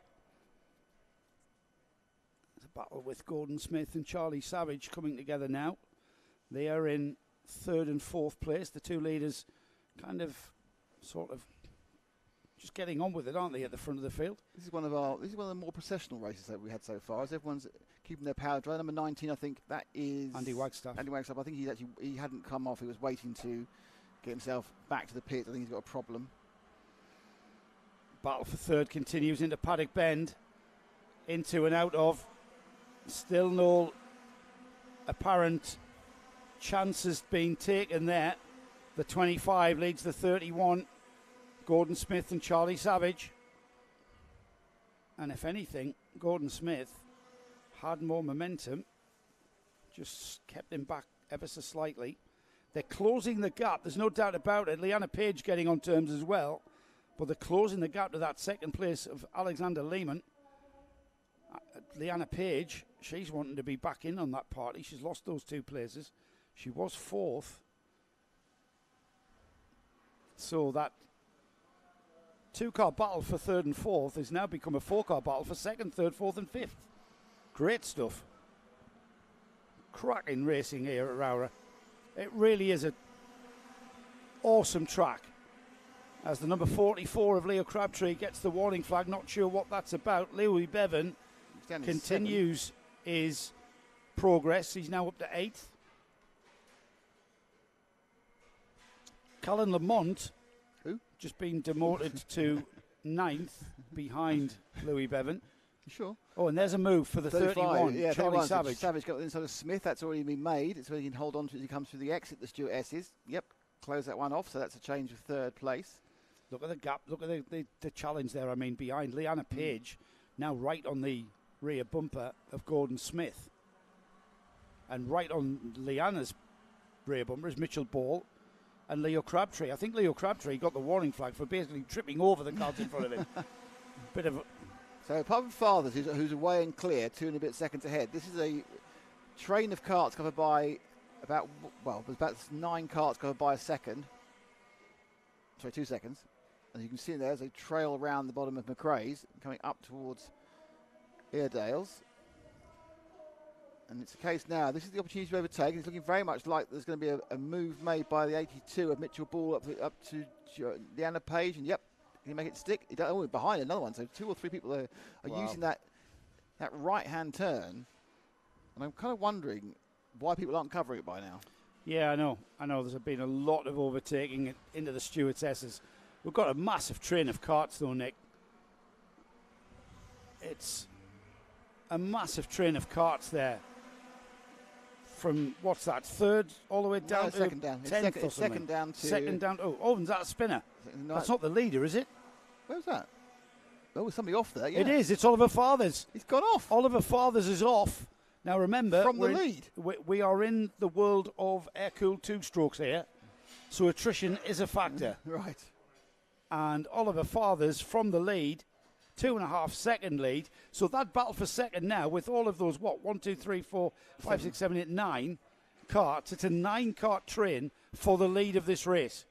90 seconds remain. And then he had a bit more of a gap, and that's being closed right down by Savage and Smith. So it's at the front we need to be here. He's finished. I said that. Savage comes through. Is he going to lose up down to 3rd? He does. So our top 2 are now from last lap, a 3rd and not running in a lap. Incredible. So Savage from Ball, from Lemon, from Page, and they are a train. They're nailed together. So Gordon Smith drops down the order. Louis Bevin's scored as 17th as well, so he's had a problem. Yeah, Louis Bevin's come round. He's dropping down the order. I think he's out. I think Louis Bevin is out of this race. That'll certainly hurt him for his final. The grid for his final is what I'm trying to say. Charlie Savage, though, now in the lead of this train of carts for the lead. There's 30 seconds on the board as they come through. So 1 more lap before the final lap. So 2 more laps of racing for these carts. Mitchell Ball looking very racy indeed on the 82. Out of the chicane, using all of that exit curb. Looking down the inside at McRae's, the hairpin there. All of the track and more being used on the exit of McRae's. Into Iredale now. Oh, and look at that right on his bumper now. It's getting very, very racy indeed. As Mitchell Ball now, he's heard what you said, Nick. because Charlie Savage, defending into Stewart's, left no gap there whatsoever to get down the inside for Mitchell Ball. He's got one more lap after this one to do that. It's tricky to pass here through St John's. It's just, you think it's a pass. Oh, and he's gone down the inside. Is he going to hold on to it? He keeps it on the track as well. The whole field concertina up into Paddock. And here they come out of Paddock and across the line. It's 1 lap to go board for this. Can Charlie Savage defend for all he's worth? Well, he could easily come 7th if he gets it wrong. Absolutely, he could indeed come 7th. He has to defend into McRae's. So down the inside, that's going to leave him exposed on the exit. Mitchell Ball tagging onto the rear bumper behind Mitchell Ball, Lamont who goes to the outside up as well. because Savage has to defend. Look at what's happening Easy behind. out. 3 wide coming out of that hairpin. Leo Crabtree makes a place up. Great defensive driving into Stewart's from Charlie Savage. He gets a little bit of an inadvertent nudge, let's say, as they come out of there, accelerating. It's an acceleration zone through St John's. It's almost flat out. Into Sonny. He has to defend again. 1 more corner to go for Charlie Savage. These 3 coming together. There's invariable contact there as they cross the line side by side. It'll be Savage who takes it. Big what wave. A race for these Formula TKMs, the senior TKMs, as ever, deliver. Charlie Savage wins, Mitchell Ball second. It was Leo Crabtree. I don't know what on earth was happening behind those two, but there was all sorts going on. A row. Leo Crabtree was third. Alexander Lehman was fourth. Sorry, no, my timing screen is just updated. Here is the result. Go on then. Charlie Savage wins. Mitchell Ball second. Leo Crabtree was third. Alexander Lehman was fourth. Callum Lamont was fifth. Not sure if I said that right. Will Cregeen was sixth. Leanna Page seventh. Gordon Smith eighth. Matthew Horton ninth. James Hull 10th. Matt Slate was 11th. Adam Circa 12th. Liam Circa 13th. James King 14th. Ricky Wright 15th. And Steve King last of the finishers in 16th. We lost Oliver Fathers from the lead of this race on lap 7. That was an absolute tragedy after such a commanding run. Louis Bevin we lost, the number 1 reigning champion we lost on lap 7 also, and Andy Wagstaff we lost on lap 3. And another major bit of clearing up going on. As they kind of try and rescue the... We've got the juniors out next, boys. Who good? Junior Max and Mini Max.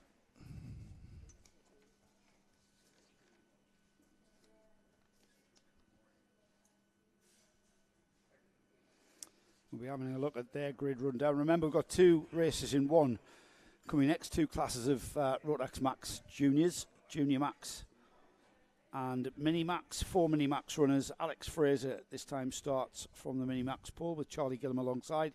Reese Green and Louis Reese are behind them.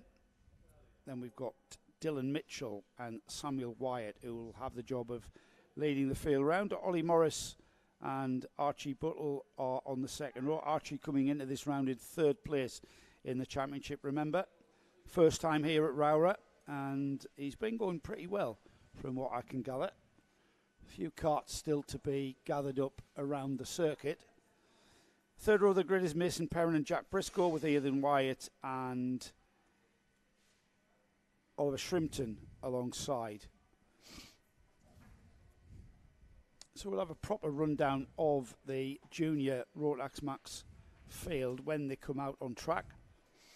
There's a bit of clearing up going on out there, There's Nick. a lot, isn't there? Yeah. We've had a messy old start to the afternoon session, which is extending the day, I think, really, because they're having long amounts to clear up. But they have now released the juniors, Minimax and Junior TKM. Ellen Laidlaw Bird to go on Mitch and then yes, Mitch. And Paige B says, good luck for Sophie Hadley. Proud to call her my best mate. Chloe Clark said the same. Sophie Hadley starts in 9th or 10th. 9th place, yeah. Samuel Wyatt, Dylan Mitchell leading them round. Archie Buttle and Ollie Morris are on the second row. Jack Briscoe, Mason Perrin. It's Oscar Shrimpton, not Oliver Shrimpton. I don't know where I got that from. Oscar Shrimpton and Ethan Wyatt are on row 4. Sophie Hadley and Jacob McDonald are on row 5. Row 6, Thomas Hadley and Adam Catling. Leva Goodyear and Ben Ficini are on row 7. Row 8 is Braden Hill and Joel Bowden. Archie Hardiman and Ashton French are on row Row 9. Row 10 is Rafi Salentano and Josh Eaton-Brown. I'm not sure if Josh Eaton-Brown is actually here. Oh, he is. Yeah, he's out there. Yeah. This is. I think they'd be lucky to get this one away. No, this is going to go round again. The carts are too spread out. Well, we've got the Minimax 4. Oh, of course, they're designed to be spread out, aren't they? They're designed to be spread out. We've got the junior Rotax all together, so that's good. Our starter, he's cheated up a bit this afternoon, mind. Has he? Yeah. Have a drink at lunchtime. Is he happy with that one? Yeah, he's happy with that one. They're aware we're racing into the chicane and out the chicane. Dylan Mitchell. He's obviously having a bit more relaxed afternoon, isn't he? I think so. Samuel Wyatt down the inside. Is that Samuel Wyatt? Yeah, that's Wyatt in the orange overalls. Number 20. Yeah, and will lead for the first time into Iredales. I'm glad they got different overalls because they've got almost exactly the same sticker set on the cars. Tell you what, Dylan Mitchell, the last of the late breakers there, almost connected with Samuel Wyatt. But look at that. I'll tell you why. Look at how much gap that Samuel Wyatt has pulled now. That was slow in, fast out. That's the optimum way of taking these hairpins. It was a lot slower than Dylan Mitchell expected. That's why he nearly rammed him up the rear end. But once again, that's proved to be the way to drive these things around here, is slow in, fast out. Ollie Morris running in third. This is second and third we're looking at. Sort of the bluey, was Petronas green there on the nose carrying the 19 of Ollie Morris. He chases down Sammy White, Archie Buttle behind, who obviously featured on our lunchtime interview pit walk. And looking for up the end. Oh, that was looking like it wasn't going to work the whole way through there. He had to put had it on the thing locked up. Yeah, had to put it on the curb on the inside, didn't he? Not sure how he's got away. I think he's okay, though. Don't think he actually lost more than perhaps some time. I think he even lost a position, actually. He has. That's Ollie Morris. Archie Buttle behind him. Oh, no, it's Dylan Mitchell behind him, isn't it, of course? Ollie Morris getting ahead of Dylan Mitchell, who did start on pole. And Dylan doing a great work for keeping up with these drivers who are passing him. Ollie Morris just getting slightly ahead now. Mason Perrin also ahead of Archie Buttle. Ethan Wyatt 6th. Oscar Shrimpton ahead of Jack Briscoe for 7th. Briscoe now down to 8th. Lever Goodyear 9th, and rounding off the top 10, Adam Catling. It's Reese Green who leads the Minimax from Alex Fraser, who's about 2 tenths behind. Mason Perrin in that distinctive red car again, moving forward. And he's now on the tail of Dylan Mitchell, and certainly Mason has certainly been moving forward in all 3 heats, which means he'll get a good point haul and should be starting near the front for the main final. It's taking place in a couple of hours. Failed across the line again. 1.9 seconds is the gap between the leader Wyatt and Ollie Morris in second. Dylan Mitchell 7 tenths, but right on Mitchell's tail now, Mason Perrin.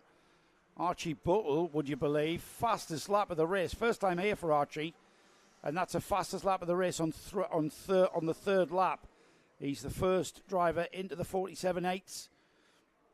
So Buttle is certainly with 3 laps completed. That's his tyres coming on.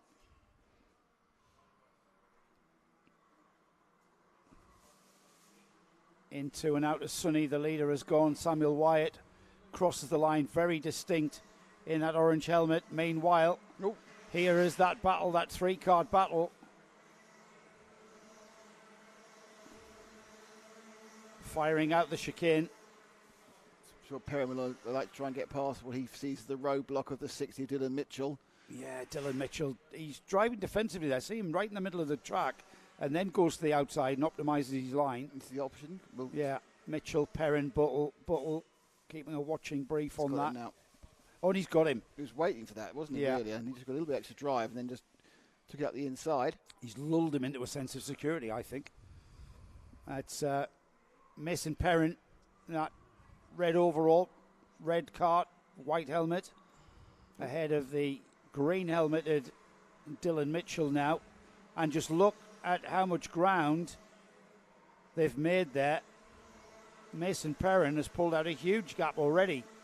Now the next driver in line to get by Dylan Mitchell is Archie Buttle. And Archie right on his bumper now as they go into Iredales. The green helmet. Oh, a little bit of a nudge was that. It's sometimes a little bit unavoidable. Double nudge. Yeah, you've got to be very careful because you get a bumper penalty. Down the inside at Stewart's. That's Buttle. He's made that look very, very easy. But I'm telling you now, they're on the brake, trying to get the speed off the kart whilst they're turning. Never, never easy. Especially on these Maxxis tyres, they do give up pretty quickly. So Archie Buttle now gotten free of Dylan Mitchell. He'll be able to chase down Mason Perrin ahead. Just to remind everybody, Samuel Wyatt is the leader of this junior Rotax heat. Third and final heat for these drivers. Ollie Morris 1.3 seconds behind in second, and then a further 1.3 seconds for Mason Perrin. Archie Buttle not that far behind, then Dylan Mitchell dropping down to fifth. Ethan White is sixth. Braden Hill, keep an eye open for Braden because he is the championship leader. He's not really made many real progress, it doesn't seem. Got a lot of shout-outs for Sophie Hadley on the chat. She's currently running in 11th, about 10 seconds off the lead. But, yeah, I'm not quite sure. Braden did start in 15th. Problem Nick. there. We've got a problem for the 12. That's Sophie Hadley. So Sophie Hadley, you mention her, Nick, and she's had a problem. I think she just slightly overcooked. I think she had a half spin. And it's such a tight pack that suddenly, you know, she's dropped 4 seconds, and that 4 seconds is 7 places. Yeah. I think I'm not sure, she was gesticulating, so I'm not sure if she's gesticulating on the driver or she was just herself. Minimax looks like this. Reece Green with Alex Fraser right on his bumper. Comes across the line. Louis Reese is a further 2.3 seconds behind. And then we've got the fourth place Minimax driver, Charlie Gillam. He comes through a further 6 seconds back. Gap between the leaders beginning to close. It hasn't quite. It's gone back out to a second. Got about a second to third and Mason Perrin. And then we've got 9/10 of a second to Archie Buttle. Dylan Mitchell through a further 8/10 behind. So things beginning to settle down. Braden Hill. So we're at Thomas Hadley at the moment. So we're down in 12th place. It's a run for 12th, 13th, 14th, 15th. That dark blue cart behind him. That's Adam Catling. Ashton French in the 53. He's just behind them as well. So this is right in the meat of the battle, as you say quite rightly. It's Samuel White, Molly Morris. No real battle there. There's a kind of second gap in all the top six as they spread out. This is where the scrappage is, and you can see behind there. There's the 53. Ashton French has a little bit of look, a little bit of nudge at the car ahead of him, and then behind there's two more carts having a swap around as they go round Paddock Bend.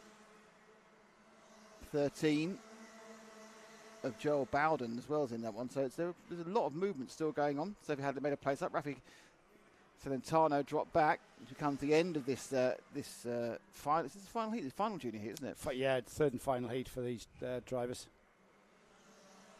We're about to have 0 time on the clock. Here is the leader through Sunny now. And we've got the 3 carts at the front who've kind of closed the gap. Yeah, a little bit closed. So we're coming out across the line now. Last lap board. Here we go. We missed the last lap board. So then they've got 2 laps for to go, the leaders. No, it shouldn't be because he's gone over at 8 minutes, 0.3. So that's going to be interesting because visually they missed it, but actually he hit it. They will get the checkered flag next time by. We've seen that happen. There's the leaders there. Second and third's where the battle is. Yeah. It's Ollie Morris against Mason Perrin. Mason making up more places again in this heat. He's made them up in every single one of these junior Rotax Mini Max mixed heats so far. And really now, he's only got 3 corners. Well, he probably thinks he's got a lap and 3 corners. But he may only have 3 corners. There is a last lap board is going out. And now it is the checker. So they are going to checker them. One more, and this is crossing the line now, and it's going to finish in the order it finished the last lap. So it's Wyatt from Morris from Mason Perrin. Oh, is that a take on the line?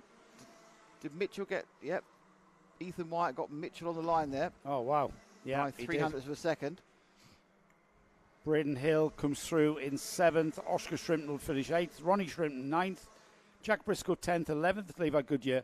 Ben Ficini 12th. 13th. Thomas Hadley. Ashton French 14th. Adam Catling 15th, Joel Bowden 16th, Jacob McDonald will finish in 17th, 18th was Sophie Hadley.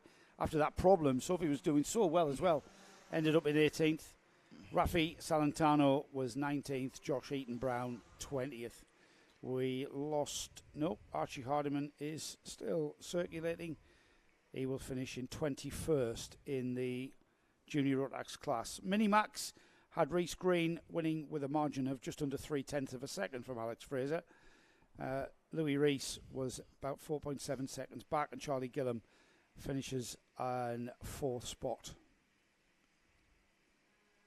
That's the third and final heat for the junior classes, Nick. Yeah, not as much forward movement from Braden Hill as I was expecting in that one. But I'm not going to criticise him. Well, it's a very fast front end to that. I mean, we saw how tricky it was for the faster drivers. I say faster in relative terms to get by. We are going next. Senior Rotax is coming next, and it's their third and final heat for these drivers. There, I've got it. I've got what I need, Nick. You know where you're going, you? Did I ever tell you about my brake failure here? No. This is a new story. Thank goodness after 2 days. It's a ROWRAH story, though. I'm happy. If it's a new story, that's fine. Coming into Paddock turn, right? You come out to Sunny. Mm-hmm. You piling into Paddock turn. Mm-hmm. You're just about to hit the braking point. Yeah. You press the pedal. Yeah. Nothing. I hit that barrier and winded myself. There was no. They've got a little gravel trap there now, isn't there? A little sand trap. No. There was nothing there, mate. I think it might have even been a wooden fence with barbed wire on it.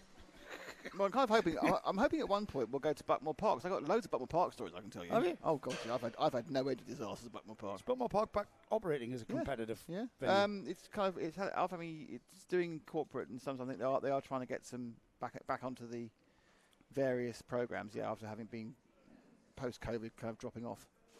Right. Let me get the grid for what I need here. Senior Rotax Heat 5. Senior Rotax Heat 5. We've got Jack Jones on the pole, Scott Lowther alongside. Then we've got Scott Smith, Martin Jackson. Row 2. Row 3, Sam Elliott, Ellis Humphreys, Simon Keeble and Luke Evans. James Wood, local lad, in 9th. Steve Jackson, 10th. Andy Powell, another local driver to this venue, both on the from the FP Motorsport crew, in 11th. 12th is Martin Coe. 7th row of the grid, Grace Lee Davies and Paul Moran. Hello, Helen. Jodie Fox and Tom Radburn are 15th and 16th. 17th and 18th is Thomas Scorer. And we've got a very ordered grid there.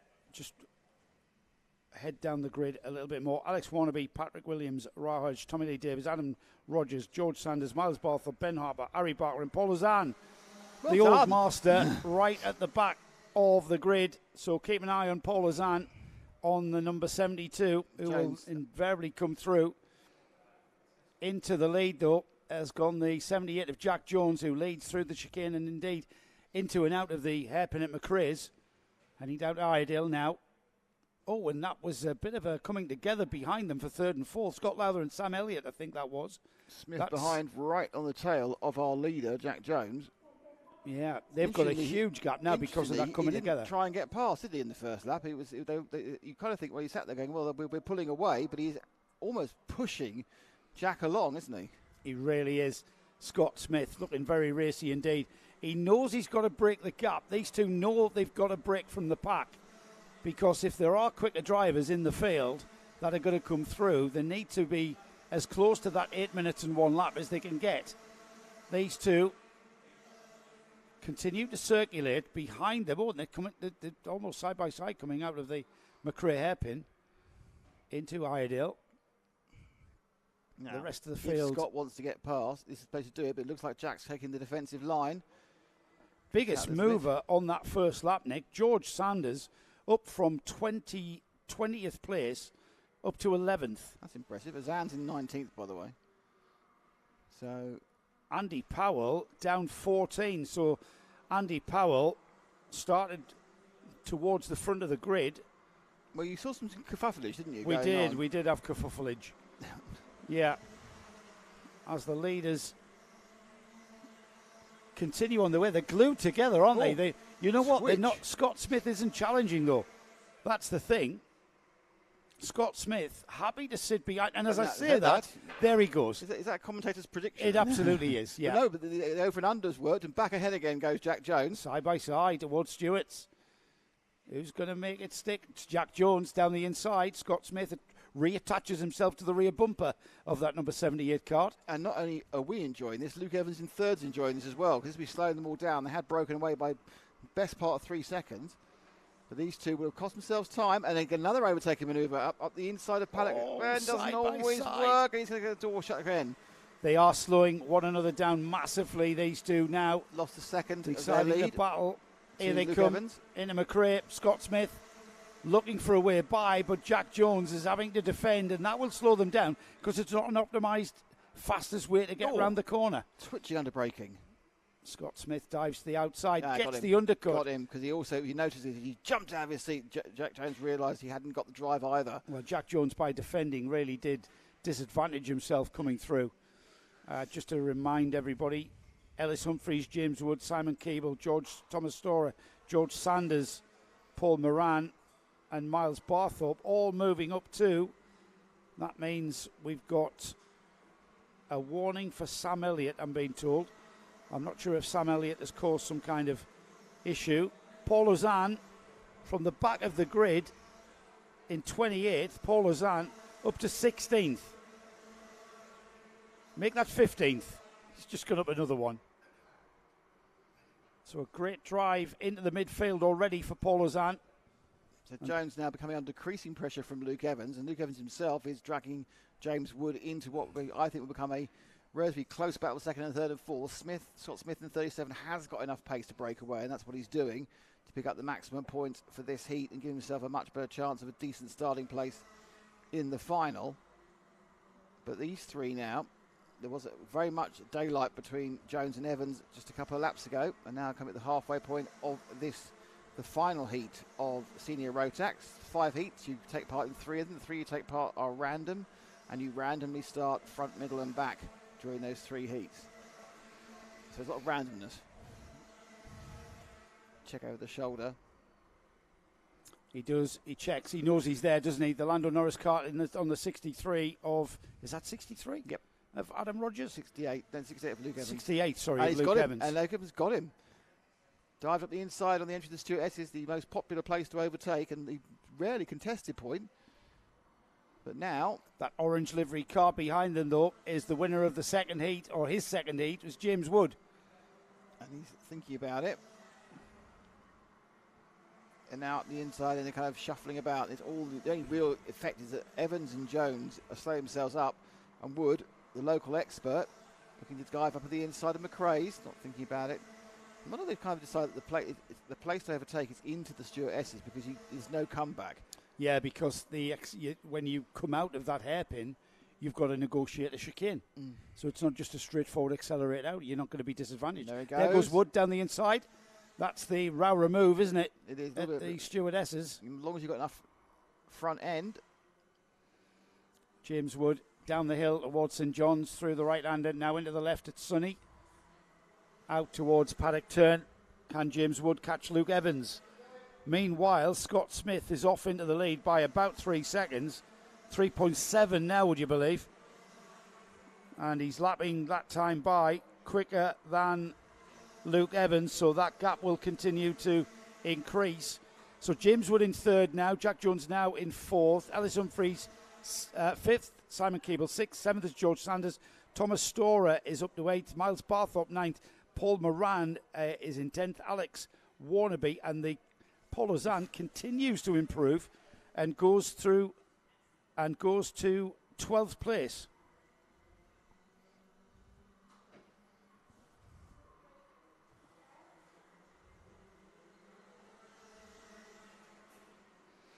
Scott Smith across the line. Fastest lap of the race for Scott Smith.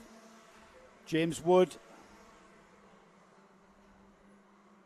now in second spot. He gets ahead of Luke Evans. Did you see that happen, Nick? Yeah. Yeah. But I must admit, I saw it happen and then went, was that right? Yeah. One of those ones, yeah. No.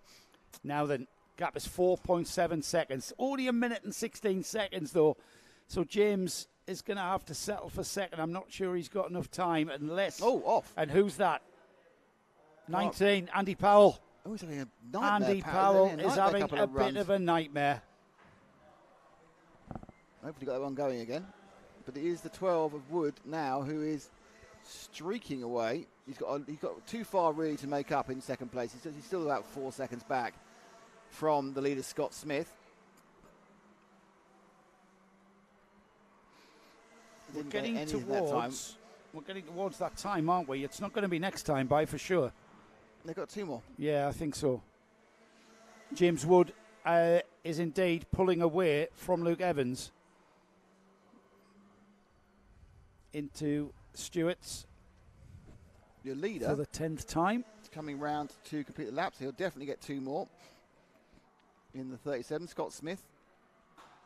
Yeah, Scott Smith, that distinctive white nose cone with the red fairing. Let's see what the gap is. Scott Smith crosses the line. 46.2 is his lap time. He really is on fire. James Wood, not quite as quick. It's out to 5 seconds, the gap now. Luke Evans through in 3rd. Jack Jones 4th. Up into 5th has gone George Sanders. No change down the order. Paul Lozana's stuck at 11th. Paul Moran loses out and drops to 13th behind Adam Rogers as the number 87 allows the faster kart through. He's a back marker now, is that number 87. That's Martin Jackson. As you say, a lap down. There's been all sorts of interesting stuff happening, so let's not assume he's lost a lap in time in this in 8 laps. It's been in 10 laps. It's been a last lap board short of Scott Smith, Nick. So on the last lap, and there's a little bit of argumentative stuff still going on with potentially between Jones and Evans. So let's find the leader as he continues on his winning way. He's just coming out of Airedale's hairpin. He's got the white side pods, or the white nose cone I should say, with the red fairing. Quite distinctive. Just coming out of Stewart's now and into St John's. It's the number 37 into Sonny for the final time then. Great drive from Scott Smith. He's absolutely dominated this one. He's absolutely dominated, and I'll say dominate because as he takes the checkered flag, he also takes fastest lap of the race, and he was putting in fastest laps and fastest laps, lap after lap. It's James Wood in 2nd, Luke Evans 3rd, Jack Jones across the line in 4th, George Sanders 5th, Ellis Humphrey 6th, Simon Keeble 7th, 8th is Miles Barthorpe, Thomas Storer will finish 9th, and then we've got Paul Ozan who sneaks another one and gets inside the top 10 with Alex Warnaby 11th, Adam Rogers 12th, Paul Moran 13th, Harry Barker 14th, 15th is Sam Elliott, 16th Ben Harper, Jody Fox 17th, Tommy Lee Davies 18th, Patrick Williams Rawhage was 19th, 20th was Martin Coe, Grizzly Davies 21st, a frustrated and distraught Andy Powell will finish 22nd, Steve Jackson 23rd, Martin Jackson 24th, and we lost Tom Radburn on lap 4 and Scott Lowther we lost on lap 2.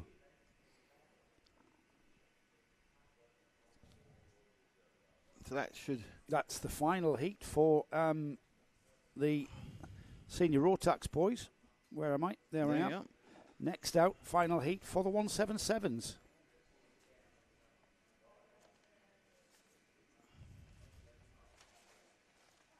$28 carts, Nick. 28 carts. Due out next.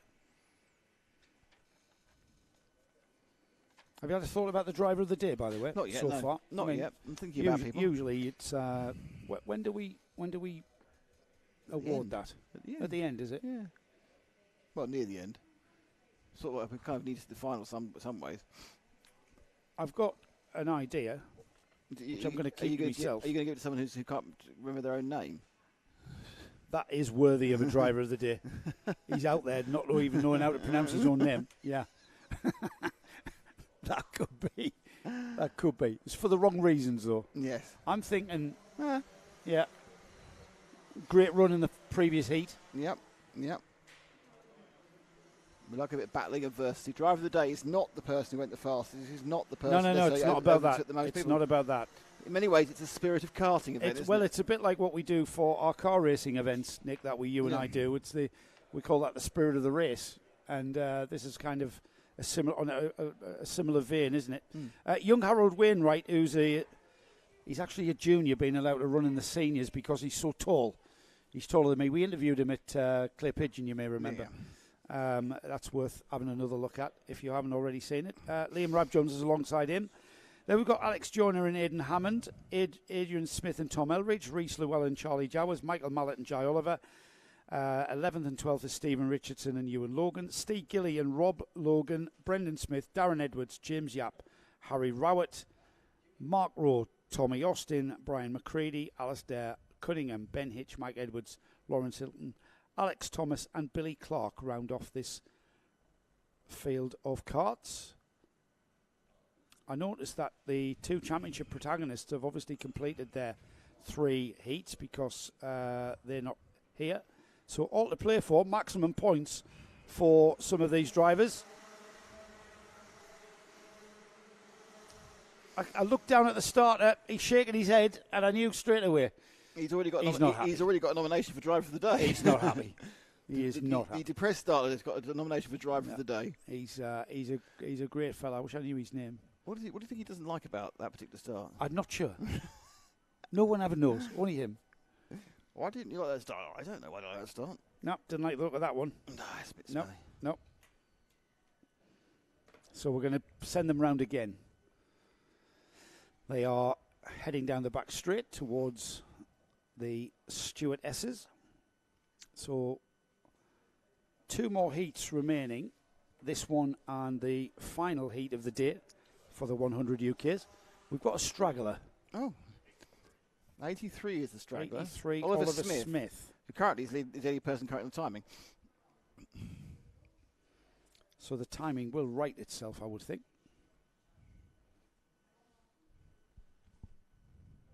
Yes, it will. Next time by, of course. Clock will resume. Now that's a very orderly grid, isn't it? They've really slowed them down. Where's our straggler? I'm not sure they're going to be able to wait for him. I think he may well have. He cut in. He cut in, did he? Oh, he used the. Oh, right. Clever. Brilliant.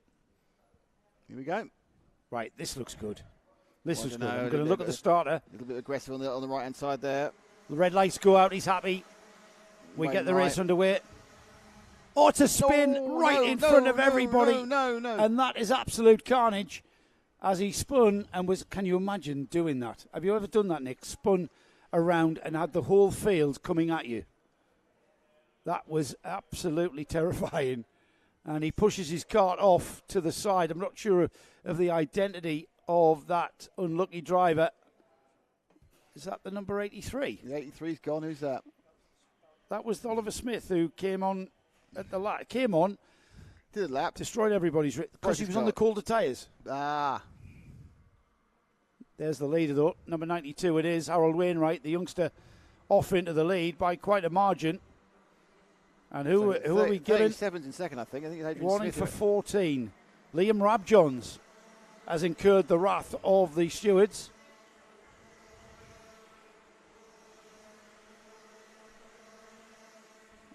Field go through then. Mark Rowe up 9 places to 5th spot. Lawrence Hilton up 7th, taking Ben Hitch with him. There's been some massive movers there because of that first corner incident. Harold Wainwright, though, he leads. Adrian Smith 2nd, Aidan Hammond 3rd, Michael Mallet 4th. Here comes the leader now into Sonny, the left-hander, flings the kart in. Nicely controlled there.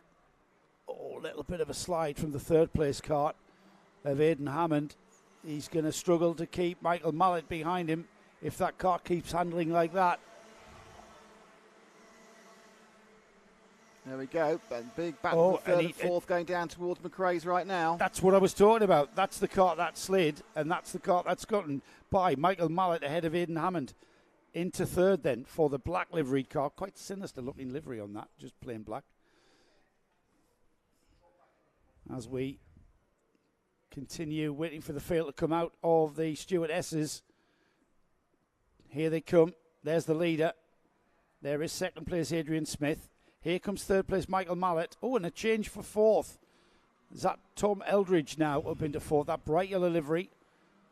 That's the 59, That's the 59. Where's he come from? Stephen Richardson. He was down in... Where was he? He was down in 5th. He's now up in... That's Rhys Llewellyn up to 3rd. Stephen Richardson 4th. Tom Eldridge 5th. Ah, that's why. Jai Oliver I've been seeing Michael Mallet. He was the one that dropped down to 9th place. I'll tell you why, Nick, because my timing screen's been a lap behind. It's been, yes. Yeah, that's why I was a lap further back. Now it's righted itself. Wainwright, so I can Smith, see who Llewellyn, is. Richardson, Eldridge, Jai Oliver is in 6th. Never known it this slow. He's having a problem with this particular heat for some reason. I don't know why. Was it this lot before? Yep. Was it the same people? Ah.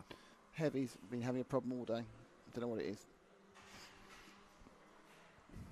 So as the heavies come round, the all black menacing cart. I love that. Black cart, black suit, black helmet. It's kind of before Reese Llewellyn. He's even trimmed down his numbers, so he's only got the single 4 rather than each green round it. He's got a black visor as well. Mega. That looks mint. He's the bad guy. Yeah. Hey. He's the bad guy. Don't mess with him. He's being chased down by the Reese good Llewellyn. guy at 59. Okay. Yeah, there's Reese Llewellyn down inside of another good guy. Oh, someone spun in front of them. Oh, there's a different corner. That different corner, yeah. Oh, look at that. What happened there? I'm not quite sure what happened at all to Adrian Smith. He's lost all momentum. Yeah, he's lost lots there and dropped down behind the two carts who continue. Reese Llewellyn, Stephen Richardson. It's like the car just stopped. Bogged it down. So Harold Wainwright continues to lead by 3.7 seconds. Reese Llewellyn through in second. Here they go.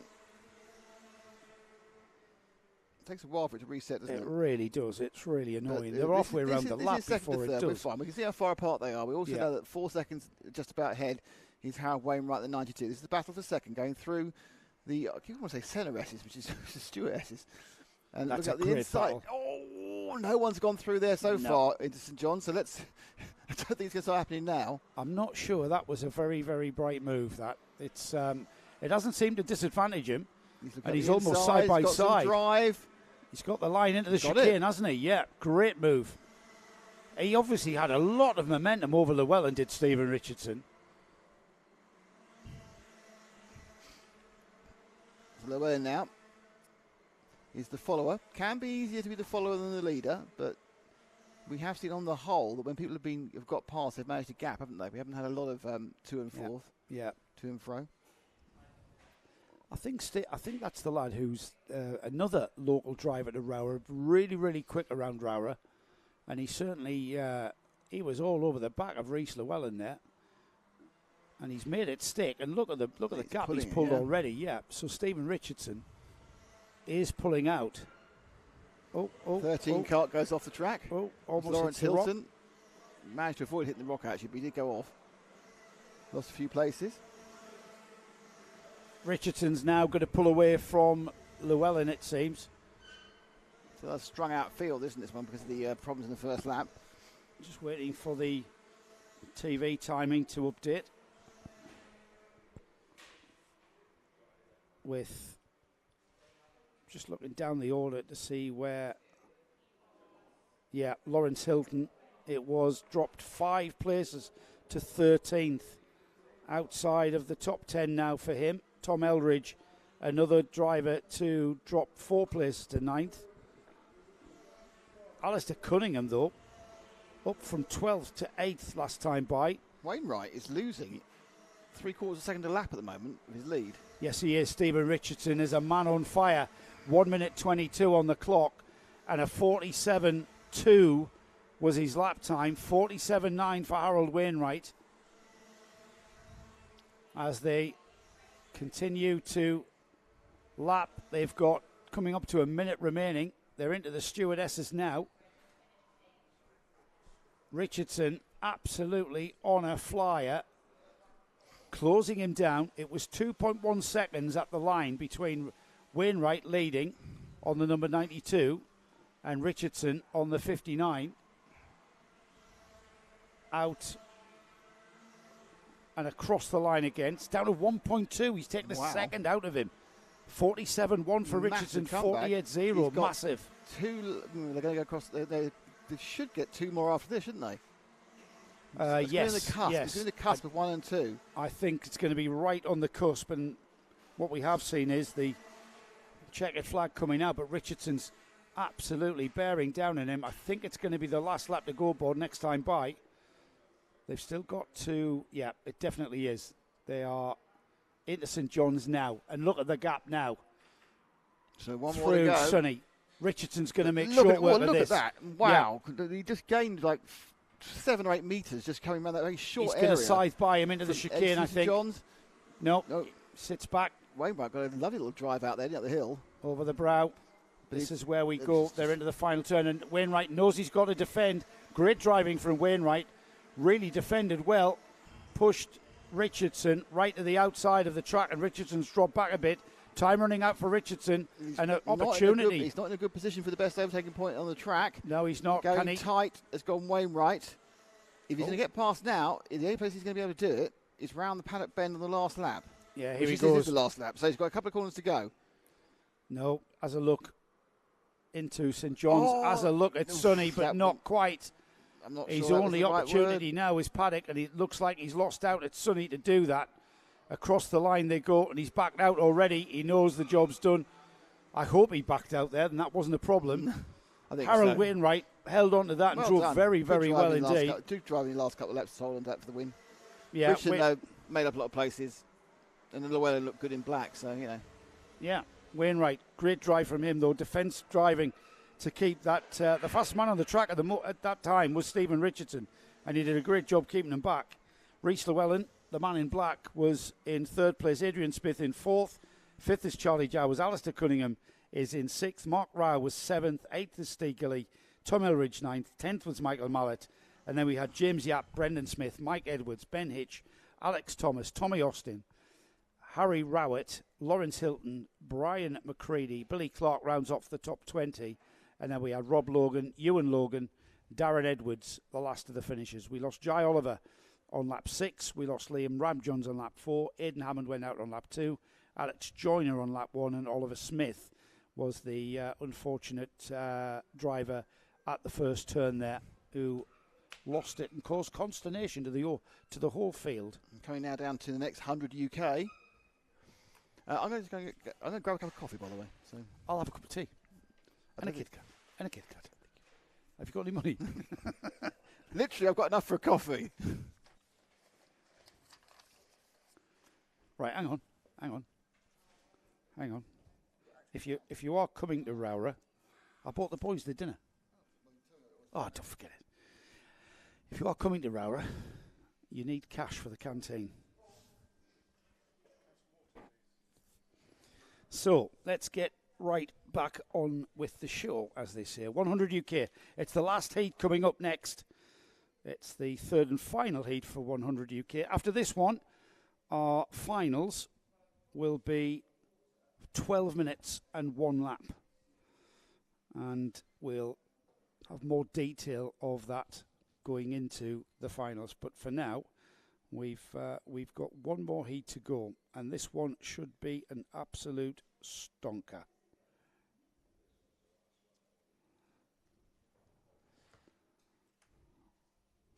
Eighteen karts have come out to play here at ROWRAH. Round 3 of the NKC. I know I've mentioned the calendar a few times, but it's not going to hurt mentioning it more. This is round 3. We've already been to GYG, Glanny Goes, in March. Then we went to Clay Pigeon. ROWRAH here is round 3. We next are out for round 4 at Wilton Mill. That's the first weekend of July. Landau comes next in August. That's the first weekend of August. And then we go to Fulbeck to round off the season for the National Kart Cup. That's the first weekend in September.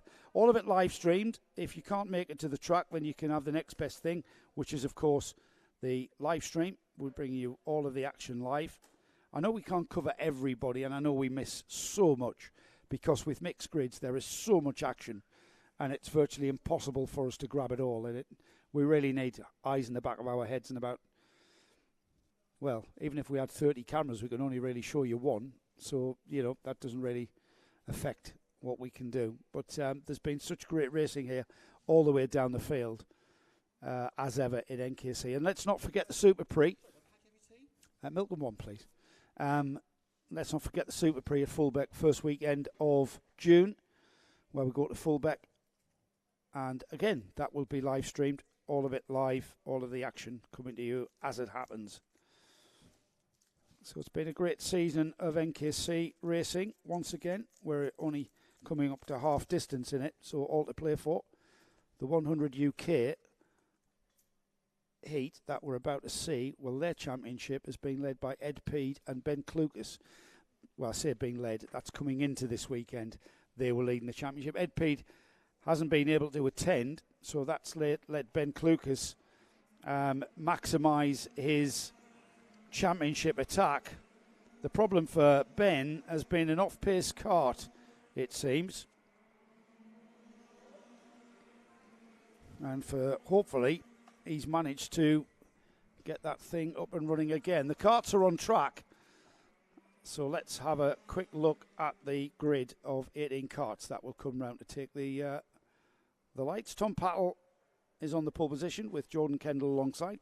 James Murray and Charlie Leonard are on row 2. Wes Graves on the number 2. Matthew Lawrence are on row 3. Jamie Crease and Dominic Pine are on row 4. Liam Hamling and Glenn Rayland are next on row 5. Marcus Dorey and Brendan Williams are on row 6. Lee Jackson, Dennis Barclay are on row 7. Then we've got Ben Klukas and John Allen on row 8. Leonardo Taggio, the novice. John Allen and Leonardo Taggio showing novice plates. They are in 16th and 17th. Once again, the pole of blue two-stroke smoke. A sight for a joyful sight, I would say. Two-stroke 115cc air-cooled engines. They're going to be let around again as we got a couple of stragglers.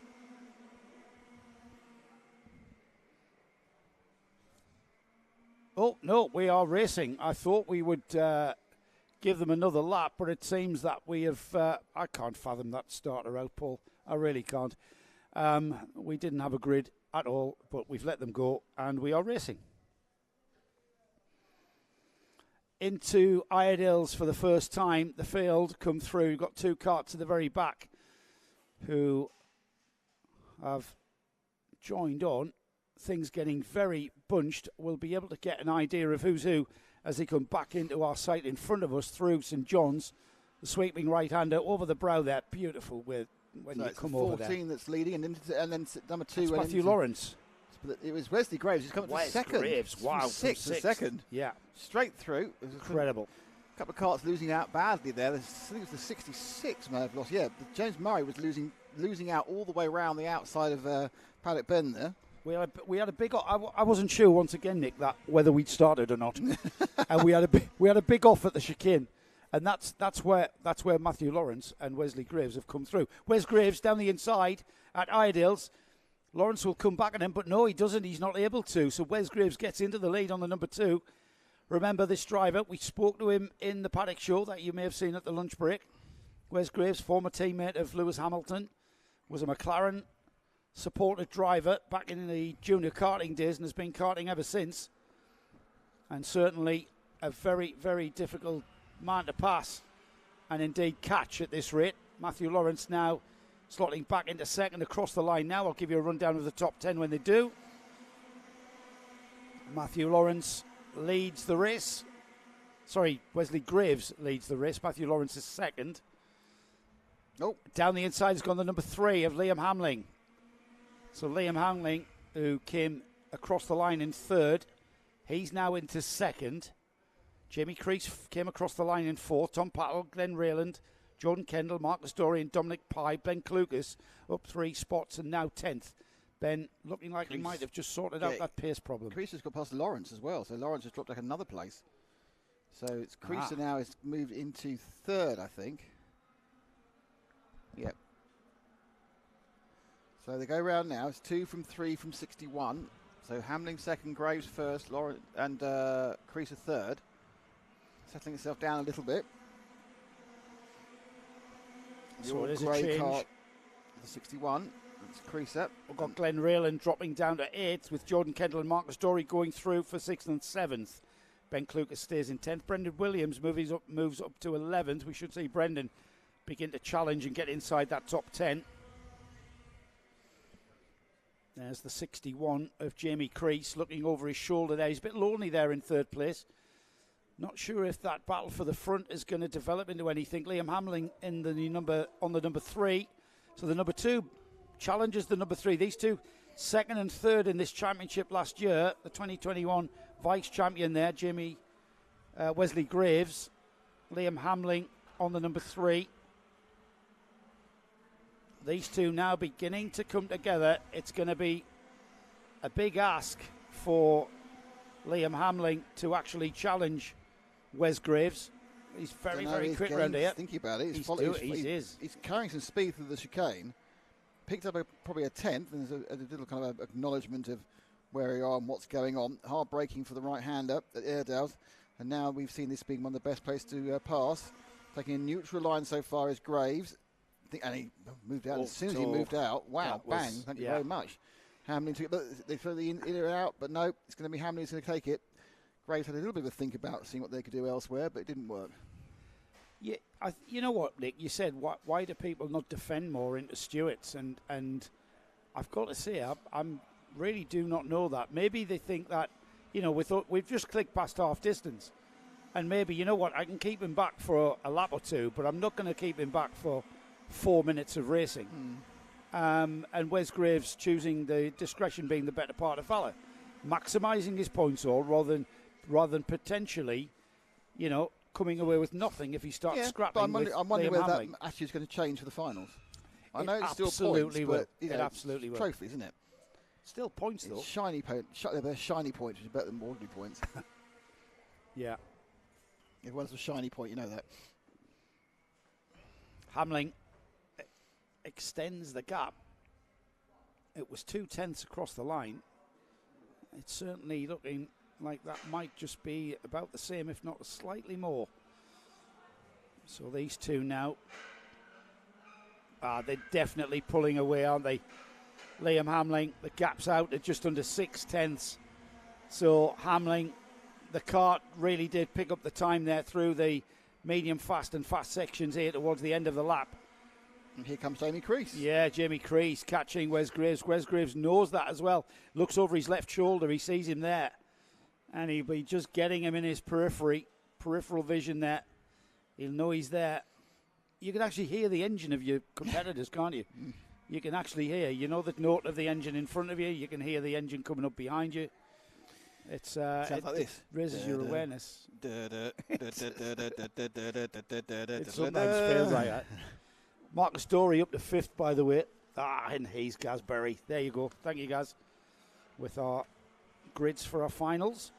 Gasberry he does the social media for the NKC, so everything you see for the National Kart Cup on Facebook and the like is all Gaz's work, and he does help us out massively here for all of our meetings.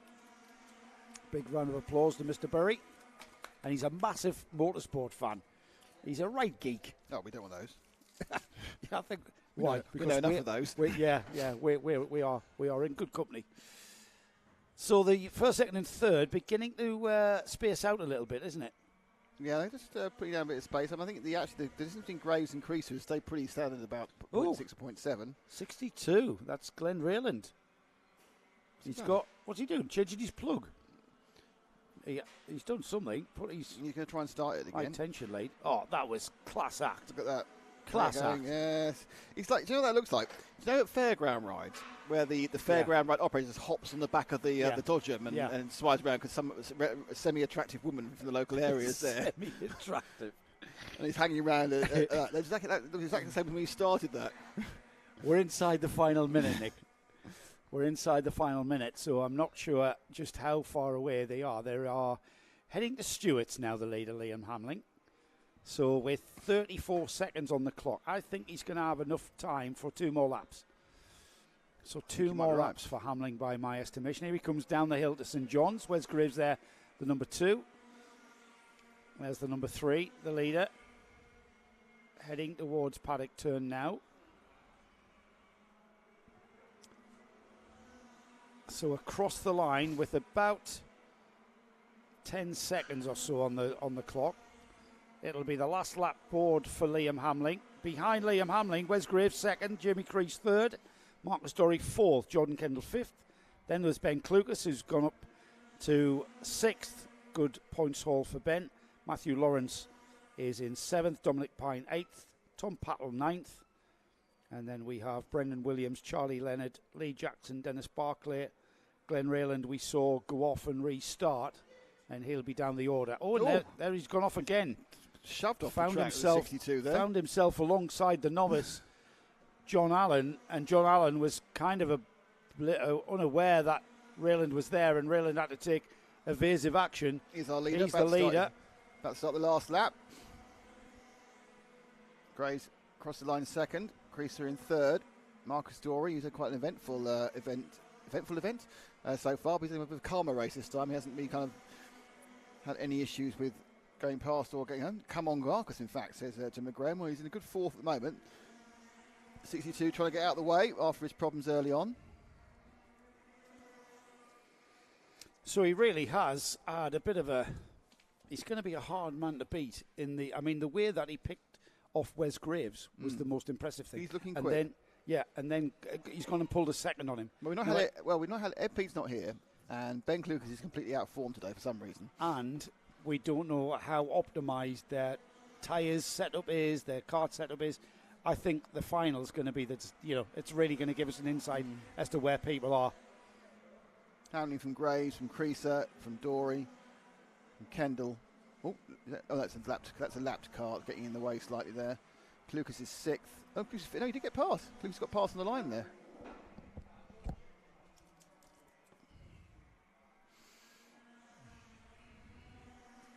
What's happening here is that Joe is currently trying to be a Kit Kat whilst offering me pieces of Kit Kat whilst I'm trying to talk. So, what do you do? Oh, Kit Kat. Anyway, yeah, we are kind of trying to stock up whilst we go, because it is a bit of it's a long haul when you're speaking and talking and trying to find cash to buy food. So that one has finished. Hamling from Graves, from Creaser, from Dory, from Clucas, from Kendall, from Pine, from Patty, from Lawrence, from Williams, from Leonard, from Barkley, from Jackson, from Murray, from Taggio, from Allen, from Reynard. But the key thing is that actually that was the end of the heats. And next up is the first of the finals, which is the Senior TKMA final.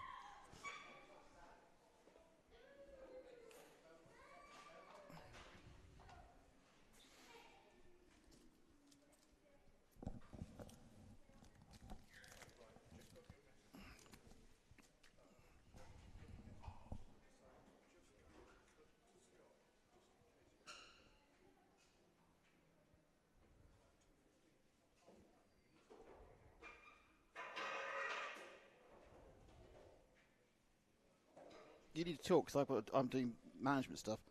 I've just noticed where the billboard, where the thing is, we're not going to be able to film it.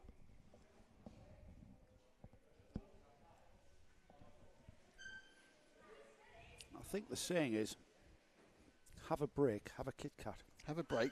No, in my case, have a break, put some batteries on for charge. Ah, so you're going to do techie stuff? Yeah, that was the point. Okay, hang on. Right. The mystery has been resolved.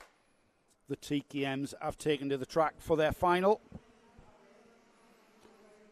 This is what the grid looks like after 3 heats, 3 very hard-fought heats for our senior TKMs.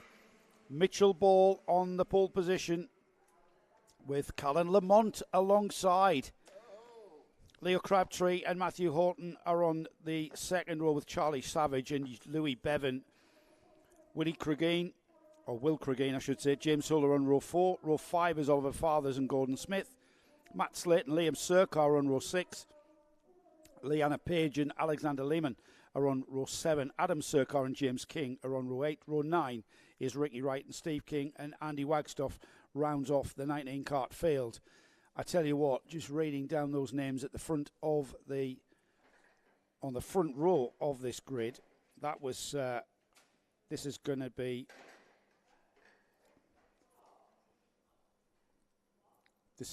quite something. Here they come. They are all ready in grid formation as they come through Sunny Bend. This is the year final, everybody. Round 3 of the NKC. And it's senior TKMs about to come across the line. Is the starter happy? The red light goes out. That pall of two-stroke smoke hits the air, and we just breathe it in. As Mitchell Ball, I think it was Mitchell Ball out of the chicane into McRae's for the first time and down the middle of the road to defend slightly, as does the whole of the field. That's the Adam Surcar. Yeah. We spoke to Adam in the Paddock show, didn't we, with his brother and his dad mechanicking for them this weekend. So not all good for the year in the year final for Adam. It's very tight at the front though, Nick. 1, 2, 3, 4, 5, line and stern. Yeah, brilliant. It's the red and white helmet.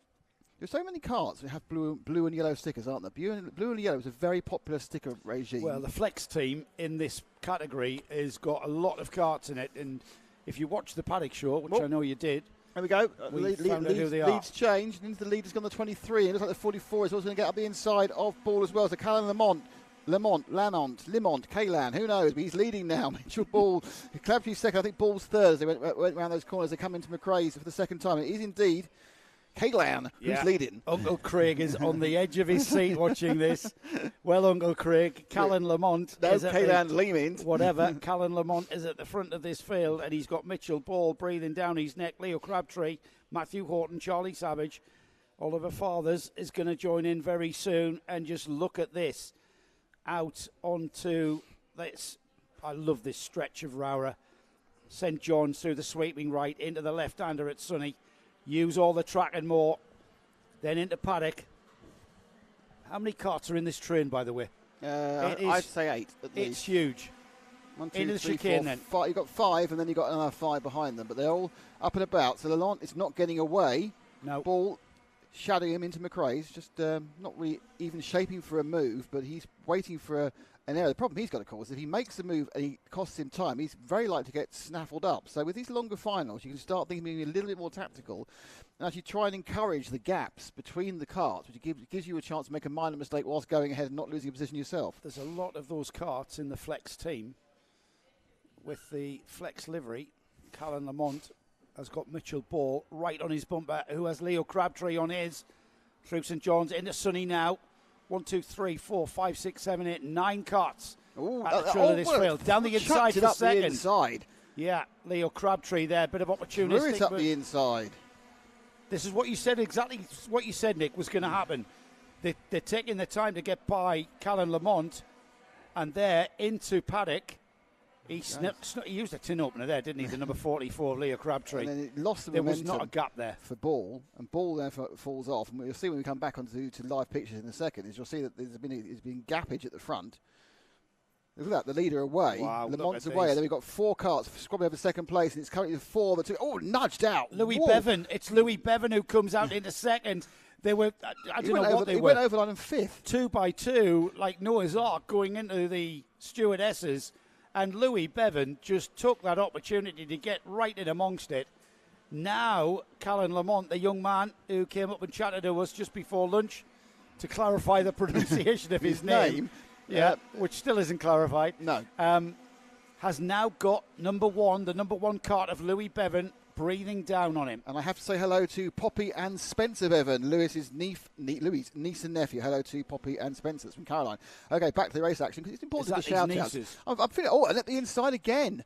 And that's the 82 going up to the inside of 4. So that was Mitchell Ball now trying to get by Horton. This is kind of a constant battle and change, lap by lap by lap. And they're coming to join the parties. Oliver Fathers, of course, was very unlucky to start as far back as DC. Lost a really good point scorer in the last round. He's leading, then broke out. So he's got pace, but he's in the wrong part of the track. Yeah, he did. 1, 2, look at that, Callum. Right, let's see what the gap was. It was 1.5 seconds between Lamont and Bevin. A little bit less, but not a huge amount less. Yeah, let's see what the timing screen says. Oh, it's a second. 6. All right. He's took half a second off him. And there goes the 4 past the 24. So there's a constant battle through this. This is the battle over for 4, 5, 6, and 7. You can see the blue and the blue and the yellow overalls of the 4 of Matthew Horton just lost the place again. Well, they haven't really lost the place. They've been scrapping with Fathers the whole way. And up the inside goes the orange side pods of the 31 of Charlie Savage. This is a constant scrappage and change. But the interesting thing is going to be when they come next into our visual. We'll keep an eye on this one because this is where the action's happening. But we're also going to look at Lamont versus Bevin. Well, Charlie Savage was 7th going into coming across the line this time. He's now, what, up to third or fourth? I don't know. It's a better lap, I think, for Lamont. I don't think he's lost too much pace to Bevin. Watching him go round at the moment.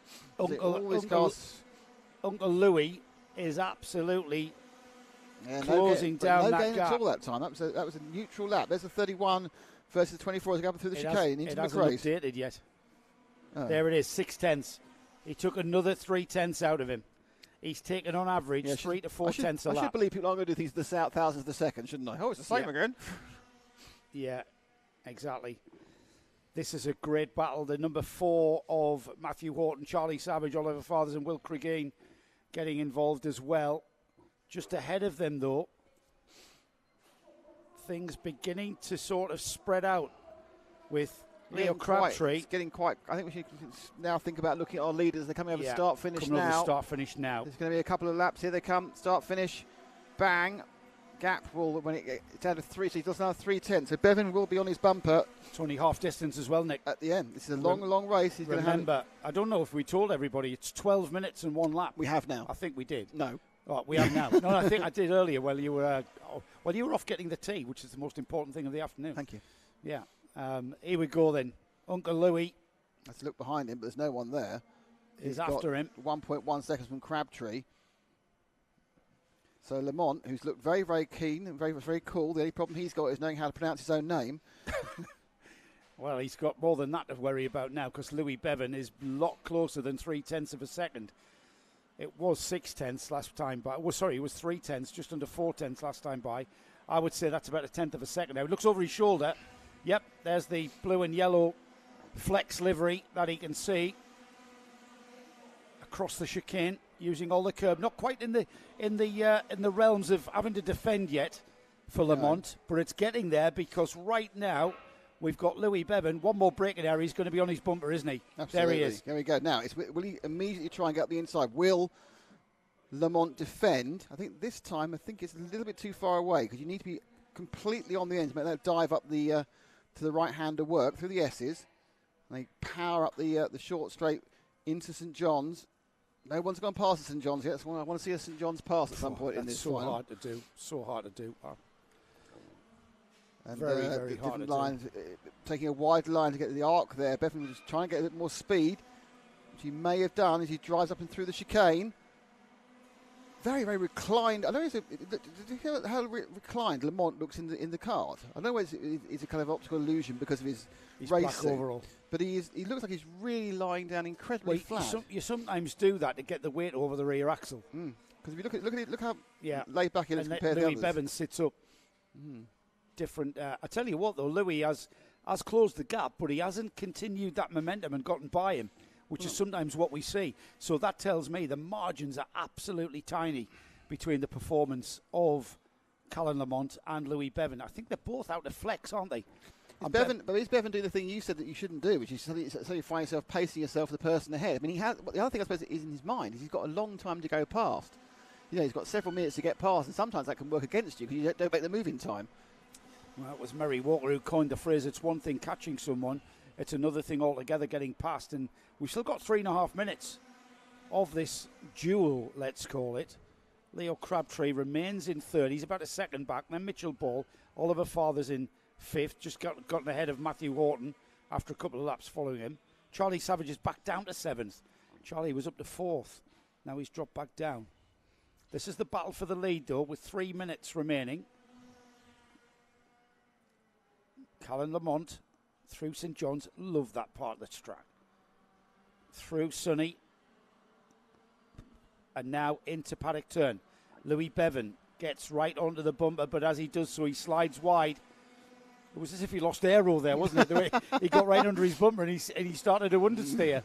It was like, what? These cars haven't got aero. No, Bevin straight back onto his bumper there, into the McRae's hairpin then. Using all, I tell you what, it looks like Leo Crabtree is closing the gap. It's only by a tenth. Only by a tenth, It's unless he's got some sort of fantastic strategy to bring his tyres on for the last couple of minutes. No, he hasn't. That doesn't happen. It's just not going to work for him. No. Again, at no point has Bevin even shaped to try and do that inside right-hander into this. Now, whether that's because the positioning of Lamont is a little bit more subtle than we think it is. There's a reason why Uncle Louis is carrying that number 1. He knows how to win championships, and he knows how not to be silly and chance coming away with no points at all. And Callum Lamont, in all credit, he's absolutely on the pace here. He is driving very, very well indeed. Oh.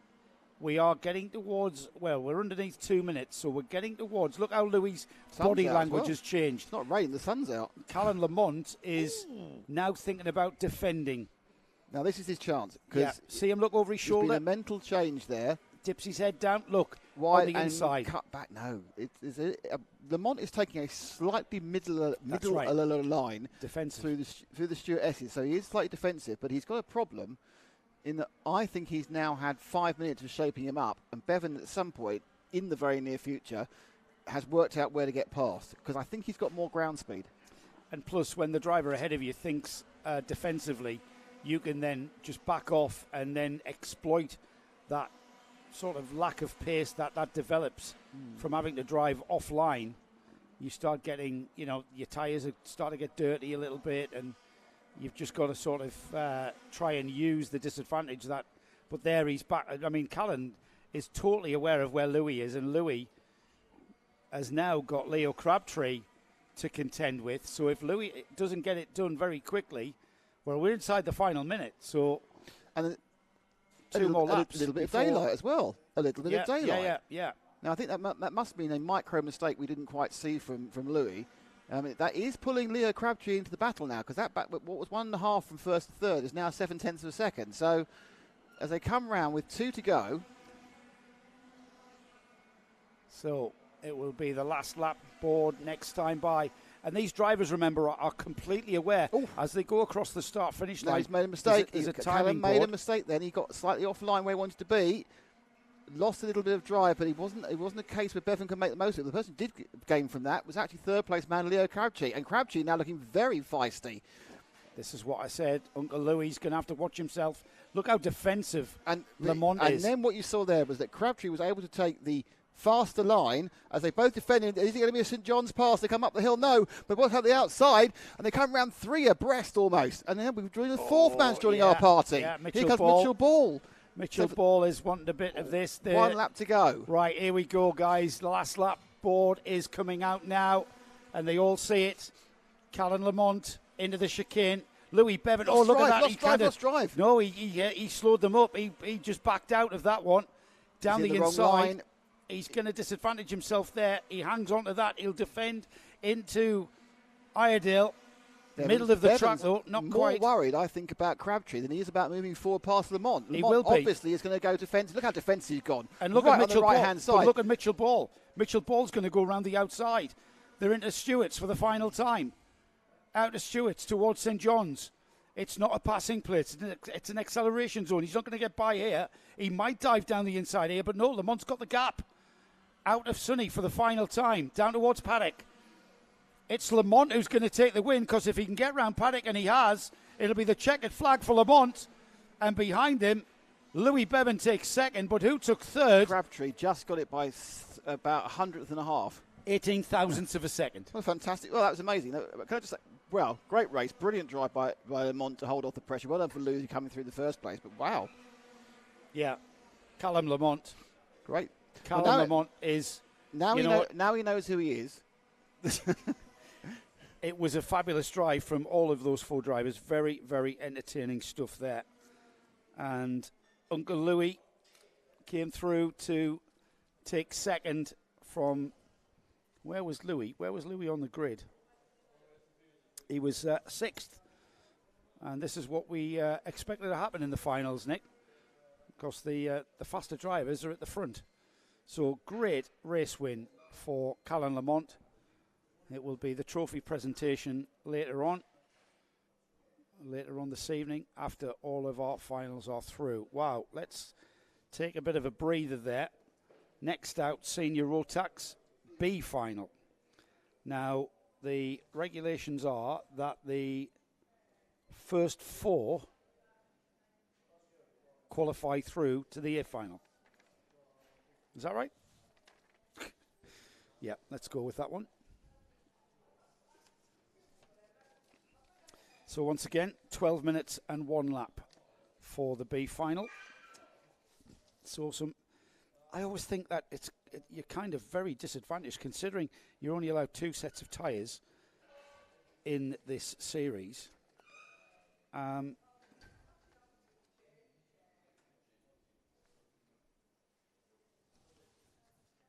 You could end up, you are actually, you're using your tyres for another 12-minute heat, or final as it is. So you're going to have more wear on your tyres than the people who, I suppose, the thing is to qualify through the A final. Well, yeah, but you also get more track time for your money. There is that.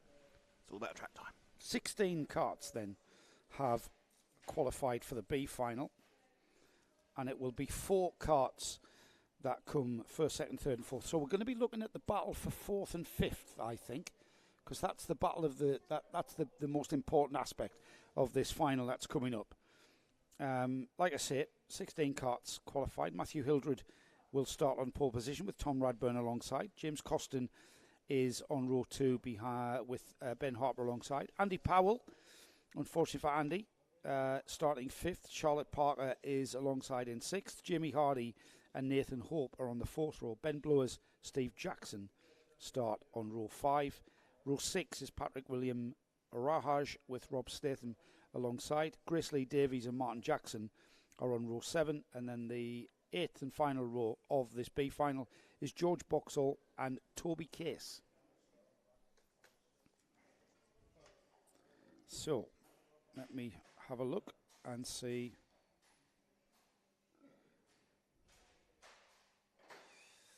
So Tom Radburn will not be starting this B final.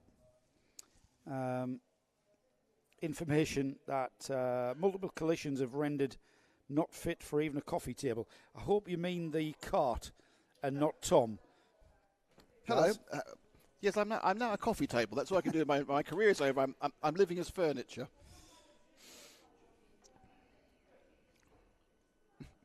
Scotty is chatting away. He's in full Fernando Alonso mode now from Brazil, lying in his deck chair. Now he feels that he's getting a little tan. So after freezing his whatever he was saying off last time, he's now having a lovely time in the sun. And I take it Scott can hear me as well. Oh, yeah. Scott, don't be taken in by the fact that it's cloudy and it's not like Torremolinos. You'll still get burnt. And when you're so fair-skinned as you are, you're a Welshman, remember? That's a horrible thing to say about someone. What, fair-skinned? Don't. What? Right, we've come out onto the grid. So a little bit of a jiggle with the grid, no doubt, as we've lost Tom Radburn because of damage. So this is all to play for, remember. We've got the Rotax 177B final coming next after this one.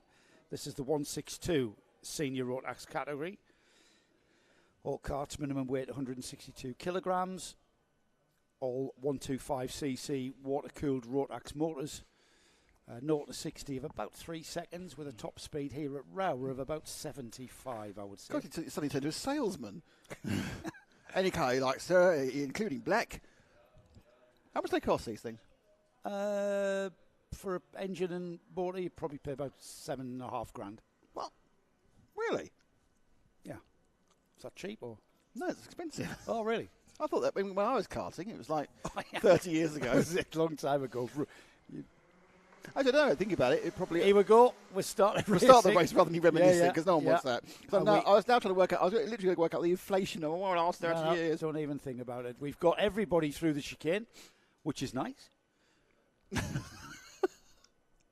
And on towards Iredale. The first 4 breaking away. So there's your 4. There's your 4 qualifiers. Andy Powell has had a terrible really day. has. So he definitely should, if he finishes, have no Oh, issue. we've got a spinner. And you know what? It was Ben Harper who spun going into Stewart's and just got locked. He nearly spun and took out Andy Powell. Well, that would have been Andy's day, just wouldn't been it, his really? day. Yeah. Now watch this. There he goes on the brakes, has to overbrake, and look, Andy Powell on the outside. What happened there was, do you know what? That was an iRacing accident. That was well, I'll tell you when what the guy happened in front of you brakes. Suddenly, you see he locks up. You see the closing distance coming closer than you thought it was. So you ram your brakes in, which in iRacing means you ram up the backside, and in karting means you spin round because you just go, it's an overreaction you didn't need to do. Right, Paul, we need to go back to the group of karts behind these leading three because that kart there, the yellow one with the pink helmet, that's Charlotte Parker, and she's hanging on to the final qualifying place. I think she's just lost out it there. to Nathan Hope, yeah. Nathan Hope there through on Charlotte Parker. He's the final qualifier into the A final.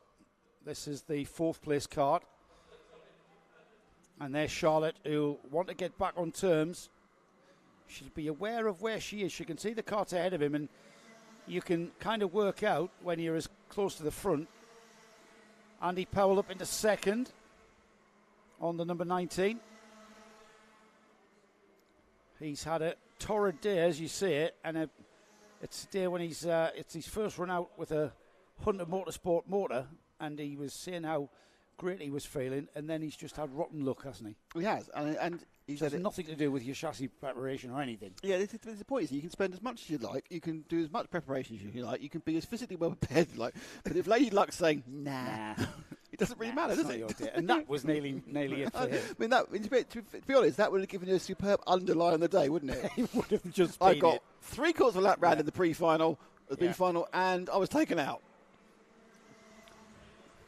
So these are, we've got the top three who are away, and this is the second batch of three. Now, why is that interesting? Because the last person to bump up the main A final is in that. What time is the final race?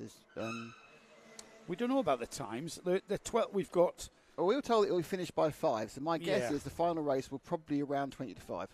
Yeah. If you want to be safe, go for 4:30. Who's asking? Jojo Bow 75, one of the many fans of, I don't know who it is now. Zach, yeah. Zach Bolton. Mm-hmm. Yeah, you want to know that. Zach's qualified for the year final, by the way. He has. So Powell leading this, unsurprisingly. Hildry, Costin and Hope, and there we can see that's the 15 of Charlotte Parker. Now Parker, unfortunately for her, is dropping off. Let's do that word. That's the correct word. Yeah. Yeah, she's dropped off now to about a second off the back of Nathan Hope. He is indeed the final qualifier for the year final. Behind Parker is Steve Jackson, who's got kind of a McLaren-inspired livery, it appears, with the sort of golf element to it. The golf livery, the most overused livery in motorsport now. Looked good on a Ford in 1967. Got on a Porsche 917. Didn't look too bad on a Porsche 917. Since then, it's just been overused. I thought it looked good in the McLaren. No.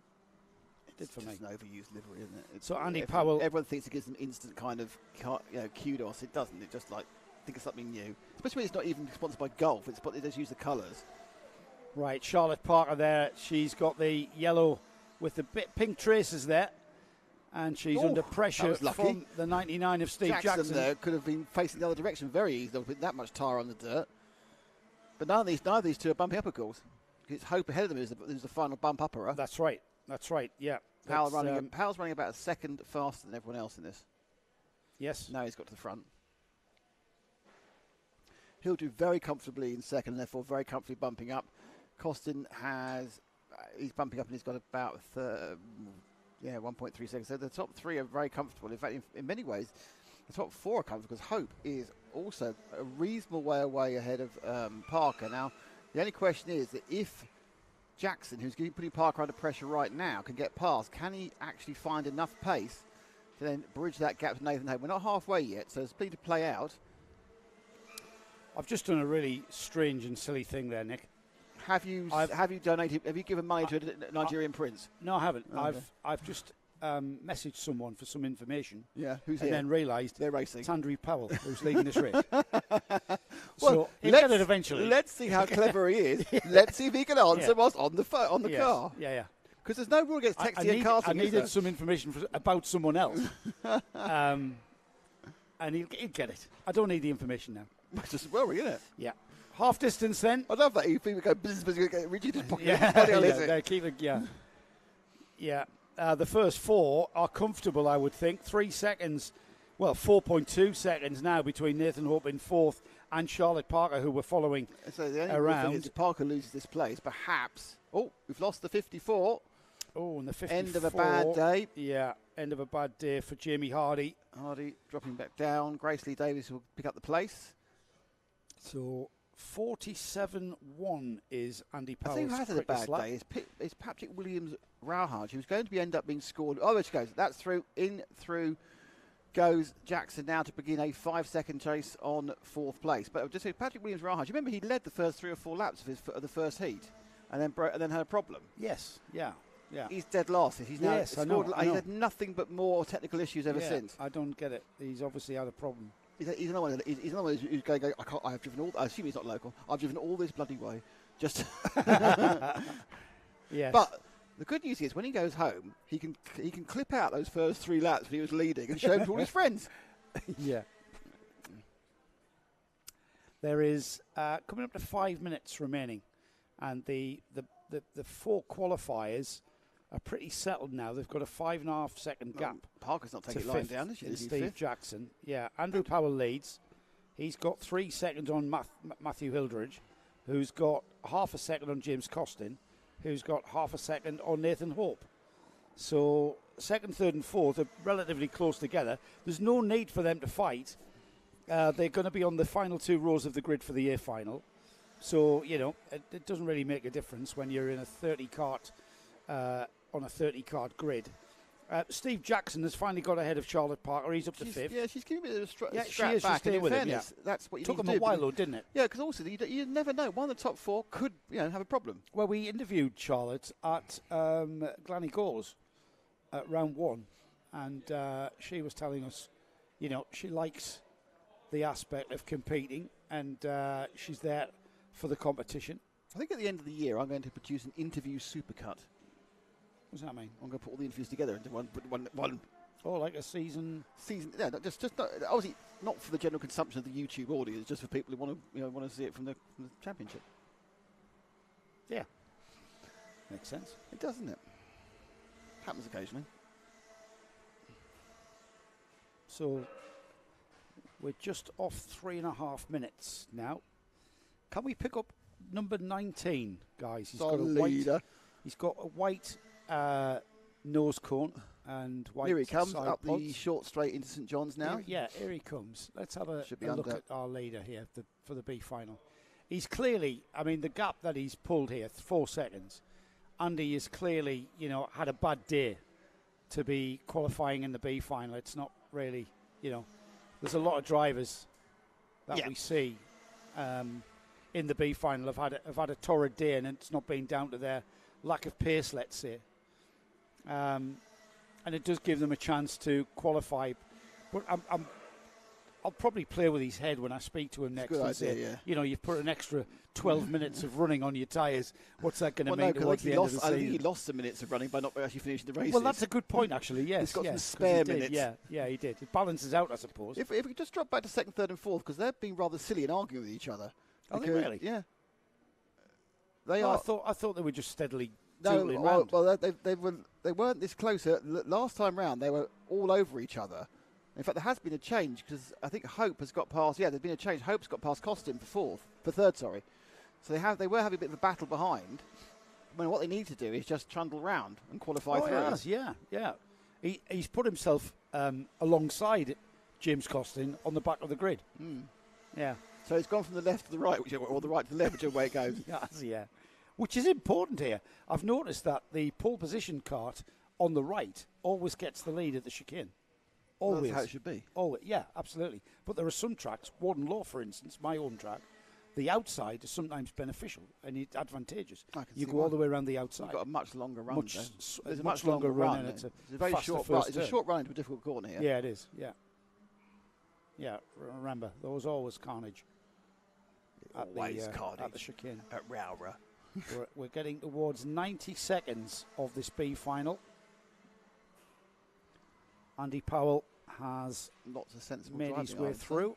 Very sensible drive. And Matthew Hildred now has half a second to Nathan Hope, who has 0.8 of a second to James Costin. So Nathan Hope was being held up slightly, he thought. Steve Jackson there waiting in Hope 2 seconds behind. Oh, sorry, no, that's James. Steve Jackson. He's 7 seconds. He is 6 seconds behind. Yeah, it's not happening, is it? So he's off the. The top 4 have proved themselves to be the top 4. They have. We've also had a number of retirements. We've lost 1, 2, 3, 4. There are 16 starters. We lost 6 of them. 53 seconds on the board as Andy Powell goes through. That means he's going to have 2 more laps after this one. So he's going to be literally seconds off. There is the 60 kart of Toby Case. Toby Case's day gets worse. Consider the driver who's retired so early. He's had the time to go back to the pit and get his kart trolley. So that must be he must have retired very early to that long. Yeah, tell you what, Nathan Hope is not giving up. He's after Matthew Hildred. Is that Matthew Hildred that he's chasing? The 26? Yes, it is. Yeah, now Nathan Hope, if he overtakes Matthew Hildred, he will go a row further at the start. He'll go further up. So he will benefit. 0 time on the clock. I always quite like being on the absolutely last row. Because you can just take a view, can't you, what the so carnage. It'll be checkered flag next time by. Yeah, let's pick up the leader. Let's see if we can find Andy. Here he is, just coming. Is that him coming No. into St John's? No, it's not. That's somebody else. Yeah. That's the 85 car. It's got a very over-intense sticker set. Here he comes into St Rob John's Statham. now. Here we are. Drops down at St John's. And little does he know that when he gets out the car, there's a text from Joe waiting for him. There is, yes. Yeah, out of Paddock turn then for the final time. Andy Powell with that Hunter Motorsport motor doing him some good to give him a lead of 3.6 seconds at the line. That'll be out to even more when the timing screen updates. We'll wait a little while for that to happen. And there it is. It is indeed 3.6 seconds. Matthew Hildred finishes second. Nathan Hope third. Final qualifier for the into the A final is James Costin. And then, unfortunately, it's round 3 is over for Steve Jackson in 5th, Charlotte Parker in 6th, Martin Jackson in 7th, Ben Harper 8th, 9th is Ben Blowers, and then 10th will be Rob Statham. Toby Case went out on lap 12. We lost Jamie Hardy and Grace Lee Davies and George Boxall on lap 6. And on lap 5, we lost Patrick Williams-Rahaj. We'll see those drivers back out at round 4, which will be at Wilton Mill the first weekend of July. We might see them again if they decide to come and join us at the or we'll Super see Prix. you at the Super Prix, absolutely, yeah. On Jubilee weekend. Why wouldn't you? Avoid spending time with your family, come kart racing. Otherwise you have to go to some barbecue, which won't work because it'll be raining. Of course it'll be raining. So next up is the second B final, which is the Rotax Heavy, or 177B final. Yes, it is. And how many entrants we have? That 18? We've got 18 again, yeah. So we'll just let the dust settle on the senior Rotax class as they just file into the Parc Fermé area. Parc Four Fermé. qualifiers, just to confirm. Andy Powell qualified through, Matthew Hildred qualified through, and Nathan Hope and James Costin. They're your 4 qualifiers for the A final. And we have a comment on the Facebook. Hello. Hello. Facebook. Hello. Keith Brown says, nice see track limits being monitored. No. Well, there are track limits. The point about it is that extra bit of tarmac is there to be used. The limit, which is often missing in other, is the fact then you hit dirt and grunk. So that's your limit. You come off and you lose time. The limit here is where there is no grip. Mm. If there is a bit of tarmac that you can run over, then you can. You can even put 4 wheels off. Yes, but that wouldn't Remember work, would that it? track limits is only a Jonathan Palmer thing for places like Brands Hatch and Snet, and F1, where he didn't want to replace his grass verges all the time, which is understandable. And for places things like Formula, for instance, here's an example. Sorry, who am I talking to? Hang on a second. Let me just go back to get the name of the person you're talking to. You are speaking to Mr. Yeah. Keith Brown. Keith. Quarter, the Circuit of the Americas for the Formula One race. Formula One went there, they applied track limits. Then we had IndyCar at the same track. And it was completely a different race, a completely different racetrack. The penultimate bend, for instance, where they went off camera. The TV people weren't even ready for them going so far off track, which is a bit crazy. And I think very dangerous. And very dangerous because you've got a track that has a safety standard to the element of the constraints of the track. If you then widen them out, there's only really outside of Sunny where they are really going off track. And I was saying back in the days when I raced here, there was no extra tarmac on the outside of that corner. No, this is no, that's context. fine. No, that's in context. That's a warranted back context. reference. Yes, I'll give you that. For the corner track limits. Yes, tarmac. There was no tarmac, extra tarmac, and so when you put a wheel over the exit verge or edge of tarmac, you were on the grass. Is Edge of Tarmac the sequel to Tom Cruise's film after Edge of Tomorrow? Edge of Tarmac. Yeah. So he repeats the day again and again and again, but he's part of an Irish crew redo the M6.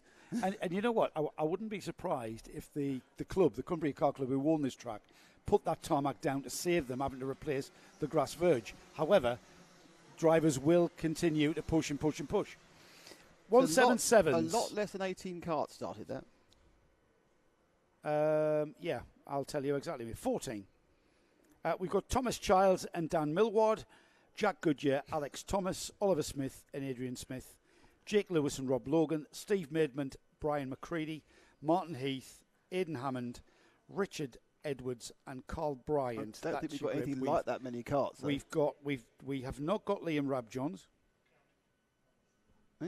14. Okay, 14. We didn't lose a mate, so we lost 4 then. 14. There you go. You couldn't see for the bottle. Sorry, I couldn't see the bottle. Yeah. So we lost 6 then, have we? Yeah, we lost Liam Radjohns. Oh, no, 4. Sorry. I'm just picking out who we may have lost. I mean, this is the point. Some of these people have actually had damage to themselves or the cars, and that's it. They can't take part. Yeah. You know, they popped an engine or bent the chassis and they haven't got spare parts. Same deal on this one, everybody. It's the first 4 that qualified through to the year final. It's 12 minutes and 1 lap. And we've got Thomas Childs and Dan Millward at the front of the grid, just controlling the pace through Paddock turn. And the starter, I'm trying to read his body language. Is he happy? It's pointless. You don't know. You've no idea. Who knows? Red lights are out. Here we go. And they're off.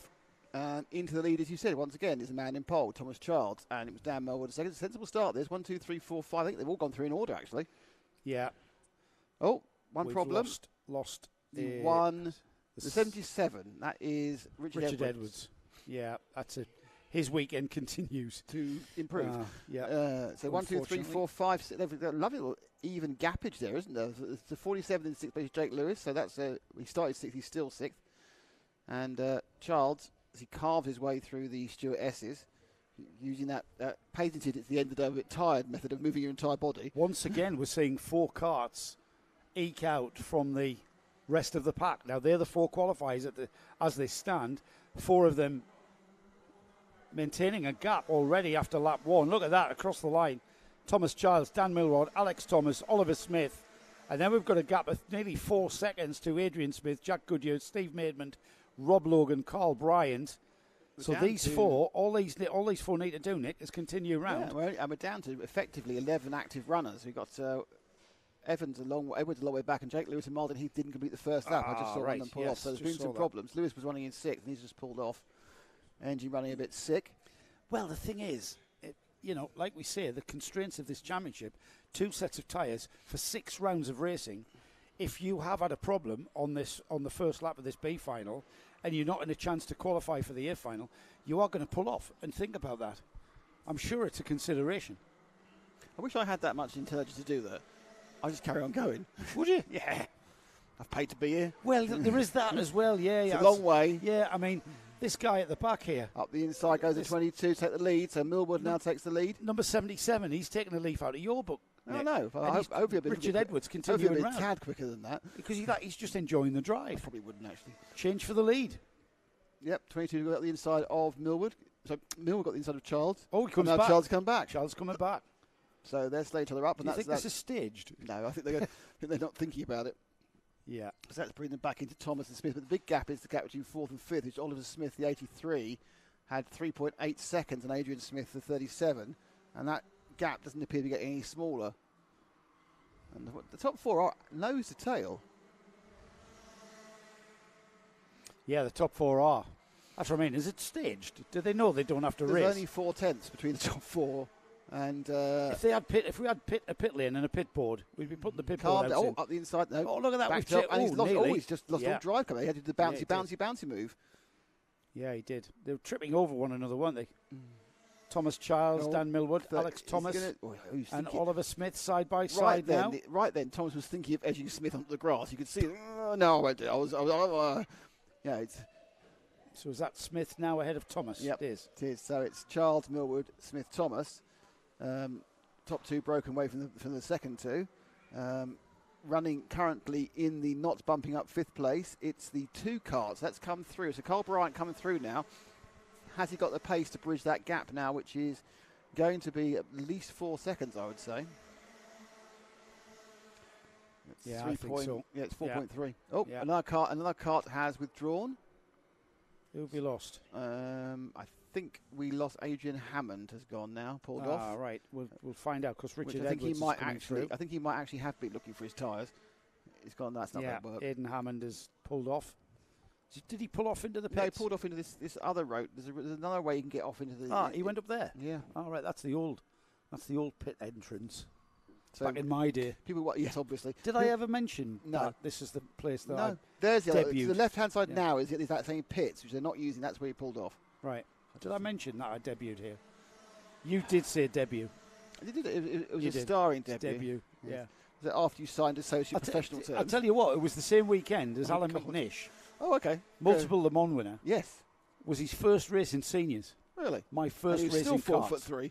I tell you what, I followed him into the hairpin, which was a right-hand hairpin before you went into McRae's left. Oh, was he that didn't exist. Well, he'll have been 16. Oh, okay. He was as small as he is now. And I followed him into the hairpin, he followed him into the hairpin, and he just flicked it sideways and pointed it at the apex. And I just thought, I'm not sure I can do that. He just flicked it sideways on the brakes. I also tried to follow him through the chicane, which is exactly the same as it was now. And I got through the first part, and then the left-hand bit I got through, and then I followed him out the right-hand bit, and he went out and just continued on, and I fired off to the left and into the tyres. And it was then that I realised there was this thing called kart setup and tyre pressures. And and spending money on the kit. Well, there was that, yeah. Also, there's the other thing, of course, you haven't mentioned, talent. No, I think I was a contender. I think I was a contender in the right circumstances. Yeah. Oh dear. Yeah, not with Alan McNish. Have I told you I've met Alan quite often, and I did say I was at your first race. Oh, we're coming together with the leaders. Oh no! And this is what we were talking about. Oh, let's see that one again. This is what we were talking about. He's got going again. He's not qualified for the year final though. No, he's not. Let's watch that one again. It was absolutely needless. Here they come. He gets a little bit sideways, comes back that across. Was just lack of observation. That's a racing incident. That's no one's fault. It has cost the 62 of Thomas Childs incredibly seriously there. So the top 3 now are out on their own. And the really disappointing thing is it's brought an end to our Alan McNish stories, and there's going to be more of those. Well, that was important because those 4 karts had qualified through without any issue whatsoever. Now we've got... Where has he gone? Thomas Childs. Is he out or has he continued? Is he out or has he continued? Thomas Childs still hasn't come round to complete 7 laps. So now we've got the number 2 of Carl Bryant, our last qualifier. Somebody's gotten a warning board, probably for that incident. Not quite sure what. So there's the battle still raging between the leaders, and there really is no point because these 2 boys have qualified through. Oliver Smith leads, Dan Millward second. You've qualified to the year final. Just follow each other around. You're going to be on the penultimate row of the grid. As they continue round, there's the number 11 of Alex Thomas. Another qualifier falls out. So Alex Thomas from third place is off on the side of the track. Does no one want to be in this final? So we've still got 5 minutes of racing left. Smith and Millward are through. Bryant up to third. Who's going to be the final qualifier? It's Steve Maidment, and he's only got 3/10 on Adrian Smith. Let's find kart 17, because that's where the action's at. Steve Maidment will back about 3 from here. Get a location on him for our camera crew. And we've got the number 17 and the number 37. I think it's his next batch of karts about coming to shot now. 37 and 17. There we are. The 17's not there's the 17. That is the guy in fourth, but that's not Adrian Smith anymore. I think Brian McCready's come through with the orange nose. He could. Brian McCready, yeah. It's not Brian himself, obviously. So there's the 17. That's Steve Maidment. He's the final qualifier. Now then, behind him, right on his bumper, is it Brian McCready? Yeah. Pretty sure it is. It is indeed Brian McCready. This is the race for the final qualifying position in the year final. What was turning into be a bit of a ball fest, to be frank with you, because we had the 4 qualifiers out there.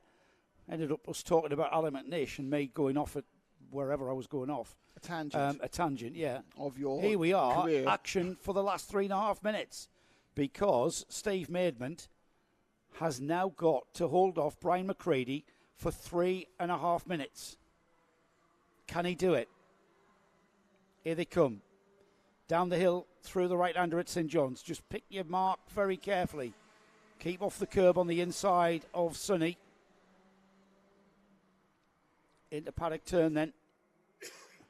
It'll be 11 laps completed for these drivers.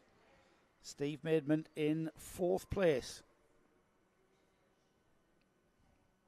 Steve running in the Masters class. He's not the fastest Masters here. That's Oliver Smith in 2nd in this race. B final qualifiers. Dan Millward at the moment from Oliver Smith, Bryant, and that man there in the white helmet and the grey race suit, Steve Maidment. Can Brian McCready have a go at him? That's the question. Doesn't look like it with 2 minutes remaining in this heat. It's not looking good for Brian McCready unless he steps up the pace a little bit as they cross the line. 12 laps completed into the chicane. Oh, and here comes McCready. Hey, McCready having a look down the inside. He slotted back in using all of the road. There's Steve Maidment. Out towards Stewart's now. McCready moving along and down the inside of Maidment and into 4th place. That all-important 4th place for Brian McCready. It looked like he wasn't able to catch Maidment ahead of him, but he has indeed caught him and passed him. And he's probably done it at the right time now with less than 90 seconds in this B final. It's the final qualifying place into the A final is what we're looking at right now. And Brian McCready has gone and clinched it. We're inside of the final minute, almost. Into the Iredale hairpin. McCready, if anything, is pulling out a gap now to Steve Maidment. Into that right-hander at the stewardesses. Very strange entry into that. It's a hairpin, really, coming out into immediately into a chicane. We call it the stewardesses. It's a very technical part of the track here at ROWRAH. So with 30 seconds on the clock as they cross the line, the leader, Dan Millward, has gone off. We've had a change for 2nd with Bryant on the number 2, getting ahead of Oliver Smith. That's not going to affect their qualification into the year final. It is going to affect where they start on the grid. And with the number 22 just coming through now and into Paddock turn, we'll continue watching this final qualifying position. Last lap board then for the leader. Out a sunny turn there, using all of the curb and more.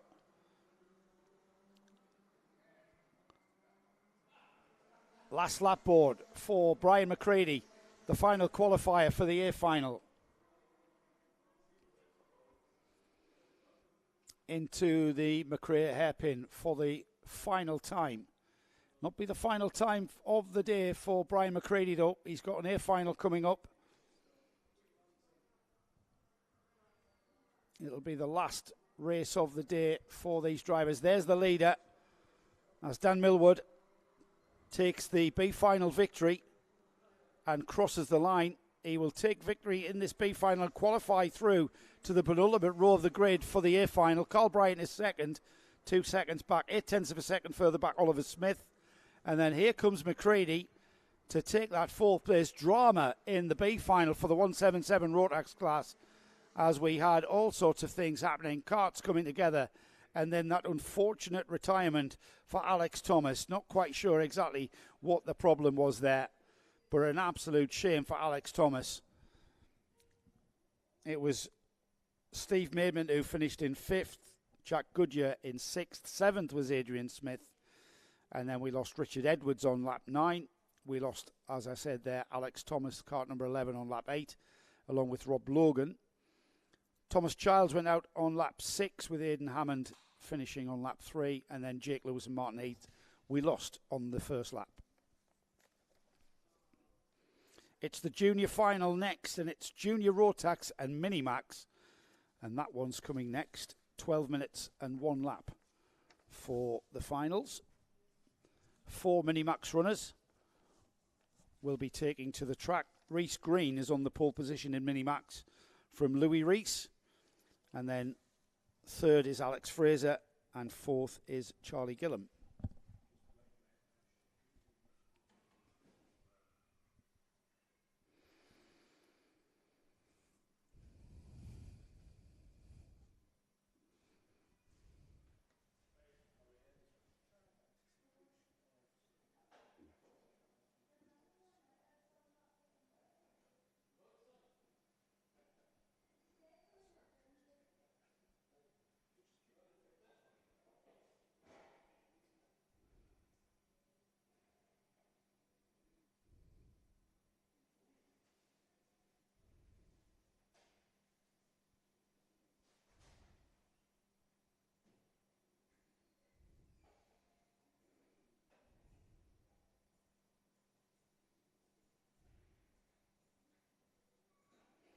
So we're about to go ahead with, there's Gaz. How's your day been, Gaz? Busy but good, says Gazberry. Thanks again. He just brings me our grid sheets for the remaining finals that we have for you. So coming next, Junior Rotax and Minimax. It'll be 4 karts of the Minimax field off the back of the Junior Rotax field. The karts are all ready and set to go. We're just recovering some karts from the Rotax 177B final. When we've got the track clear, we'll be giving the go-ahead. Green flags flying on most of our marshals post.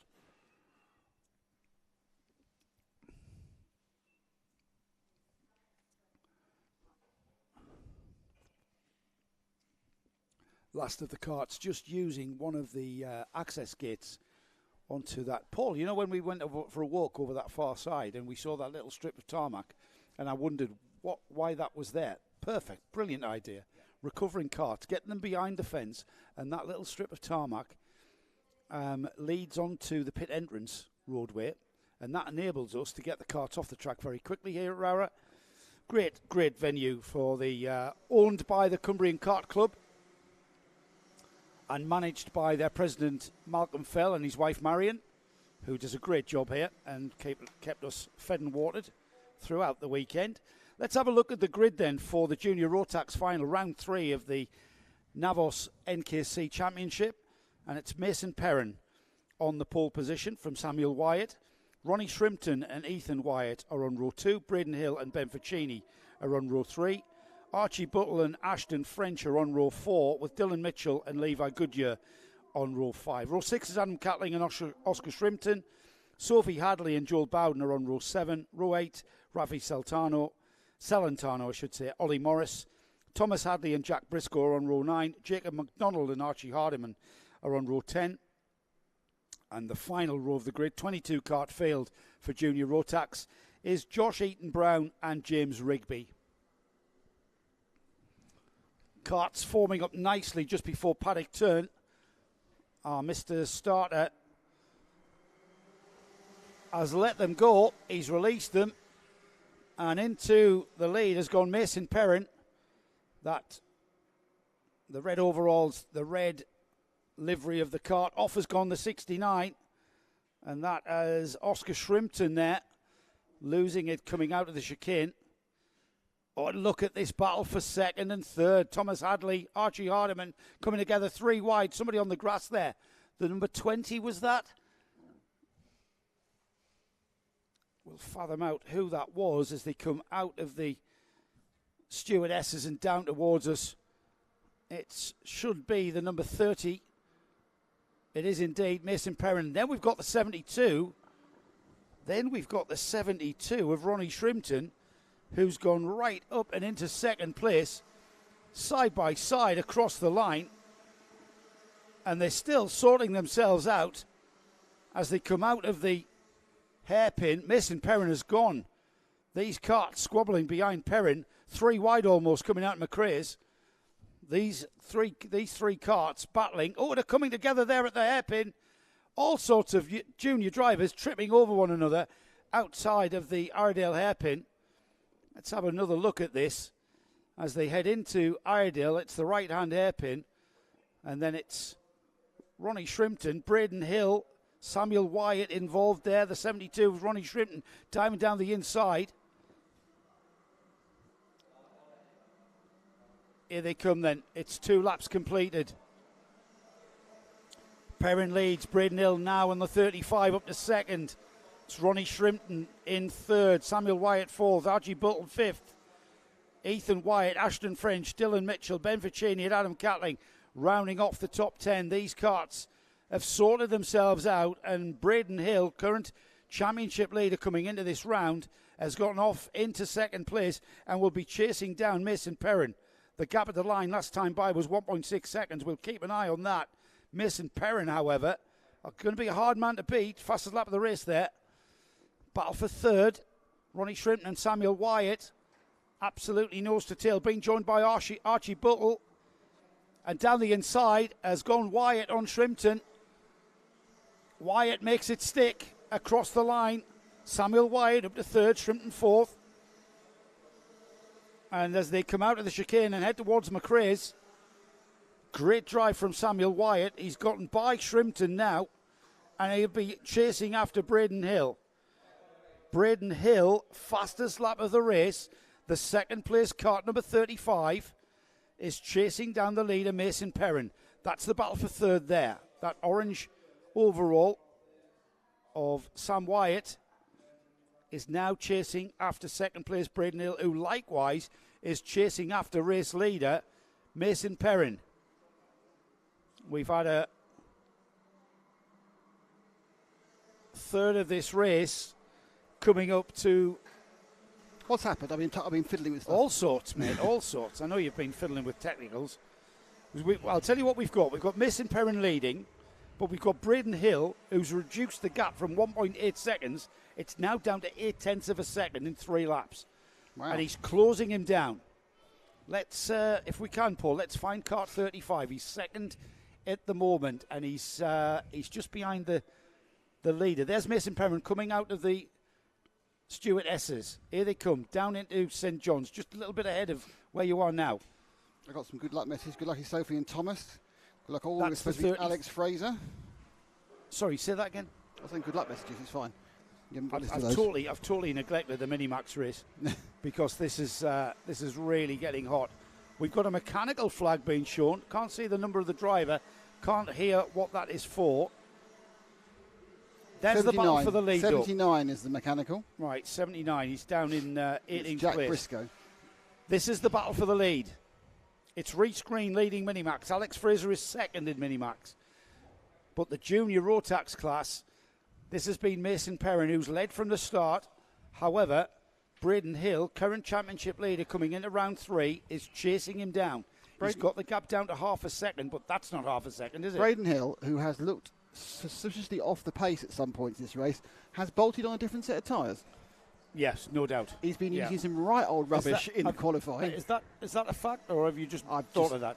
I've been surprised about Braden's lack of forward motion in a couple of the heats. Right. And now he's just, that's a 60 kart, don't know who that is. It's Dylan Mitchell in last. And now, looking both ways. Challenge now. So Braden's now got back to the amount of grip he should have. Yes, it's as we get towards the final rounds of this championship. We're at half distance now. You've got 2 sets of tyres, which you can basically factor in at any point, at any part of any race weekend. And so it's hard for us to judge just who's got rubber. Look at that, nose to tail. He's saving him fuel at the moment. He's pushing him along. He's not happy, is he? No, Mason Perrin. If you push me at the backside, I'm going to wave at you, is the basic well, concept. also, Braden Hill is risking a bumper penalty. What's a bumper penalty, I hear you ask? Well, hang on. What's a bumper penalty? It's gone for the lead. It doesn't matter, it doesn't matter what it is. Well, it is. He's going to need to pull 5 seconds if that bumper's down. Basically, the front of the cart, I know I'm pointing to you, Nick. Thank you. But to our viewers, the front of the cart, the nose cone, as they call it, the nose section, has a device on it, a mechanism on it, that if you hit it hard at the front, it releases and drops the nose down. That's called a drop-down penalty. And it's there to stop people nudging people off. Because back in the day, when I raced here in 1986, being nudged off was part of the thing. It got out of hand, though. Got ridiculously out of hand. And I think it's a great way. So when you come in after the race, the scrutineer checks your nose cone, and if it's dropped, you immediately get a 5-second penalty. There's no argument. You haven't got any appeal. It's a nose cone. So what we're going to have here, and I'm just preempting this, because I do not know if that nose has dropped. I'm trying to see if I think it has. Well, the one ahead of it, certainly, Mason's is higher, but whether that's just because they set the cart up, I don't know. Well, it's just the way that he hit the back of Mason Perrin's cart. That could cause him a nose penalty. So he's going to have to pull 5 seconds. It's all in the hands of the officials. We're going to shout it as we see it. So right now, Braden Hill is leading. So who sets the pressure at which it drops? It's based on the design mechanism. The design of the mechanism. And I take it it's something you can't be tampered with. It's like a clip. Can't be tampered with. No, people have tried. Well, obviously. Yeah. Obviously. Yeah. Stiffen it up so it takes a bit of a... what I do see is when you get a brand new nose cone, you up the edges, the ends of each side of where the nose cone bends around the front of the wheels, you basically press it and mould it and bend it and bend it and bend it so it becomes soft. So that if you do hit it, it's not hard, but it actually bends. Stick it in a bucket of water. Hot water. Yeah. I'm sure there's all sorts of things being tried. Well, he's pulling away now, Braden. Yeah. He's going to be up to about a second by the time they complete this lap with 4 minutes and change to go. Behind them, it's Samuel Wyatt in third, Ronnie Shrimpton in fourth, Archie Battle in fifth, Ethan Wyatt, Ollie Morris, Ashton French, Ben Faccini, Adam Catling makes up the top 10. The Hadleys, we've got some support for on the stream. They are nose to tail, well, they're next to each other anyway. In 11th and in 12th and 13th, actually Thomas is about a second and a half off his sister. Actually 2 seconds off his sister, so there's a gap there.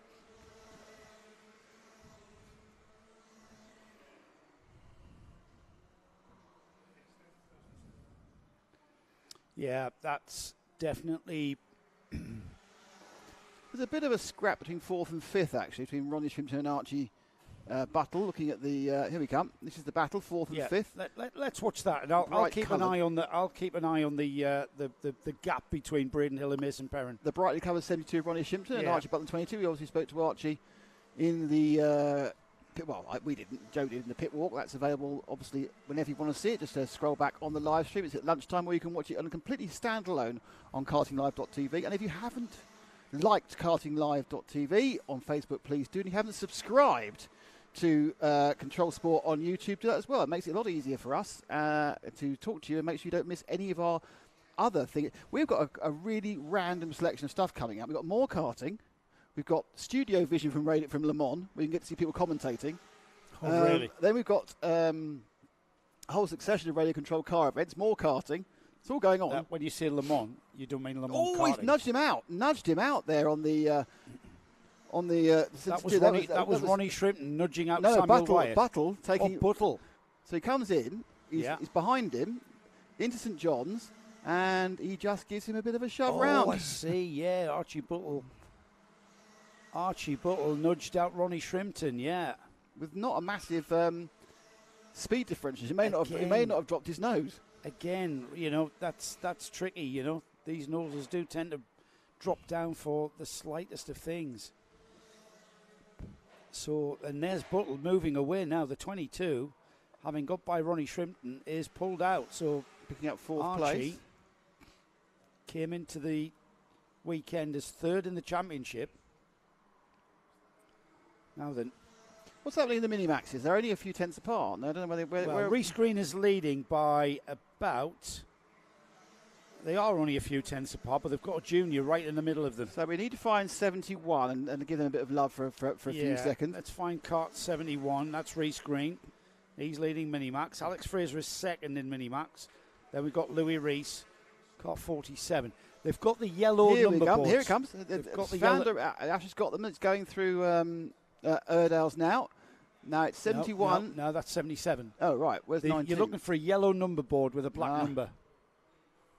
So what's the problem when they've split themselves into each other? Yeah, we're gonna try and find Reece Here we Green. go. Here's yellow number. There's 71. There's 95. There's 71. Where? Yeah, you've got it. You've got it now. We've got it now. Well done. Going through McRae's. There's Reece Green looking very, very sinister in his black helmet. Going through Airedale now. Right underneath you, Ash. It would be nice to get more of the Minimax karters out there. It's a huge field. There's the gap between them, and they've got Josh Eaton-Brown in the middle of them. Which is it'd be hard to overtake because he's got more power, hasn't he? Yeah, that's a different class of kart. So the kart there, the Lando Norris kart of number 55, Alex Fraser. Yeah, that's a bit unfortunate. It's a hard kart to get past someone who's in a faster class, effectively. Yeah, it is. Even though it's going to make it really difficult to get anywhere closer to Reece Green, who's leading this one. Well, it was Alex Fraser who came into this round leading the Minimax Championship. So we're going to take them over the line and we're going to go back to Braden Hill. Braden Hill is leading by a second. So let's stick with Minimax, shall we? Yeah, why ever not? And give Reece Green. Braden Hill is being looked for by. There's the Minimax leader coming through now. Where's Braden Hill? Well, he hasn't started his last lap yet. Number there he is. Braden Hill just coming through now. He gets the last lap board now. There it is. Braden Hill, Mason Perrin. 1.2 seconds is the gap. Samuel Wyatt is 4 seconds further back. Archie Buttle is 8 seconds off the leader. Archie Buttle only 6/10. I do feel this Minimax fair, and this is nothing against Josh Eaton-Brown, but he wasn't there. This would be a much better race. Well, I actually do think that the second car there, the 55 machine, actually has a bit more pace than the leader. Yeah. And now they've got two karts between them, so I need to wipe the nose off almost. Yeah, I'm afraid that Reece Green and Alex Fraser's race has been. Well, Reece Green had an absolute bonus out of that because he's managed to get in between them. So the race part hasn't worked, but the actual winning bit's gone terribly well. Yeah, it has. It's enabled. Check a flag for Braden Hill. Them. Mason Perrin second. Samuel Wyatt will finish third. Then we've got Archie Buttle finishing across the line now in fourth. Ronnie Shrimpton fifth. Ollie Morris, Ethan Wyatt, 6th and 7th. Then we've got Ashton French in 8th. Ben Ficini will finish 9th. As the rest of the field come through, Adam Catling 10th, 11th is Lever Goodyear. Sophie Hadley 12th. Thomas Hadley in 13th. Rafi Salentano and Archie Hardiman 14th and 15th. Jacob McDonald coming through now. And Oscar Shrimpton, Joel Bowden. Joel Bowden, in fact, finishing ahead of Oscar Shrimpton there, just getting 17th and 18th. Here comes the Minimax leader who has already crossed the line. Reece Green takes the win. Alex Fraser second. Louis Reese takes third. And fourth was Charlie Gillam. Congratulations to Braden Hill. Managed to find the pace that had been lacking earlier in the day. And we now get ready for the 100 UK final. I've been looking forward to this one, Nick. I really have. This is one 100 UK final. This is going to be. This is going to be. It's on the hut. Oh, I see. Yeah. You're being all techie, aren't you? No, 100. What's happening is that Paul's being all smug. Paul's being super smug Paul there because I reminded him to change the logos. He'd already done it, but I hadn't noticed because the logo's right on top of that hut. Oh dear, it's funny. Who's in this one? What's the grid? Tell me all about it. Joseph. Sorry, say again. Who's in this one? Well, it's tell me 100 UK. about it and the grid. 100 UK. Just to remind everybody what 100 UK is about. This is our retro class. What do you want? A pink box. Pink box. Right. Okay. This is our retro class. These are karts from the 90s era. 100cc TKM engined. They are a little bit different to the more modern Rotax Max categories and even the 100 TKM class or the 115 senior TKM class. The chassis have no adjustable geometry on the front, for instance, very little adjustability. Certainly on the front of the kart, rear of the kart, exactly side of the kart, similar. Back of the kart. So what can you do? You can widen the track. Widen the track, tow, tracking. Front, yeah. You can slightly widen the track with spacers. Right, so. But you can't change caster and camber, that's the biggest thing. The engines are 100cc air-cooled, TKM engines. They're still very fast. They're still, 0 to 60 in 3.5 seconds. Gemma Graham says, good luck in the 100 UK final, Marcus Dory. What a day you've had. He has. He's been entertaining us. And where is he on the grid? Marcus Dory is second. Second. Wesley Graves is on the pole position. Marcus Dory is alongside. Jamie Crease and Jordan Kendall are on row 2. Liam Hamling and Ben Klukas are on row 3. Dominic Pine and Glenn Rayland are on row 4. Tom Pattle and Lee Jackson are row 5. Brendan Williams and Charlie Leonard are row 6. Matthew Lawrence and Leonardo Taggio are on row 7. James Murray and Dennis Barclay are on row 8. And John Allen, who's on the novice plate, he's the 17th and final qualifier. It's going to be another pole of two-stroke smoke, the final pole of two-stroke smoke for the day. We've already had our senior TKM final. It was one of the finals that kicked things off. But perhaps, Nick, the reason why I look forward so much to this 100 UK category is the racing. You said yourself, dimensionally, the karts are narrower, they're smaller, they're a little bit more nimble in the corner. The tyres are a little bit different. They're on Dunlop tyres, and they're quite a hard compound. Again, 2 sets per season. And the racing tends to be close. Very, very close. Smoky. Very, very close indeed, yeah. The Real Afro King says, come on, my best boys, Liam Hamling and Dom Pine. Love you guys. And that's Dom Pine. Dominic Pine. Starting 8th? Yep. And Liam Hamling 7th. 7th, all right. 5th. Liam Hamling is starting right ahead of Dominic Pine, then nose to tail. Fifth and 7th. Battle of the Real Afro King's best boys. Yeah. I must say, when I was fiddling with some more technical stuff at the start of the TKM race, it was amazing because I got a fantastic smell of fuel. It was great. Oh, was it really? Yeah. Love a bit of two-stroke. Now, you'll see Wes Graves, who, if you were with us at lunchtime, you saw us interviewing him and telling us about the Flex team here this weekend, and a big part of the NKC paddock. I say big part, they've got the most massive of awnings because they're running about 10 or 12 carts. Oh, problem for 62. Massive team. Oh, big problem. The big problem. The 62's had a problem, and he's taken the 24 out. This isn't going to be a start in a million years. It has. They've started them off. Really? Yep. That wasn't very fair on the 24. No, it's because the starter can't see what's happening over there. Oh, that's really, really bad. Who is the 24? It's really bad luck on who it was. 24 is the 62. 62 is Glenn Rayland. I think he ordered his plug up. It was going so slow. 24 or 34. Well, I don't know. It was one of the ones. It's 34. It must be Lee Jackson. There is the 62. I think he ordered his plug up during all this ridiculously slow running in. They're all choking the engines whilst they were doing it. This isn't the first time we've seen him do this, is it? No, he's pretty good at it.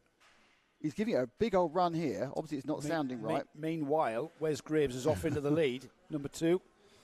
And he's got Marcus Dory along right behind him. They're already coming round to where that problem was. Wes Graves leads across the line, and just look at this line of karts as they do. That's the lead battle right there. Wes Graves leads, Marcus Dorey second, Jamie Creech third, Jordan Kendall fourth, Liam Hamling fifth, Dominic Pine sixth, Ben Klukas seventh, Tom Pattle eighth, ninth is Brendan Williams, and rounding off the top 10 is Matthew Lawrence. Aggressive amount of dirt and curb taken on the right-hand side there by 22 through the chicane. Obviously, it's far more interesting to hear about who's in the top 10 position. We can read them on the right-hand side. But anyway, get me. Oh, saucer of milk for me. That's who I'm thinking of, mate. Is it? Yeah. Is it? Oh, we should stop having fun. I don't know if it translates that well. Here's the leader, already with us, Wes Graves. You know what? Wes Graves, the number 2. I've been saying this all day, so I'll remind everybody if you just joined us for the finals. This lad we interviewed yesterday, and it went out today on this live stream at lunchtime. He was teammate to Lewis Hamilton, and he was McLaren backed, and it's one of those drivers that the career just didn't go in the same direction. It's a very, very tough business to get to the very top, like Lewis Hamilton was, and arguably the greatest Formula One driver of all time, statistically certainly. And Wes Graves showing that even still enjoying his karting and being very, very competitive, and considering the knowledge that he has of how to drive these karts, he just sits there very composed. He's not going to get flustered. He knows he's got Marcus Dorey all over him. He knows Jamie Creech is not far behind there. And he knows Liam Hamling's there as well. Has he been running since the mid-90s non-stop, or did he take a break? I think he said that. I think he said he's been pretty much in these karts. Because these are. Well, I'm not sure if he's raced TKMs. He probably raced Formula A's. Well, 100 UK. These are karts which the chassis have to be from the 90s, don't they? They do, yeah. They're found in sheds. I think he said he raced Jicker and the sort of the primary sort of class in the national championships and the like. It's a long race, 12 minutes and 1 lap. It's a long race for these karts, and we're seeing not so much tyre management but race management going on here. It's they are as fast as they can. They're absolutely flat out, and it's a great race developing here. What we see: Wes Graves, Marcus Dorey, Jamie Creech, Liam Hamling. They're just about to come through Paddock Bend. They're about to be joined by Jordan Kendall as well. So we've got effectively a 4-kart race for the lead, about to become a 5-kart race for the lead. And you see how those drivers are driving, Nick. They're not really pushing into the corner, and Wes Graves is aware of that. You see, they're not really getting out of shape. They're driving very smoothly. Don't get me wrong, they're on the limit. They're absolutely on the limit. If you and I were out there on one of these karts, we couldn't keep up with these boys. Not a chance. There's no chance of that. I'll be tired now. I've done 3 laps. Well, yeah, that's true. 4 laps, blimey. You're coming in for oxygen now. So how much better, this is a question you might not be able to answer, this is a question for you for next time. How much better are these reimagined karts 25 years after they're actually original karts? What's been improved on them subtly by this? You know how when they make these you mean different materials? Yeah, when they make these they make new versions of things like the Lotus Cortina, they're way better than the original ones were. Oh no! There's massive reasons why that is. Let's not get involved in historic motor racing. No, but I'm saying this is it's historic karting we're talking about. Yeah, and so a little bit different. The most obvious thing that's improved. I guarantee that because you've got very, very modern synthetic oils, the engines will be way happier. Yeah, absolutely. Yeah, I think tyres are better. They're using the Dunlop tyre, and if you just watch the way these. 7 minutes remaining already, and you can just see the body language beginning to get a little bit more sort of intense, let's say.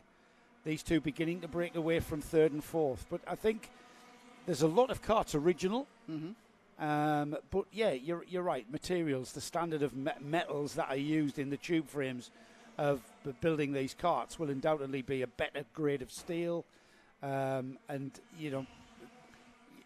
Who knows? But computerized CNC milling has improved everything. Yeah, it has. That's why a Cosworth DFV made by hand can make 450 horsepower for 3 litres. Change for second. So number 3, Liam Hamling, down the inside of Marcus Doring, caught a snapping, Nick. I know. I didn't see that because a second ago there was a gap between second and third. And first and second were breaking away from Liam Hamling. Maybe Liam Hamling he's been keen on that corner. That's why Cosworth DFE made 450 horsepower. That was amazing back in 1967. And now you can get a road car with 3 litres. Oh, I know you can. It's ridiculous. It runs 18,000 miles between oil changes. Yeah. And it's because that's all down to the precision of actually because the best blueprinted by hand engine is not as good as a pretty shonky one done by a computerised milling machine. Well, I was at the Donington Historic Festival a couple of weeks ago, and there was RS 500 Sierras that were from the British Touring Car Championship. They had more horsepower than James Hunt's McLaren that won the World Championship, Formula One World Championship in 1976. That's bizarre, isn't turbo, it? Isn't it? Yeah. The ever advancing rate. I mean, it gets to ludicrous figures, and we'll get back onto the karting in a second, but the most ludicrous thing is that when you buy your GT3 version of Ferrari or Mercedes, it has significantly less power than the road car version. Yes. Because so you actually buy a slower car for $500,000. Well, slower theoretic engine. This is getting close. Look up the inside. Oh, that was Wes Graves coming together at the McRae hairpin there. I think he caught Wes napping a bit. And because it was Liam Hamling who had Marcus Dory down the inside. Second, yeah. I mean, Dory was shaping to go past Hamling in the 3, backed out of it, hadn't then decided to go up the inside of Graves. Graves managed to hold on. Dory backed out of his move. At the end of the day, they were in the same order they were, but they all had to go at something. And even towards the end of that, Jamie Creaser was thinking about perhaps sneaking on the back of Dory. So there's 4 karts here with 4 minutes and a half to go. It's like they're absolutely going for it. A bit like a game of basketball where it's all down to the final quarter. This is all down to the final third. And they've just been pacing themselves, haven't they? They've been looking towards this final 4 minutes of racing. And now we kind of switched the button, and these 4 that have been circulating together, now we're going to see some challenges being mounted. Dory is quick through the chicane. He's brave enough to take a little bit of dirt on the right-hand side, and he always gains a few yards, or metres, on Hamling, but not always useful metres. He can actually turn into a move. Now, Hamling is going to start shaping up a Graves for the inside run through Stuart Estes. Thinks about it. There is a cart width. He's going to get through as well, I think. Oh, he squeezed him down, didn't he? Used the tin opener, as I say. But he's lost all his momentum halfway through. Got away with it. But the thing is, with the chicane straight after that, you can't then get by. You can't then be disadvantaged. You can just sit there. Is Wesley can't get past, but oddly, the person in third can. But he was too close as well. So down the inside of Paddock, he came out of Sonny much quicker, and I've seen that happen many, many times. A little bit of a nudge there from Liam Hamling. No harm, no foul. Needs to be careful though. Doesn't want to drop down into McRae's. Wes Graves. Wes has been woken up here, hasn't he? It's like, right, now you want to play. We're in a scrap, are we? Now you want to play. Dory now under heavy pressure from Creaser. But the top 2 got some breathing right on the inside again. He's taking him off the track, but he carried on going. That was interesting. Oh, and same move. Same as last lap. Now then, can Liam Hamling wake up to that drive through Sonny? Here they come. This is the section of track. Just look how close Wesley Graves is there, just touching the rear bumper. This is where he had the momentum. This is where he gets the drag down into Paddock. Liam Hamling will know what's coming though, and he's seen it, didn't he? He knew it was coming. I'm not sure why Graves gave up the line. He had a line where he was taking Hamlin from not being able to get up the inside of the Stuart Estes, and he just backed off it. I'm not quite sure why.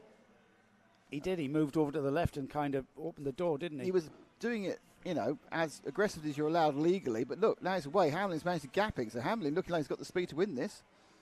He really has. He's that back marker. No, back marker. Trying to get out of the way and doing a great job. That's John Allen, I think, in the 79. John Allen, the novice, doing a great job not tripping and now, these boys over. Graves, believe it or not, is falling into the hands of Marcus Dory. And Dory's right on his tail. So Dory's been ebbing and flowing a bit between the back of the top 2 and then having to fight off Creaser. But now it's definitely plan B, and he's much, much closer. Well, Liam Hamling, 7th in the championship coming into this round. Scott Williams hasn't turned up on the O plate in this category.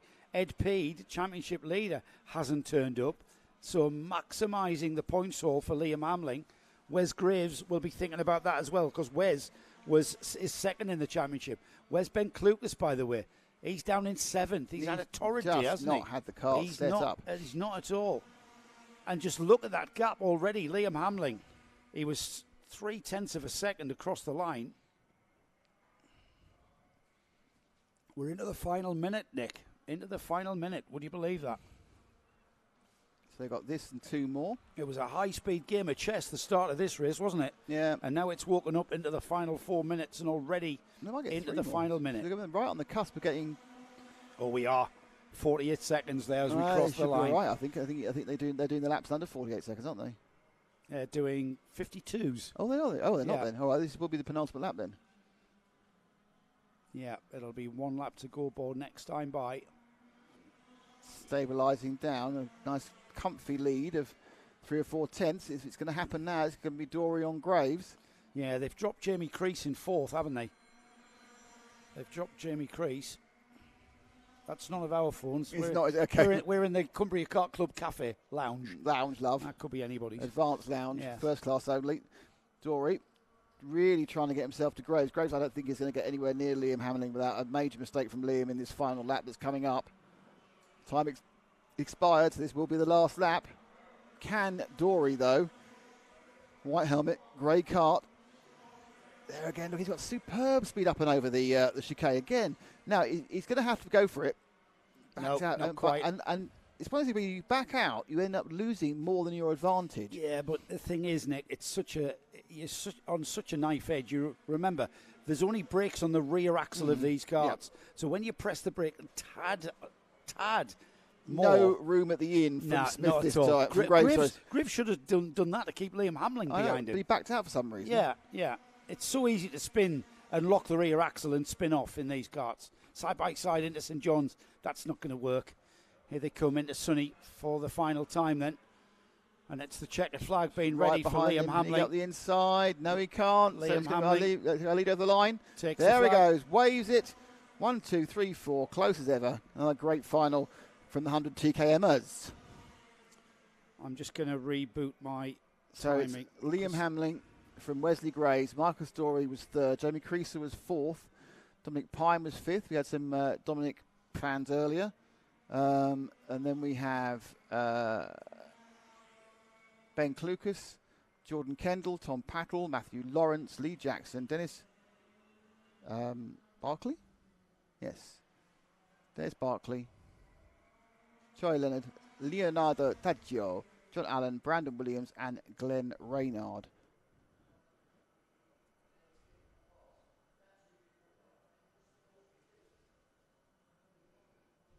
Right then. Now you've broken your computer. I have, yes. I'm going to reboot while we talk amongst ourselves. I always like talking about myself.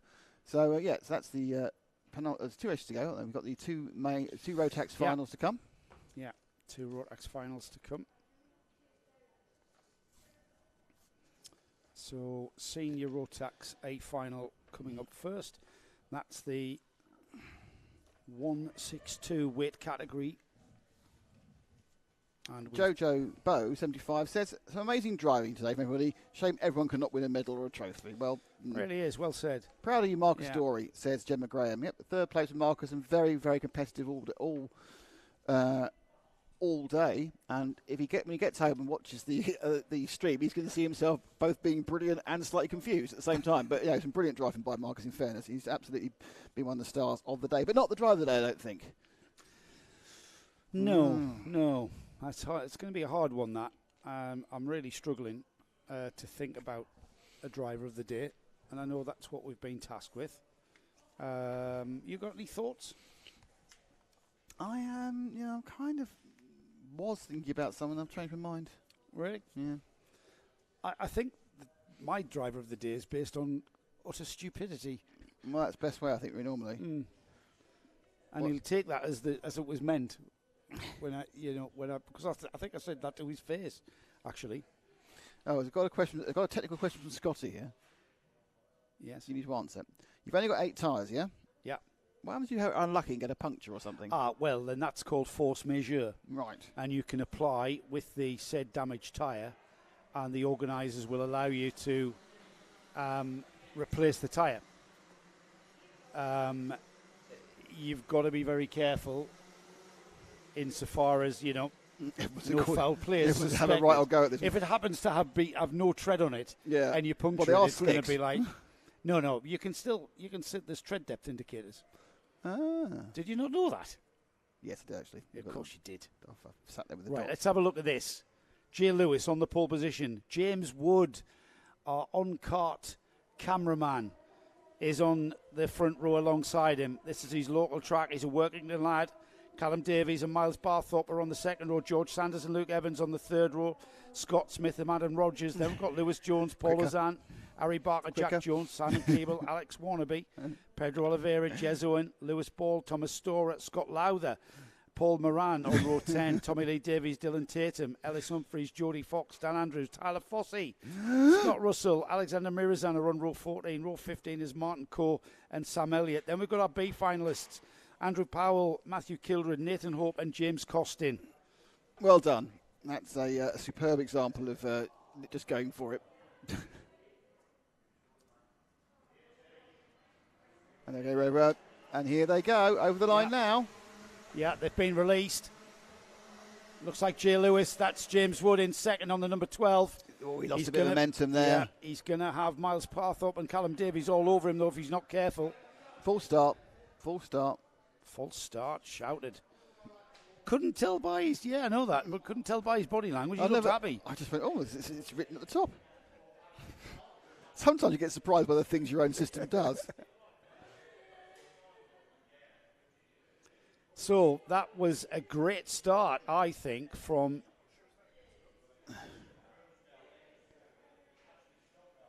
the front row. Someone's They'd got a problem. Been happy with that. Who's that with a problem?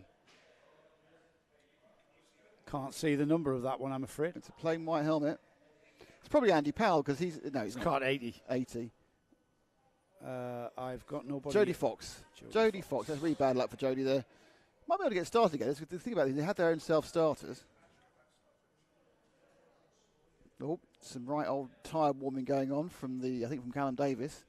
No, it was Miles Barthorpe doing it in the 1-2-4 cart.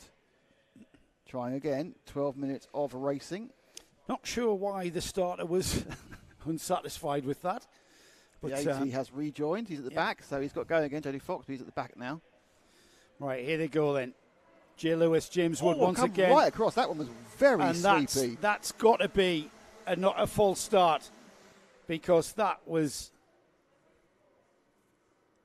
worse than the first start. James Wood was chopped across. Yeah. And that one's going. Okay, fair enough. Right, so in the lead is the Lando Norris machine with the... Callum Davies, I think, number 95. Yeah, it's 95 from 42 from 1-2-4 from 12. So James Wood drops to 4th. So he's not made as good a start this second time around. No, because he got chopped out before we even got across the line. That was not a very good start there in my book. Callum Davies in the lead, though, taking full advantage of that utter confusion at the start, and will lead across the line with one lap completed. Callum Davies leads, Jay Lewis second, Miles Barthorpe third. Beautiful move. James Beautiful move there by Barthorpe. If he can make it stick during the next two parts of the corner and through here, doesn't he? Can. So he's ahead of Jay Lewis. Came through, just we hadn't seen it. Oddly, we saw quite a few of these dives into McRae during this first run of heats. We've hardly seen it since. Then we'll say, no, I think I'll say my overtakes for this, the entry to the Stuart S's. But this time, Miles leapt in. Off you go. So, leader Callum Davies on the Lando Norris kart continues to lead. He's now got Miles Barthorpe behind him, though. And then behind Barthorpe, Jay Lewis. And Jay Lewis has got James Wood to contend with. Looks over his shoulder. James Wood through in 4th. George Sanders 5th. Luke Evans 6th. Scott Smith. Paul Lozan up to 8th. Adam Rogers 9th. Lewis Jones in 10th now. Lewis Jones, the man in 10th place there, the number 21. He's the championship leader coming into this round, as the leaders are still together, aren't they? Oh, and that's James Wood who spins, and he's been hit massively. I'm not sure he'll be able to continue with that one. And he just spun there. There's the number 12. going down into Stewart's. He just just lost it on his own. Lost it on his own, and then contact. It was the front. At least it wasn't the. At least it wasn't the actual radiator, but that's really not good news. Oh, and that is a terrible state of affairs. He's dropping down range. James Wood's dropping like a stone. 14th is set down. So 14th, 10 spots lost for the local driver. Andy Powell up to 25th from the back of the grid, trying to make the best of a very difficult day. Yeah, Andy will continue to make his progress. Meanwhile, Callum Davies continues to lead by exactly 1 second. That's not 1 second. second. 1/10 of a second, I should say. That's not a second in anyone's not at language. all. Miles Barthorpe is the man on the move. He's right on his bumper now, isn't he? J. Lewis through in third. George Sanders, I should say, up into fourth. Luke Evans, Paul Azan sixth. Adam Rogers, no change all the way down the order. Scott Lowther there in 13th. James Wood now 14th still. 2 seconds from Scott Lowther. Andy Powell up to 24th. Powell continues to progress. Oh, I've somehow moved very close to you, Nick. Oh, well, you can't hurt yourself. It's just magnetic attraction, that's what it is. So Barthorpe absolutely putting Davis under the ultimate pressure as they go through Sunny. He is, isn't he? But interestingly, good exit there from Davis, means he's not really under any pressure through Paddock Bend. So Barthorpe needs to really get himself in line as they come down into McRae's. Shapes to think about it, just brakes not quite obviously on the bumper of Callum. To explain that can result in a bumper drop, but he didn't get a good exit. And Davis pulls away a little bit. And this now means that second and third are getting closer. So it's Jay Lewis now in the 42, trying to reel in the 1-2-4. And there's the 95, and obviously none of them are overtaking. So they'll take that wide line, which is the fastest way theoretically through the Stewart S's, but not if someone's trying to overtake you. A little bit of a cushion there, hasn't he, Callum Davies, from having Miles Barthorpe literally breathing down his neck through Paddock turn there. Still 7 minutes of this 12-minute final to go. So still a little game of managing the kart, managing the driver, managing yourself. Jay Lewis hasn't lost sight of those karts ahead of him. He's keeping them very much in his sight. Paul Ozan's a man to watch. Now, Paul is third in the championship coming into this round, and he's currently fifth. These three off into the lead. And there's the fourth place kart of George Sanders, just dropping back. 2.2 seconds is the gap. And then we've got Paul Ozan right on his tail. So the question is, Nick, can Miles Barthorpe pull out a little bit more pace and get back on terms and then even have a challenge, whether he wants to at this stage? I'm sure he does. Yeah, 10th because of the a problem second. he's got is less than half a second behind is Lewis. Now they have the top three have now got a reasonable gap over Sanders in fourth. There's a second and a half. I think if Barthorpe had the pace, he'd go now, because it's not really serving him anything sitting in Davis's slipstream. Coming in and thinking about it, but there's really no way of going up on three wheels and bumping around. Callum Davies going into the Stewarts there. He just put his left rear wheel on the grass. And he's lost a couple as he of braked. tenths. And look at that. Yeah. We've seen it a couple of times where if you really just overdo it, you get that the waggly wheel is too waggly. Yeah. And you begin skipping across the track, and therefore what happens is you lose a bit of drive. And that drive is that sort of tenth of a second. It is. And once you lose that momentum, it kind of knocks you out of the rhythm a bit. It's a little bit tricky to get back into that rhythm. And here we have them coming together again. Callum Davies from Miles Barthorpe. And Barthorpe struggling, if anything, to get. He gets back onto the bumper of Davies, doesn't he? And then he falls back off it. I don't think he knows what to do next, and that's not me having a go at him. I think he's finding himself where he's faster. There's nothing you can do with it, and where he's slower, we just end up with a gap. It's almost like most of his speed's in the straights, but they'll come around the corner and he's dropped off. Again, less than 2 tenths behind.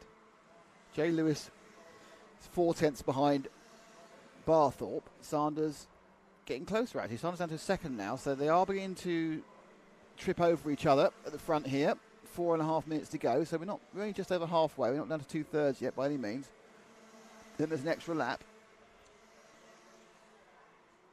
Glance over the shoulder. You can see there's the next three, which is Sanders, Ozan and Smith, are covered by half a second. So it's tight as ever in the Senior Rotax A final here at the NKC round 3. This is Karting Live TV, giving you the live streaming coverage. If you have a karting event you want covered, contact us on Facebook. We're happy to talk about how we can do it. My name's Nick Damon. To my right is Joe Bradley. And there's a move. Oh, Barthorpe thought about move. Apparently he doesn't want us to talk about who we are. He wants to get past. On cameras, it's Ash and Scott. Pressing the buttons and having to interpret my hand signals, it's Paul Bateman. And we now have 3 carts right together. Just about to say and it. This makes it more difficult for Barthorpe because he now has to measure up any attempt he makes to get past Callum Davis with a potential loss of that same position to Jay Lewis if it goes slightly wrong. Yeah, he's got to contend with defending as well as attacking. I'm not sure. It's 3.5 minutes now. Barthorpe has really got to go for it. He's really got to have a chat. He's really got to challenge Callum Davies now, because it's getting to the point of the race where time is basically running out, quite literally. And of course, Jay Lewis, who's kept a lovely watching brief in that 3rd place. Oh, look at who's behind Jay Lewis, though. Ozan. Paul Ozan. Yeah, you can't rest when Paul Ozan's on your tail. There really is. It's like racing against a sensei master. There's nothing that man doesn't know about how to race a kart. Been doing it for years. And this 2-kart battle for the lead is almost becoming a 5-kart battle for the lead. And we know what happens there. We start having people trip over one another. Callum Davies, though, very, very composed. He hasn't really reacted to the pressure from Barthorpe. But then again, Nick, as Barthorpe challenged down the inside, here he goes. Like what I'm seeing now. Is he going to drive him out? He tried to drive him out, but no, he backed out of it. Yeah. Now that's concertinaed everybody up. So we're all gonna start tripping over one another here. And the cork in the bottle, I think, is Jay Lewis. I think Ozan's got more pace than Lewis. Yes, I think so too. Yeah, these two at the front though, Callum Davies. And there's Ozan down the inside at St John's. Yes. You wanted to see it happen. There it is. The old master shows you how it's done, Nick. That took us to the penultimate race of the day. And with just under 2 minutes to go. I get to see it again now. There it is. It's total momentum.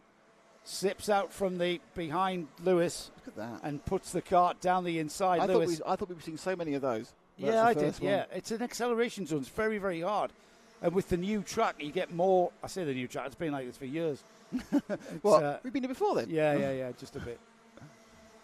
Now we've got a 3-card battle for sure. Lewis. And Barthorpe's through. Taking him. Yeah. Taking him. That was so easy. Finally got that through. Look so easy. Miles Barthorpe now leading, coming into the final minute. Can Paul Ozan increase that 3rd place podium place and make that the 2nd step, or indeed the 1st? He's nudging. Right with him, isn't he? Nudging on the back of Davis there. Oh, look at Barthorpe. He's managed to pull a good few yards straight away. He has. Davis, great job in keeping Barthorpe behind him. Oh, and there's down the inside. None of that. Textbook Took from him. Paul Ozan. And you're going to lose 2 positions. It's bad. It looks like on the outside, Scott Smith is thinking about it as well, but not quite. The winner of the final heat. Got him again. So Smith's through. So it's been a terrible lap for Callum Davis. Oh, Callum Davies. He's absolutely livid with himself for allowing Scott Smith to be able to do that in such a textbook way. Here they come. Ozan, if anything, dropping off the back now of Miles Barthorpe. I think Barthorpe's just lit the afterburners. Now the question is, can they get across the line? I think they will. Oh, so yeah. it's going to be 2 more laps. 13 seconds on the board. 2 more laps of racing. Ozan chasing after Miles Barthorpe. I'm not sure he's got enough pace, you know. Barthorpe, once he got through, he just found a little bit more. Pushed hard. He did indeed. There they are, down the back straight for the penultimate time. Miles Barthorpe, I think he's got this. Paul Ozan needs to pull something massively out. We know he's quick around here. He's come through the field. He was 10th on the grid, would you believe? He's where he started this final. And to come through in second to latch on to the leading cart across the line then. 1 lap to go. Barthorpe out of the chicane, heading down to McRae's.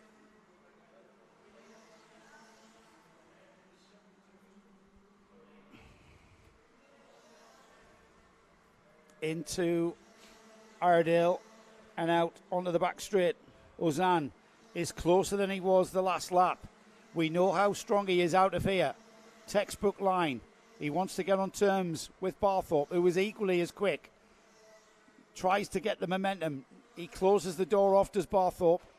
Into Sonny, little bit of defensive driving. Ozan, it's the last chance into Paddock. He hasn't got the momentum. He comes up the inside. He's going to get it across the line, though. Ozan takes the win. Wow. Paul Ozan, the old master, former Super 1 champion, and this is what he did. He stuck his nose down the inside, and he was both drivers, Barthorpe and Ozan, were absolutely on the limit into Paddock for the final time. 700ths of a second. 75 thousandths of a second was Brilliant. the gap of the line. Absolutely brilliant. So that's Do you know why I like that? Go ahead. An old bloke won. Yeah, I know. That's Blooming fabulous. kids. Blooming kids. Yeah. Unbelievable. Great effort. 10th on the grid as well. That's fantastic, right? Absolutely superb by Paul there. Let's Absolutely superb. Let's have a quick rundown. Paul Ozan takes the win. Miles Barthorpe second. Scott Smith third. Callum Davies fourth. Jay Lewis is fifth. Lewis Jones sixth. George Sanders seventh. Eighth was Luke Evans. Ninth was Pedro Oliveira. James will be a very disappointed 10th. Adam Rogers 11th. Harry Barker 12th. Scott Lowther 13th. Simon Keeble 14th. Lewis Ball 15th. Thomas Storer 16th. 17th was Tommy Lee Davis.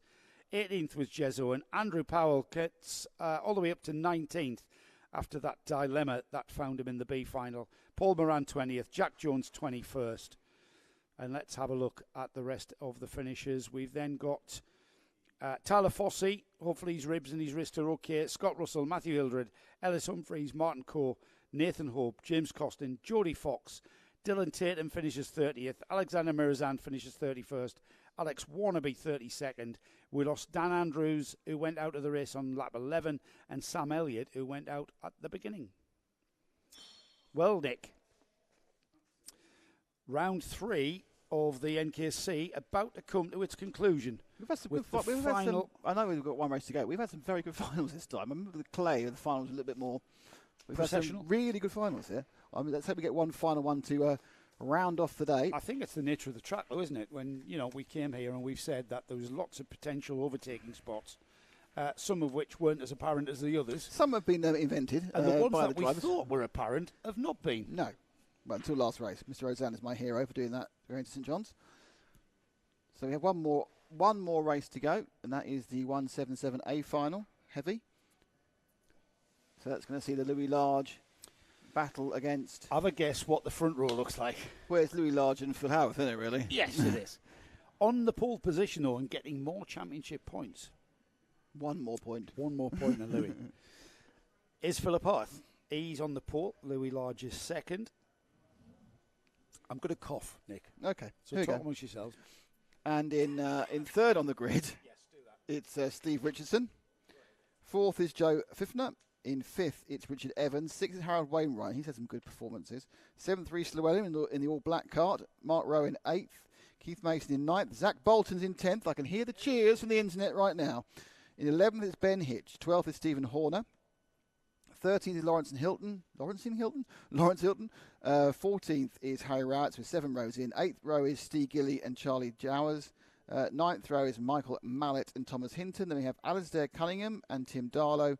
Tommy Austin and Brendan Smith, row 11. Then it's Taylor Adams, Billy Clark, Tom Eldridge, Alex Jones, Mike Edwards, James Yap, Jai Oliver and Colin Campbell. Jai Oliver's had a difficult day to qualify in row 15. Then the bump-ups are Dan Millward, Carl Bryant, Ollie Smith and Brian McCready. And that is your 34 runners and riders. Thank you, Nick. That was indeed a Here we go. cracking rundown. Can't see anyone could do. We're being released as well. This is going to be a cracker. Scotty's asking me, is this the last one? Yeah, get up, it is the last one, you lazy man sitting on your deck chair. Yeah. Take your red legs and get up. Yeah. Match your red brow. Actually, I've got a red brow. He says he needs to do a number one, and he's right next to a septic tank. What is a number one? No, don't answer. It's a wee. Yeah, all right. Where is Louis Large? Is I he don't still know. having problems with his transponder? Oh, no, I hope not. Louis Large has come out at the back. 21 seconds behind. 21 seconds behind. 21 seconds behind. Diddly. I can't sing too much because I'll just ping the copyright. Right, where is Louis Large? He's not there. He's not there. He says he's 21 seconds behind. I know. Where has Louis Large? Has he failed to get off the dummy grid? Because he's not there. Philip Howarth is there on the pole position. And then who's that? No, Large is running through he's trying to get through the field now. Look, he is. Yeah. So he's trying to make his way literally through, nudging people as they go. This is not going to be a start, I don't think. No, I hope not. Oh, bloody 'Cause hell! I was looking forward. Look at to that. Yeah, that's the way to do it. That's the way to do it. Hey! That's the way to do it. That's the way to do it. We're going to get There them. we go. He's a little bit behind. Have we let them go? They let them go. Wow. It's Howarth that leads into the chicane. Louis Large second. He's well fired up. I bet his heart rate was above 70. I bet his heart rate's above 72 now, for sure. Stephen Richardson, he comes through into third place. And I'm pretty sure that was my question to Andy Powell. I was wondering who Stephen Richardson was. There's a car that's off. 66. Oh, and that's Stephen Horner. Unbelievable. The look that man has in this series. He's in the Honda Motorsport liveried cart, and he's had some absolutely rotten luck. Large all over the back of Howarth, and they're already breaking away. This is going to be the story of this 12 minutes, unless one of them does something silly or one of them just proves to be way quicker than the other. I'm not sure that these two will play a waiting game. I'm not sure they'll play a waiting game in a game of high-speed chess. I think Louis will go straight out. Although, no, you know what? Louis is a thinking man. He's a clever driver, is Lewis. Yeah, but he's fired up from his heart rate's up to 77. Is he going to have a chance? Oh, no. Positioning there by Howarth. But Howarth's going to go wide. And they're side by side already. They're defending. He's got the momentum. Up. No. Looking for interesting, though, they're not breaking away from Steve Richardson. So Stephen Richardson is staying with them. Yeah, in the 59 car. Louis is going to go and get the lead. Oh, now that is the textbook ROWRAH overtake that we found. The stewardesses down the inside. Now Philip Howarth, he's going to be trailing him round. But look at Stephen Richardson right on their tail there. Stephen Richardson's come back towards Philip Howarth. Now what Louis will want to do, if he's got any sense, is maybe back Howarth up into Richardson and get Richardson to overtake Howarth, and he gains more points. I think Large is trying to prove a point here, and I believe he's trying to check out and to hell with anything that he might have to deal with in the second half of the race. Yeah, I think so too. This is what I mean about a high-speed game of management. I think it's going to be an absolute flat chat race. He's just going for it. Yeah, he knows how dangerous Howarth is. Howarth, very, very good driver is Philip Howarth.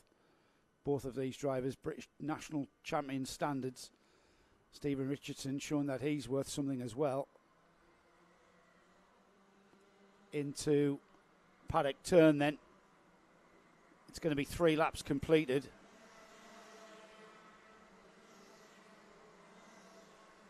Into the chicane and out the chicane. Large, he's got a half a second. Howarth there absolutely blocked Richardson, and Richardson's not happy about it, shaking his head in his helmet. I saw a shake of a fist there. Basically, Howarth came out and did a double block. I mean, he would definitely been reported to the stewards in F1, but what all that has done is meant that Louis now has a rather nice, comfy lead. Yeah, it was half a second across the line first time by Nick. We're inside of just on 9 minutes remaining, so plenty of time. First quarter of the race over. Got a mechanical flag for somebody coming out. Not sure who. Large, long way ahead. Yeah, let's see what the gap is. Oh, second and third nailed together. 1.1 second, but Richardson's showing pace we've not seen so far in evidence, he may have been showing pace, but not quite. Oh, no point just sitting behind someone. He can't He's not see happy, you. is he? He's He not can't happy. see them. There's no point giving him the finger. He has no idea what's going on. He's not happy. I don't know what he's saying. Come He on, got hurry up, get out of my massively way. blocked by Howard. Not that time, though. No, previously, he's still upset. Yeah, he is. Just a little flick of He the bears radiator a flap grudge. again. This is going to bear fruit, I think. This battle, Howarth and Stephen Richardson, is going to bear Look a how little, far ahead little Louis fruit. is. Yeah, Louis gone out to 1.1 seconds. It's a lot more than that now. And the 101 from the 59. Oh, there it's Richardson down the inside of Howarth at Paddock. He's been waiting to do that. What can Howarth do about it? And now he gives What him little bit of a gives him a little gesticulation. hand there, Yeah, Richardson. Off he goes out of the chicane. He knows ROWRAH very, very well. Into and out of the McRae hairpin. Now then, the question is, can Stephen Richardson on the number 59 leave Philip Howarth behind and catch Louis Large? We'll keep an eye on the gap. The gap was 1.6 to second place for Louis Large last time by. What's it going to be this time by? Because the quicker driver has got ahead of Howarth now, proving that to be the case, pulling out a bit of a gap. Richardson using all of the road, looks over the shoulder. Howarth isn't there. Here's the gap then. Louis Large across the line. It was 1.6. It's 1.7. So Louis still the fastest driver on the road. On the race track at the moment, 47.2. Fastest lap of the race for Large. He's on the 128, former British champion in this class, so he knows what he's doing, and he knows ROWRAH like the back of his hand. He's been racing here since he was in junior karting. So as long as you? Yeah, yeah. We've got a spinner at the McRae hairpin, causing consternation with the field. Not sure who that is. Yellow flags fly. Meanwhile, Stephen Richardson. We haven't been a while since with coming up to half distance, isn't it? So 46. Who's kart 46? Where's 46? Oh, there he is, Billy Clark. He's getting the mechanical flag. He's way down the field. Billy Clark in 19th. So Large leads. Richardson second. Howarth is in third. Richard Evans is in fourth. And then 3 seconds behind him, 1.8 seconds behind Evans is Piffner. Zach Bolton up to sixth. Wow. What a drive for Zach, but he's got Mark Rowe right on him. Let's have a look for the 69 car. Drop back into sixth. So it's back he's about in sixth 3. place, yeah. So drop back another one. And then we're going to get... Is that the 69? Back another one? No, because he's got a bunch of carts right behind him. Now then, is that No. the 69 there coming through? There he is. That's a 60-something. Yeah, that's Zach, isn't it? Yeah, he's got 5 carts behind him. Right, he's got 5 carts. Now then, I did think... Now, the last time through, Mark Rowe was right on his tail. 0.8 of a second. Back out to 1.3. So let's stay with Zach for a little bit. And see if he can increase the gap to Mark Rowe, who's got... There's Mark Rowe, Rhys Llewellyn, Ben Hitch, Lawrence Hilton, Harold Wainwright. And then Keith Mason, 2.5 seconds behind them in 12th on the number 12. So Zach Bolton, great drive from Zach. Out towards St John's.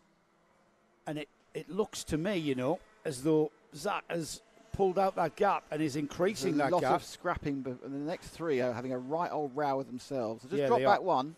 Let's just drop back to Mark Rowe. And there we are. This is 4 or 5 having a right old row, including the all-black car 4 of Rhys Llewellyn. Yeah, I did think Zach Bolton was holding these off, but what happened there was Zach Bolton was coming through on this pack of carts that we're now watching, and Zach's now pulling away. So he'll be very, very much delighted with that top 6 at the moment. Let's hope he can hang on to that. Meanwhile, behind him, 7th, 8th, Heck is 9th about and to break 10th. out. Yeah. And up the Yeah. inside. Oh, just squeezed in there. Into the final third of the race as well. So I think, was that Wainwright getting through? Back with Zach. It's that battle there into Paddock turn now. So who took the position there? I think who's that? It's Ben Hitch. Ben Hitch got through. So Mark Rowe has been a bit of a cork in the bottle, hasn't he? Mark Rowe now holding up. So a Ben couple Hitch of is carts now behind him. 1.8 seconds behind. Llewellyn can try to get the inside as well into McRae's. That's the all black machine.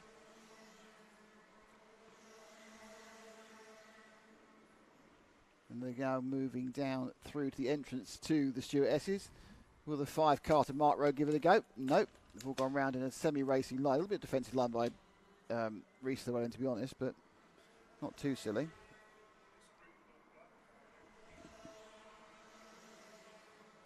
Down to 3 minutes to go. The last quarter of the race is about to start. Louis Large has a 3-second lead. Richardson himself is now in second, not Howarth, and it's another second there. So third and fourth are getting quite close now. Let's see if we can pick up third and fourth. It's Howarth and Evans. They'll be coming out onto the probably underneath them. About to go onto the back straight any second now. There goes Louis on the back straight. There goes your second place man. Here come third and fourth right together in the back straight now, coming towards our second camera position. There we are. Oh, he's lost it. Evans is through. Evans is through. Yeah, Evans is through. So now, what's happened to Howarth's pace? I'm not sure. Well, it might be tyres. You don't know what tyre configuration he's got. This is what's so intriguing about this series. And championship-wise, this is going to play very nicely into Louis Large's hands, and he's going to gain ground on that championship lead of Philip Howarth. Philip Howarth, remember, was at his home track at Clay Pigeon last round. This is kind of the closest we get to Louis Large's home track, ROWRAH, and he needed to maximise his performance here. He has. He's in line to take the win in the final. 2 minutes and 20 seconds is what we see on the board. The clock seems to have stopped there, Nick. We're inside of 2 minutes, I believe. There's a bit of he doesn't like this heat very much. Hasn't liked it all day. yeah, that's true. Software hasn't liked it. Yeah, it has. I wonder why.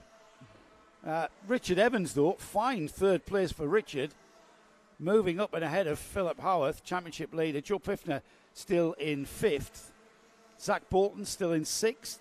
Zach has now got Ben Hitch right on his tail. Right on his tail. Right on his tail. And it's going to be a tough ask for Zach to keep him back. So just drop back. In fact, I think Ben Hitch has already gone through. He has. Well, yeah, okay. Yeah, there we go. Next one will be Ben Hitch, who comes through the screen now. It's a bit of a wait, and there we go. Oh, has he? No, that's 69. No, it's still Zach ahead of Ben Hitch. Yeah, here we come. As they come up. But he bridged that gap really quickly. He did, because Ben Hitch was being held back, was Ben Hitch, by Mark Rowe, who's dropped all the way down to 12. Got him now. Got him coming through Sonny. Yeah, and if we're not careful, Lawrence Hilton is going to follow Ben Hitch through. We're inside the final minute, and it could well be one lap to go board next time by. As we down to 35 seconds. Yeah, it will be one lap to go. Where's Louis? He's a long way ahead. Here he comes he's just coming down the hill to St John's now. So pick up our leader. He's going to go around the paddock bend for the penultimate time. We've got him. Well done, guys. Here he comes. There's 10 seconds on the clock, though. It's not going to be the last lap board. 2 laps. Yeah. There he goes across the line. 9 seconds on the board, or whatever it was. So started in second. Very quickly got in the lead and has pulled out he's pulled out a 6-second lead on the man on didn't Philip Howarth. Just start in second. Came out of the dummy grid. Started dead last. We've got pulling off. The 92 cart has had to pull off. Who is that? 92 is Harold Wainwright. Oh, dear. The youngster there. Dear. He was leading some of the earlier heats. Yeah, Harold Wainwright was doing so well inside the top 10. And that's allowed Keith Mason on the Hunter Motorsport engine to get inside the top 10 now for Keith. He'll be delighted with that one. It's just behind Reese Llewellyn. Zach Bolton drops to 8th now as Lawrence Hilton comes through. Last lap begun. Last lap board for Louis Large. And it really has been, he knew he was coming into this round and he knew he had to take the win. It was going to be win or bust for Louis. And he's had some good focus, very positive thinking. And it is, told me he found that third and final heat very hard. But I was telling him, you wouldn't have thought it from the sort of composed body language. And that's, I suppose, the kind of thing we expect from someone like the champion that is Louis Large. Very composed driving style. didn't quite win the qualifying, missed out by a point, but he's going to get a hatful of points over Howarth in his final. And Louis Large takes the final race of the day, the 177 Rotax A final, convincingly from Stephen Richardson's. I think he'll be chuffed with second place. Yeah, very good drive Richard from Evans Stephen. comes in third. Philip Howarth, I'm sure, will be thinking, what on earth did I do wrong for this final? He's 7 seconds behind Louis. I think you're almost certainly right. It's tyres. I'm sure it's tyres. Yeah. It's either the fact that he was using faster tyres in the heats and Louis put on a set of newer ones for the final. But great work by everybody involved. So let's have a quick rundown, shall we, Nick? Yep, go for it. Louis Large takes the win. Stephen Richardson second. Richard Evans a very fine third. Philip Howarth, championship leader, fourth. Joe Piffner is in fifth. Sixth is Ben Hitch. Lawrence Hilton seventh. Zach Bolton, he should be happy with that, Zach, but he'll not be because he was as high as sixth at one point.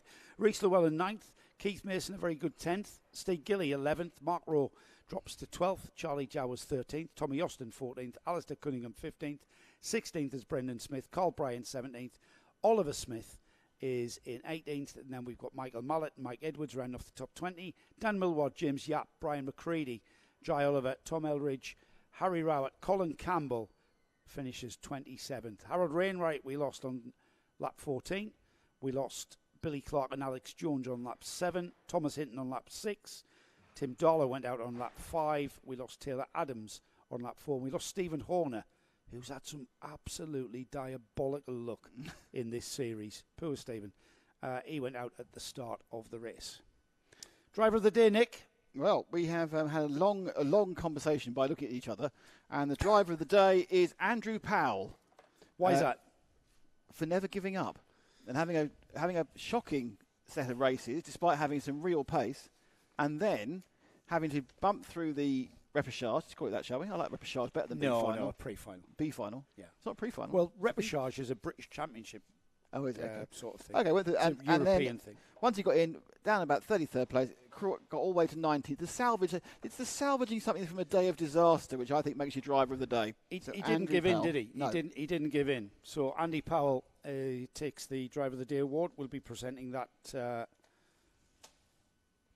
shortly. You'll be doing, but not. Unfortunately, we haven't got a shot of this, so you'll be doing. I think if you talk to Gaz, but we won't be doing it on camera because we haven't got a shot of it. So it only remains for me now to say thank you very much for everybody involved. Thank you to NAVOS, thank you to RG Racing, Halfano, Edward Motorsport, A47 Self-Storage, Raptor, Custom Raceway. Thank you to my friend Joe Bradley. Thank you to my friend Paul Bateman. Thank you to my friend. Is he my friend? Thank you to my stepson, Ash Leontine. And thank you to Scott Dumain, who has done a fantastic impersonation of a Fernando Alonso all day, including the constant moaning. Is he my friend? He's my stepson. That's hilarious. He's not categorised as your friend then. I don't know. Because he's your stepson. It makes sense, that, Nick. Does that like kind of top? I don't know the hierarchy. Yeah, anyway, I'm Isaac Damon. We are Karting Live TV. We'll be back in 3 weeks' time with the Super Prix from Fulbeck, and then we'll be back in 7 weeks' time from Wilton Mill with the round 4 of the NKC Championship. Until then, thank you all very, very much indeed. It's been lovely talking to you. Enjoy the rest of your Sunday, and we've now got to pack up and drive 5 hours home. So thanks for all. Bye for all.